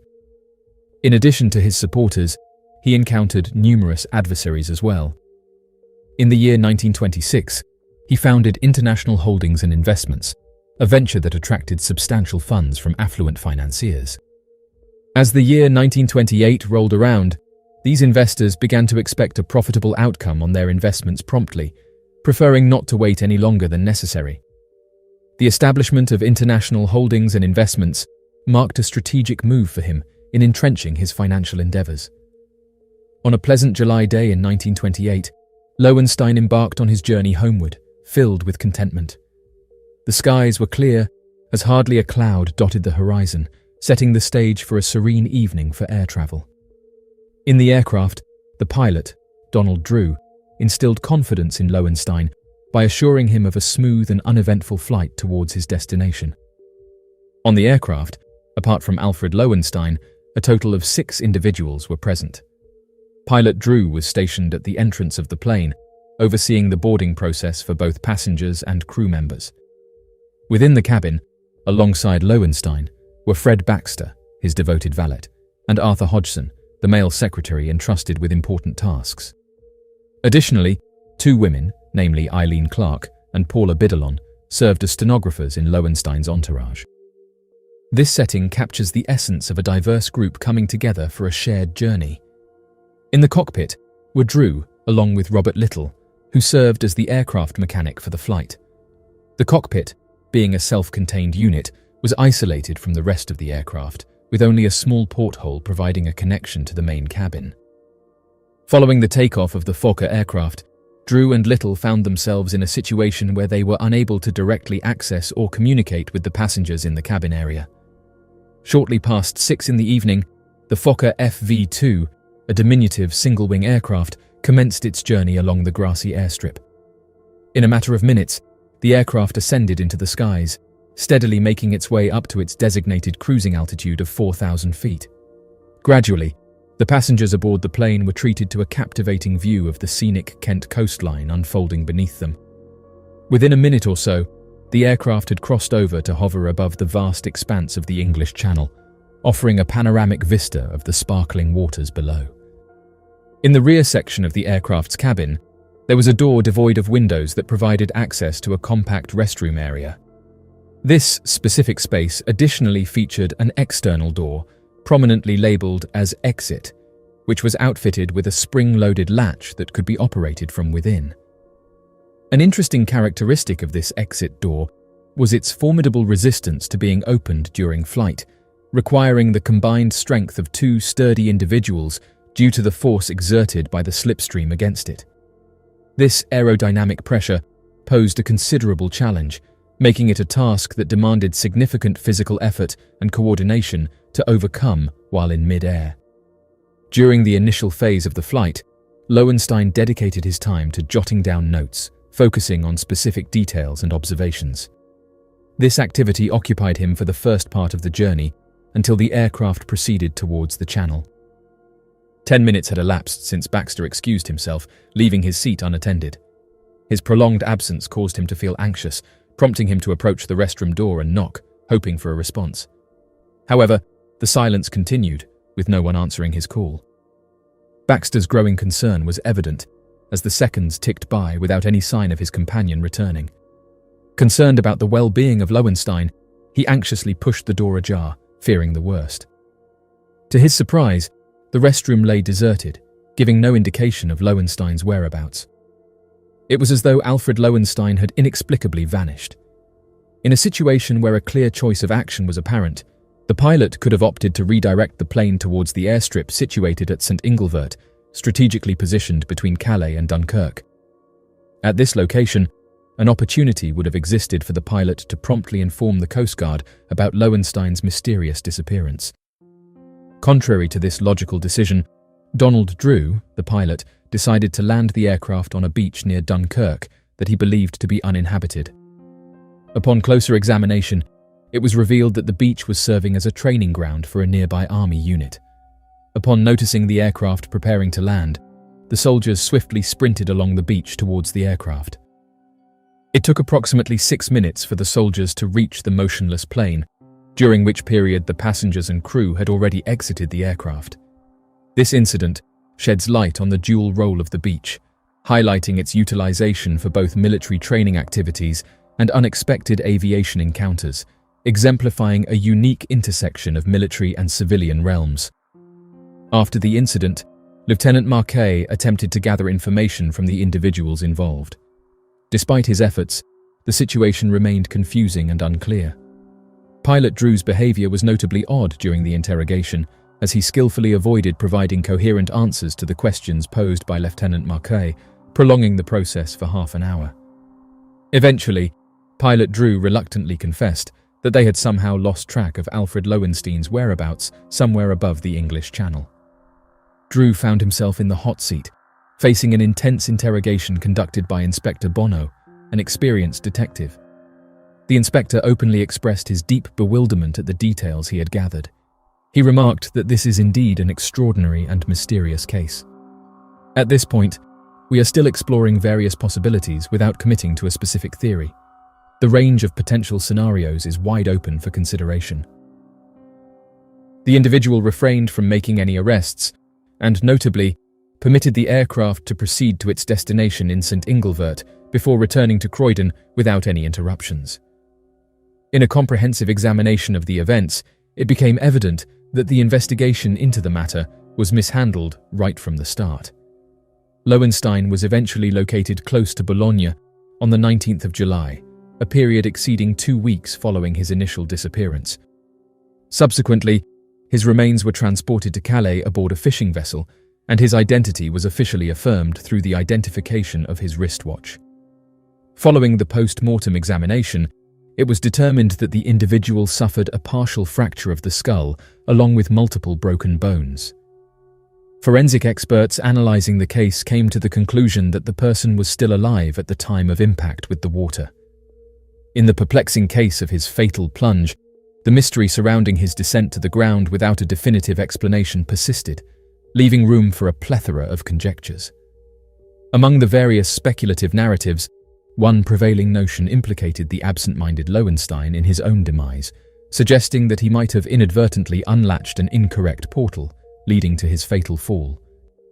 However, this scenario seemed highly implausible, considering the sheer difficulty, if not near impossibility, of manipulating a door while in a state of free fall. Amid speculation, rumors circulated suggesting that his demise was self-inflicted, potentially due to the imminent revelation of his unethical dealings in business. A more credible and ominous theory suggests that Lowenstein might have been forcefully ejected from the aircraft by the valet and the male secretary, potentially under the influence of Lowenstein's wife, Madeleine. Their intricate relationship was characterized by a significant lack of warmth, and it is speculated that she harbored a strong desire to secure his wealth. The circumstances surrounding his disappearance point towards a calculated and premeditated act orchestrated by individuals close to him, with Madeleine potentially playing a pivotal role in this unsettling narrative. The unequivocal certainty lies in the fact that every single one of the 6 individuals aboard had undeniably been informed about the heinous act that transpired. The Fokkers landing on the beach has been associated with a theory suggesting that it might have done so to facilitate the replacement of a new rear door, which was already present on board the aircraft, to substitute the one that had been ejected over the channel. This explanation aligns well with an anecdote shared by a French fisherman who remembered witnessing something resembling a parachute descending from the skies precisely when Lowenstein disappeared. It is plausible that this perceived parachute could have been the missing rear door. This intricate narrative sheds light on a potential connection between the landing event and the mysterious disappearance, proposing a scenario where the aircraft's maneuvers were linked to the crucial replacement of the rear door. In the scenario where both the door and Lowenstein were disposed of in the Channel waters, it could be deemed as the flawless execution of a crime. Surprisingly, no individual was ever formally charged, and there were no direct accusations made. Regarding Lowenstein, his lack of popularity culminated in him being buried in an unmarked grave as his final resting place.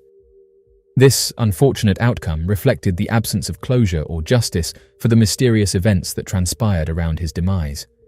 Madeline, the widow of the deceased, did not attend the gathering, indicating that she likely had pressing engagements related to managing and allocating the substantial inheritance she had recently acquired. It can be inferred that her absence was not due to mourning, but rather due to the significant responsibilities that come with inheriting a substantial fortune.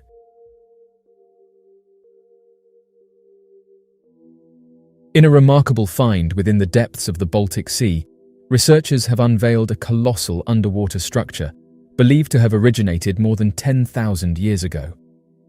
This discovery is in close proximity to the well-known Baltic Sea anomaly, sparking significant interest and curiosity among the scientific community and the public alike.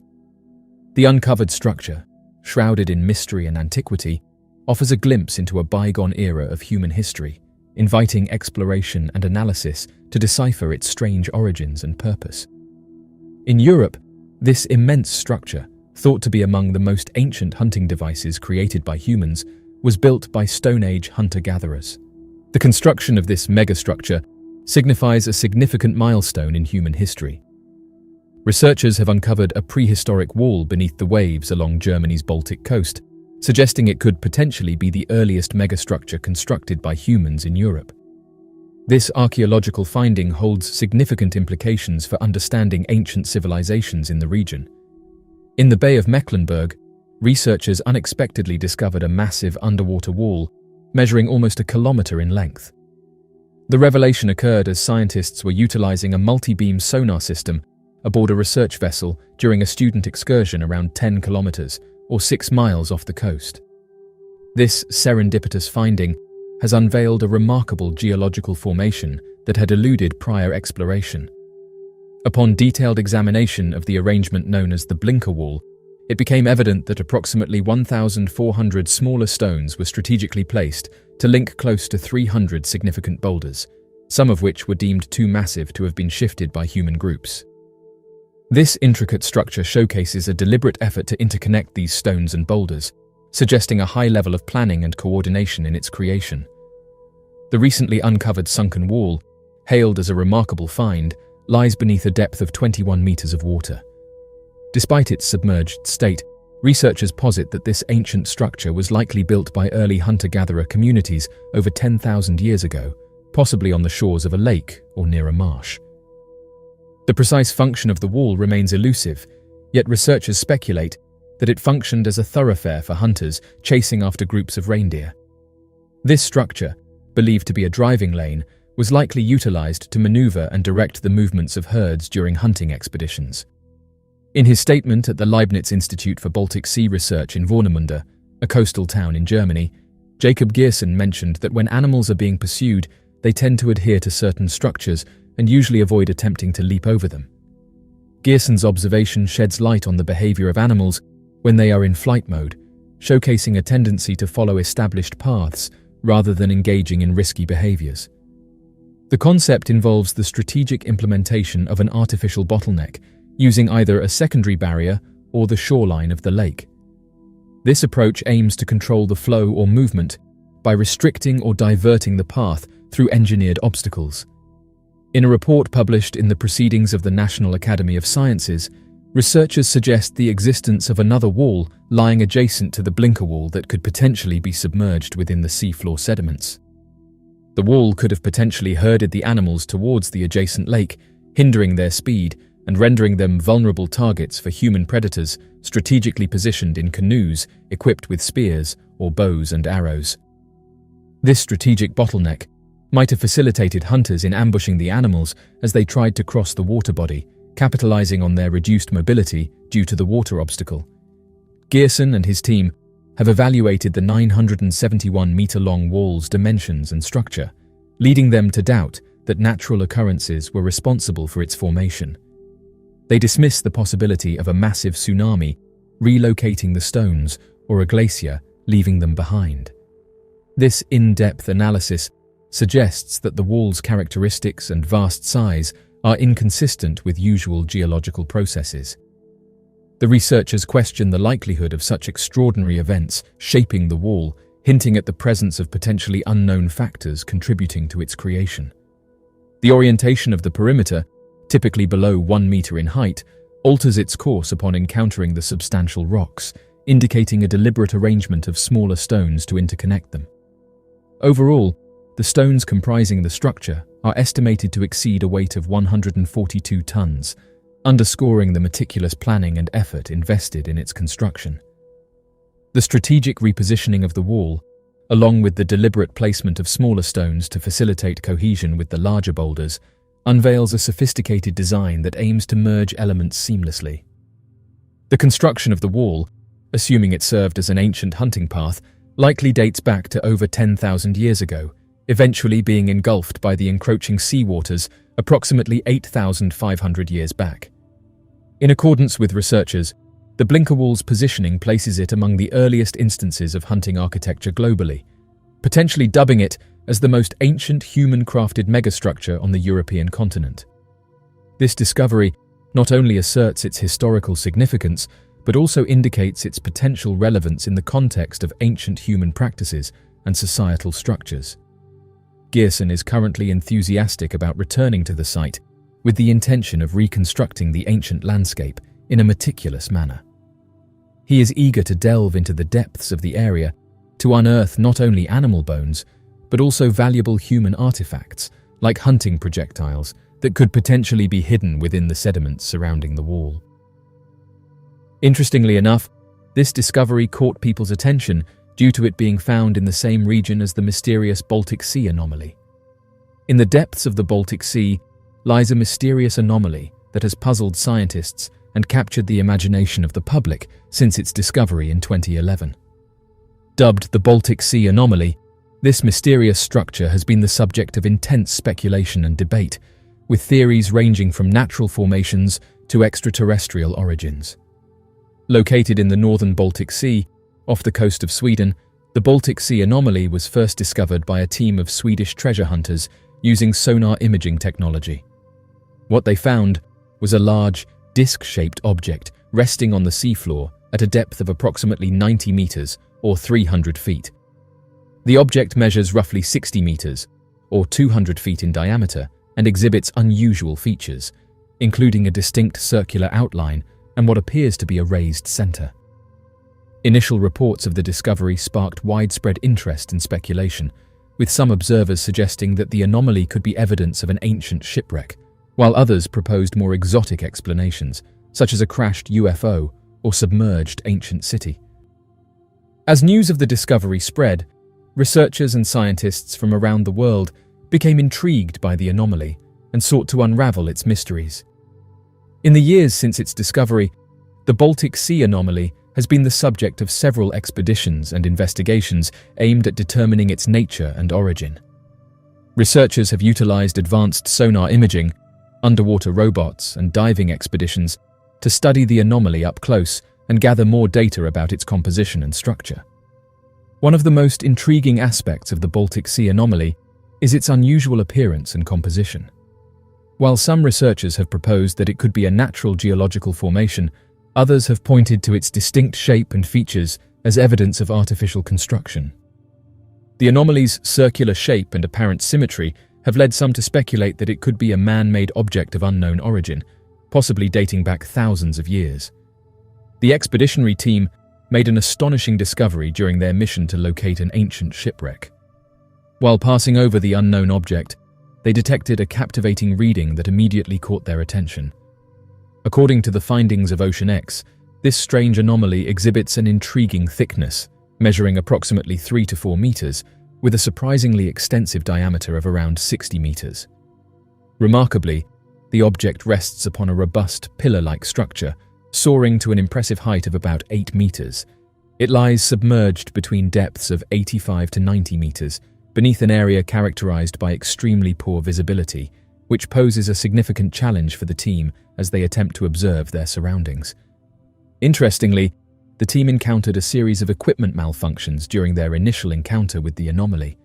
These malfunctions inexplicably ceased as soon as they moved past the mysterious object. At first, the team dismissed this as mere coincidence. However, when they retraced their steps and encountered the same equipment issues again, they began to entertain the notion that the object emits some kind of electromagnetic field. In order to test this hypothesis, the team conducted multiple experiments and, astonishingly, they consistently experienced equipment failure whenever they approached the anomaly. The team's fascinating findings have sparked a multitude of questions and speculations. Their exploration and analysis of the mysterious object, coupled with the data they have collected, have opened up new avenues of investigation in uncovering the true nature and significance of this captivating discovery. According to the account of experienced diver Stefan Hogeborn, he encountered a truly remarkable and unexplainable phenomenon during one of his dives.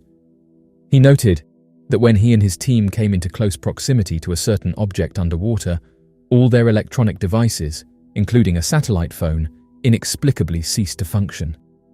This bizarre occurrence left them perplexed and intrigued. However, as they gradually distanced themselves from the object, approximately 200 meters away, their devices miraculously started working again, as if the interference had magically vanished. Astonishingly, once they returned above the mysterious object, their electronic devices once again malfunctioned, leaving them astounded at the inexplicable nature of this event. The photographs were sent to various universities for analysis, and their consensus was that the object in question was a result of natural formation. However, the divers who encountered the object strongly dispute this conclusion. They argue that natural formations lack the capability to deactivate electrical equipment or exhibit a distinct disc-like shape.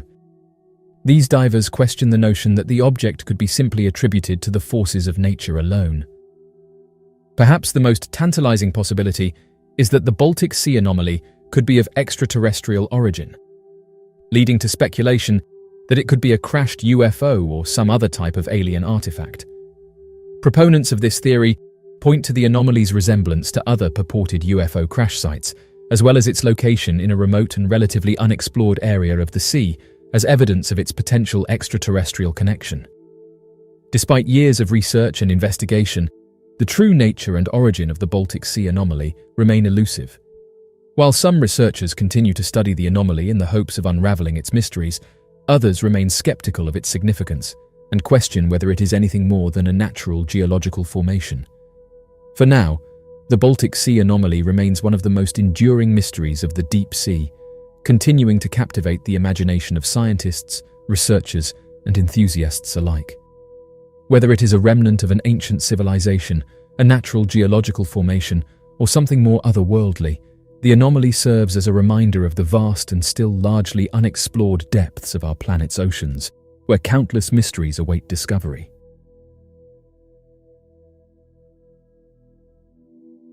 Paul Hellyer, a former Canadian defense minister renowned for his views on the unknown, urged the government during his life to unveil classified information regarding unidentified objects and aliens. With a distinguished background as Canada's defense minister during the 1960s, Hellyer played a pivotal role in overseeing significant transformations within the Royal Canadian Navy, Canadian Army, and the Royal Canadian Air Force, ultimately leading to their integration into a unified entity. However, during the last years of his life, it was his assertions that have thrust him into the spotlight of mainstream media. Fascinatingly, Hellyer insists that influential figures in society are concealing the existence of extraterrestrial life, a notion that has prodded him to advocate for the disclosure of undisclosed knowledge in this domain. By delving into the enigmatic realms of unidentified objects and extraterrestrials, Hellier's perspective adds a captivating facet to the ongoing discourse surrounding this phenomenon, inviting us to explore the depths of the unknown and broaden our understanding of the universe. In 2015, Mr. Hellier initiated discussions regarding unidentified flying objects, expressing a noteworthy observation that these unexplained aerial phenomena are as prevalent as conventional aircraft in our skies. Furthermore, he went on to assert that extraterrestrial beings have been visiting our planet for an extended period of time, offering a profound insight into their motivation. According to Mr. Hellier, their keen interest in Earth was catalyzed by the advent of the atomic bomb, which served as a significant turning point in their attention towards our civilization. Numerous experts in the field of UFO research have contended that during the initial testing of atomic weapons, there was a substantial surge in the number of reported sightings. Offering valuable insights into this intriguing phenomenon, Mr. Hellier and other dedicated researchers proposed that the extraterrestrial beings observed our development and deployment of atomic bombs, which instantly propelled humanity to the status of a significant cosmic threat. By comprehensively exploring the correlation between nuclear weapons testing and the subsequent increase in UFO activity, these experts shed light on the profound impact our atomic capabilities had on the intergalactic community. During an interview, he expressed that there has been a significant increase in activity over the past few decades. He suggested that his surge in activity shows that aliens are genuinely concerned about our tendency to utilize this destructive weapon repeatedly, as it has the potential to disrupt the delicate balance of the entire cosmos.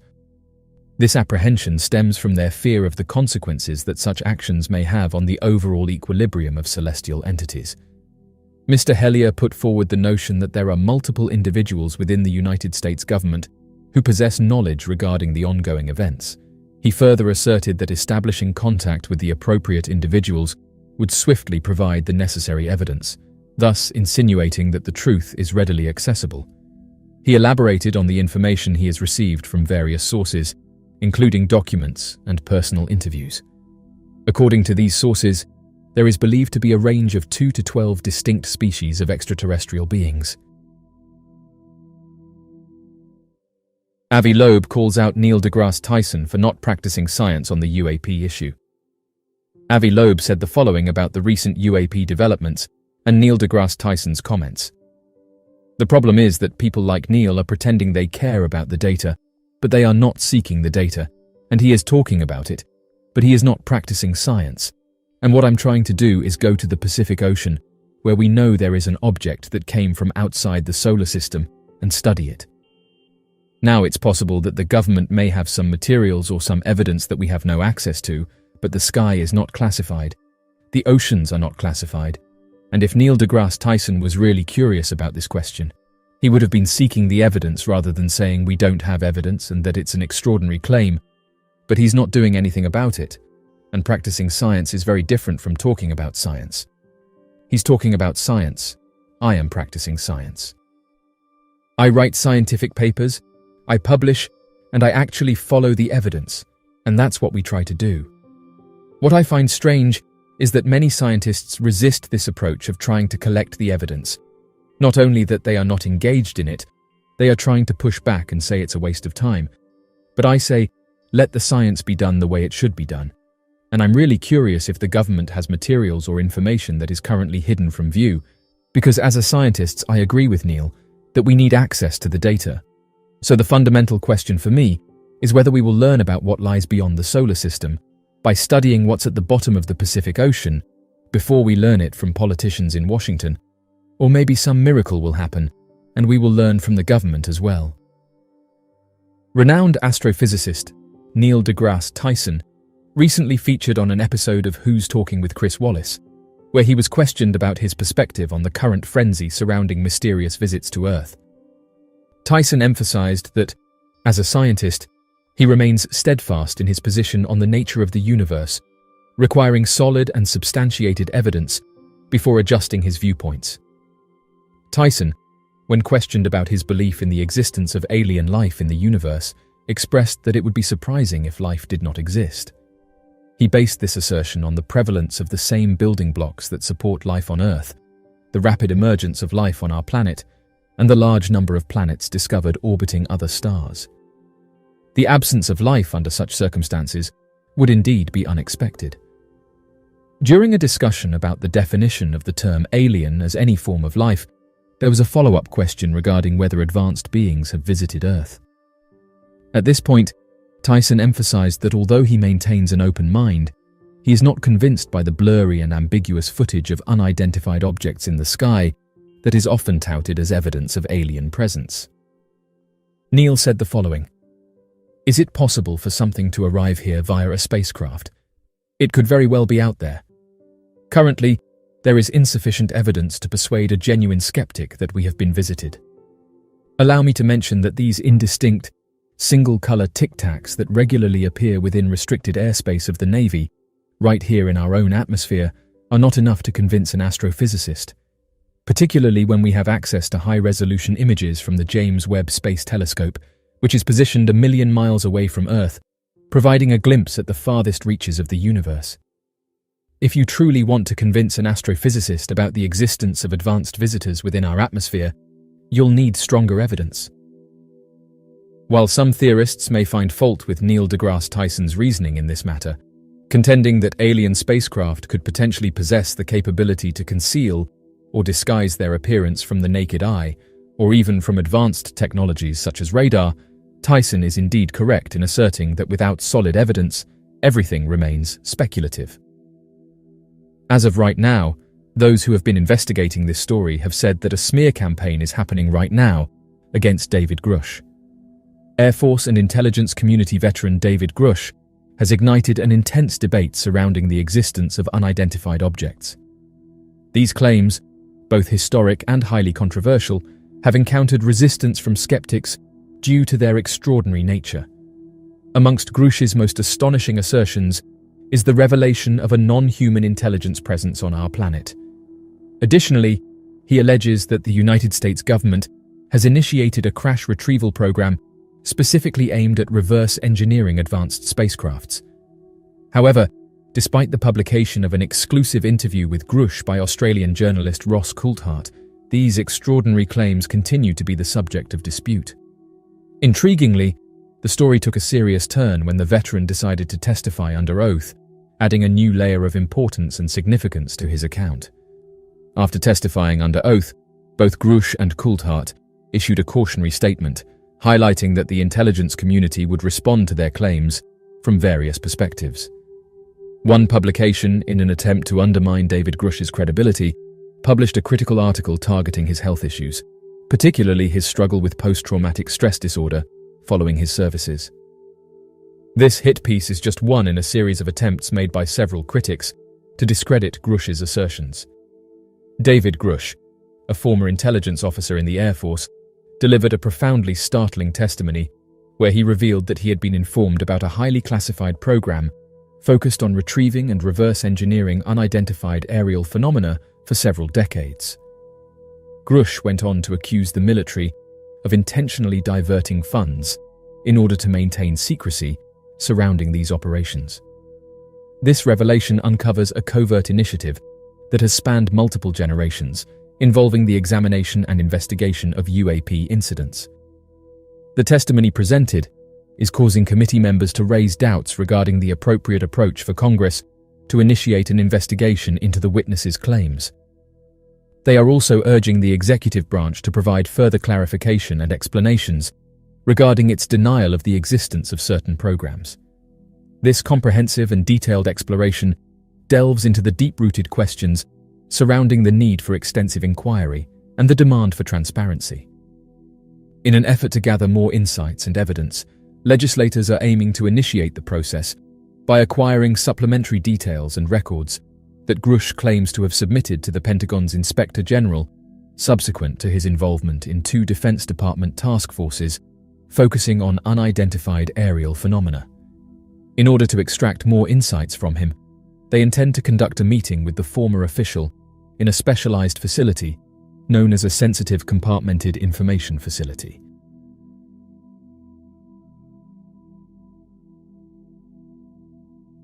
So, what do you make of these recent announcements?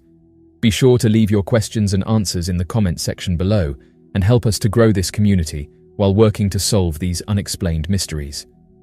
Thank you for watching, and don't forget to subscribe for more videos.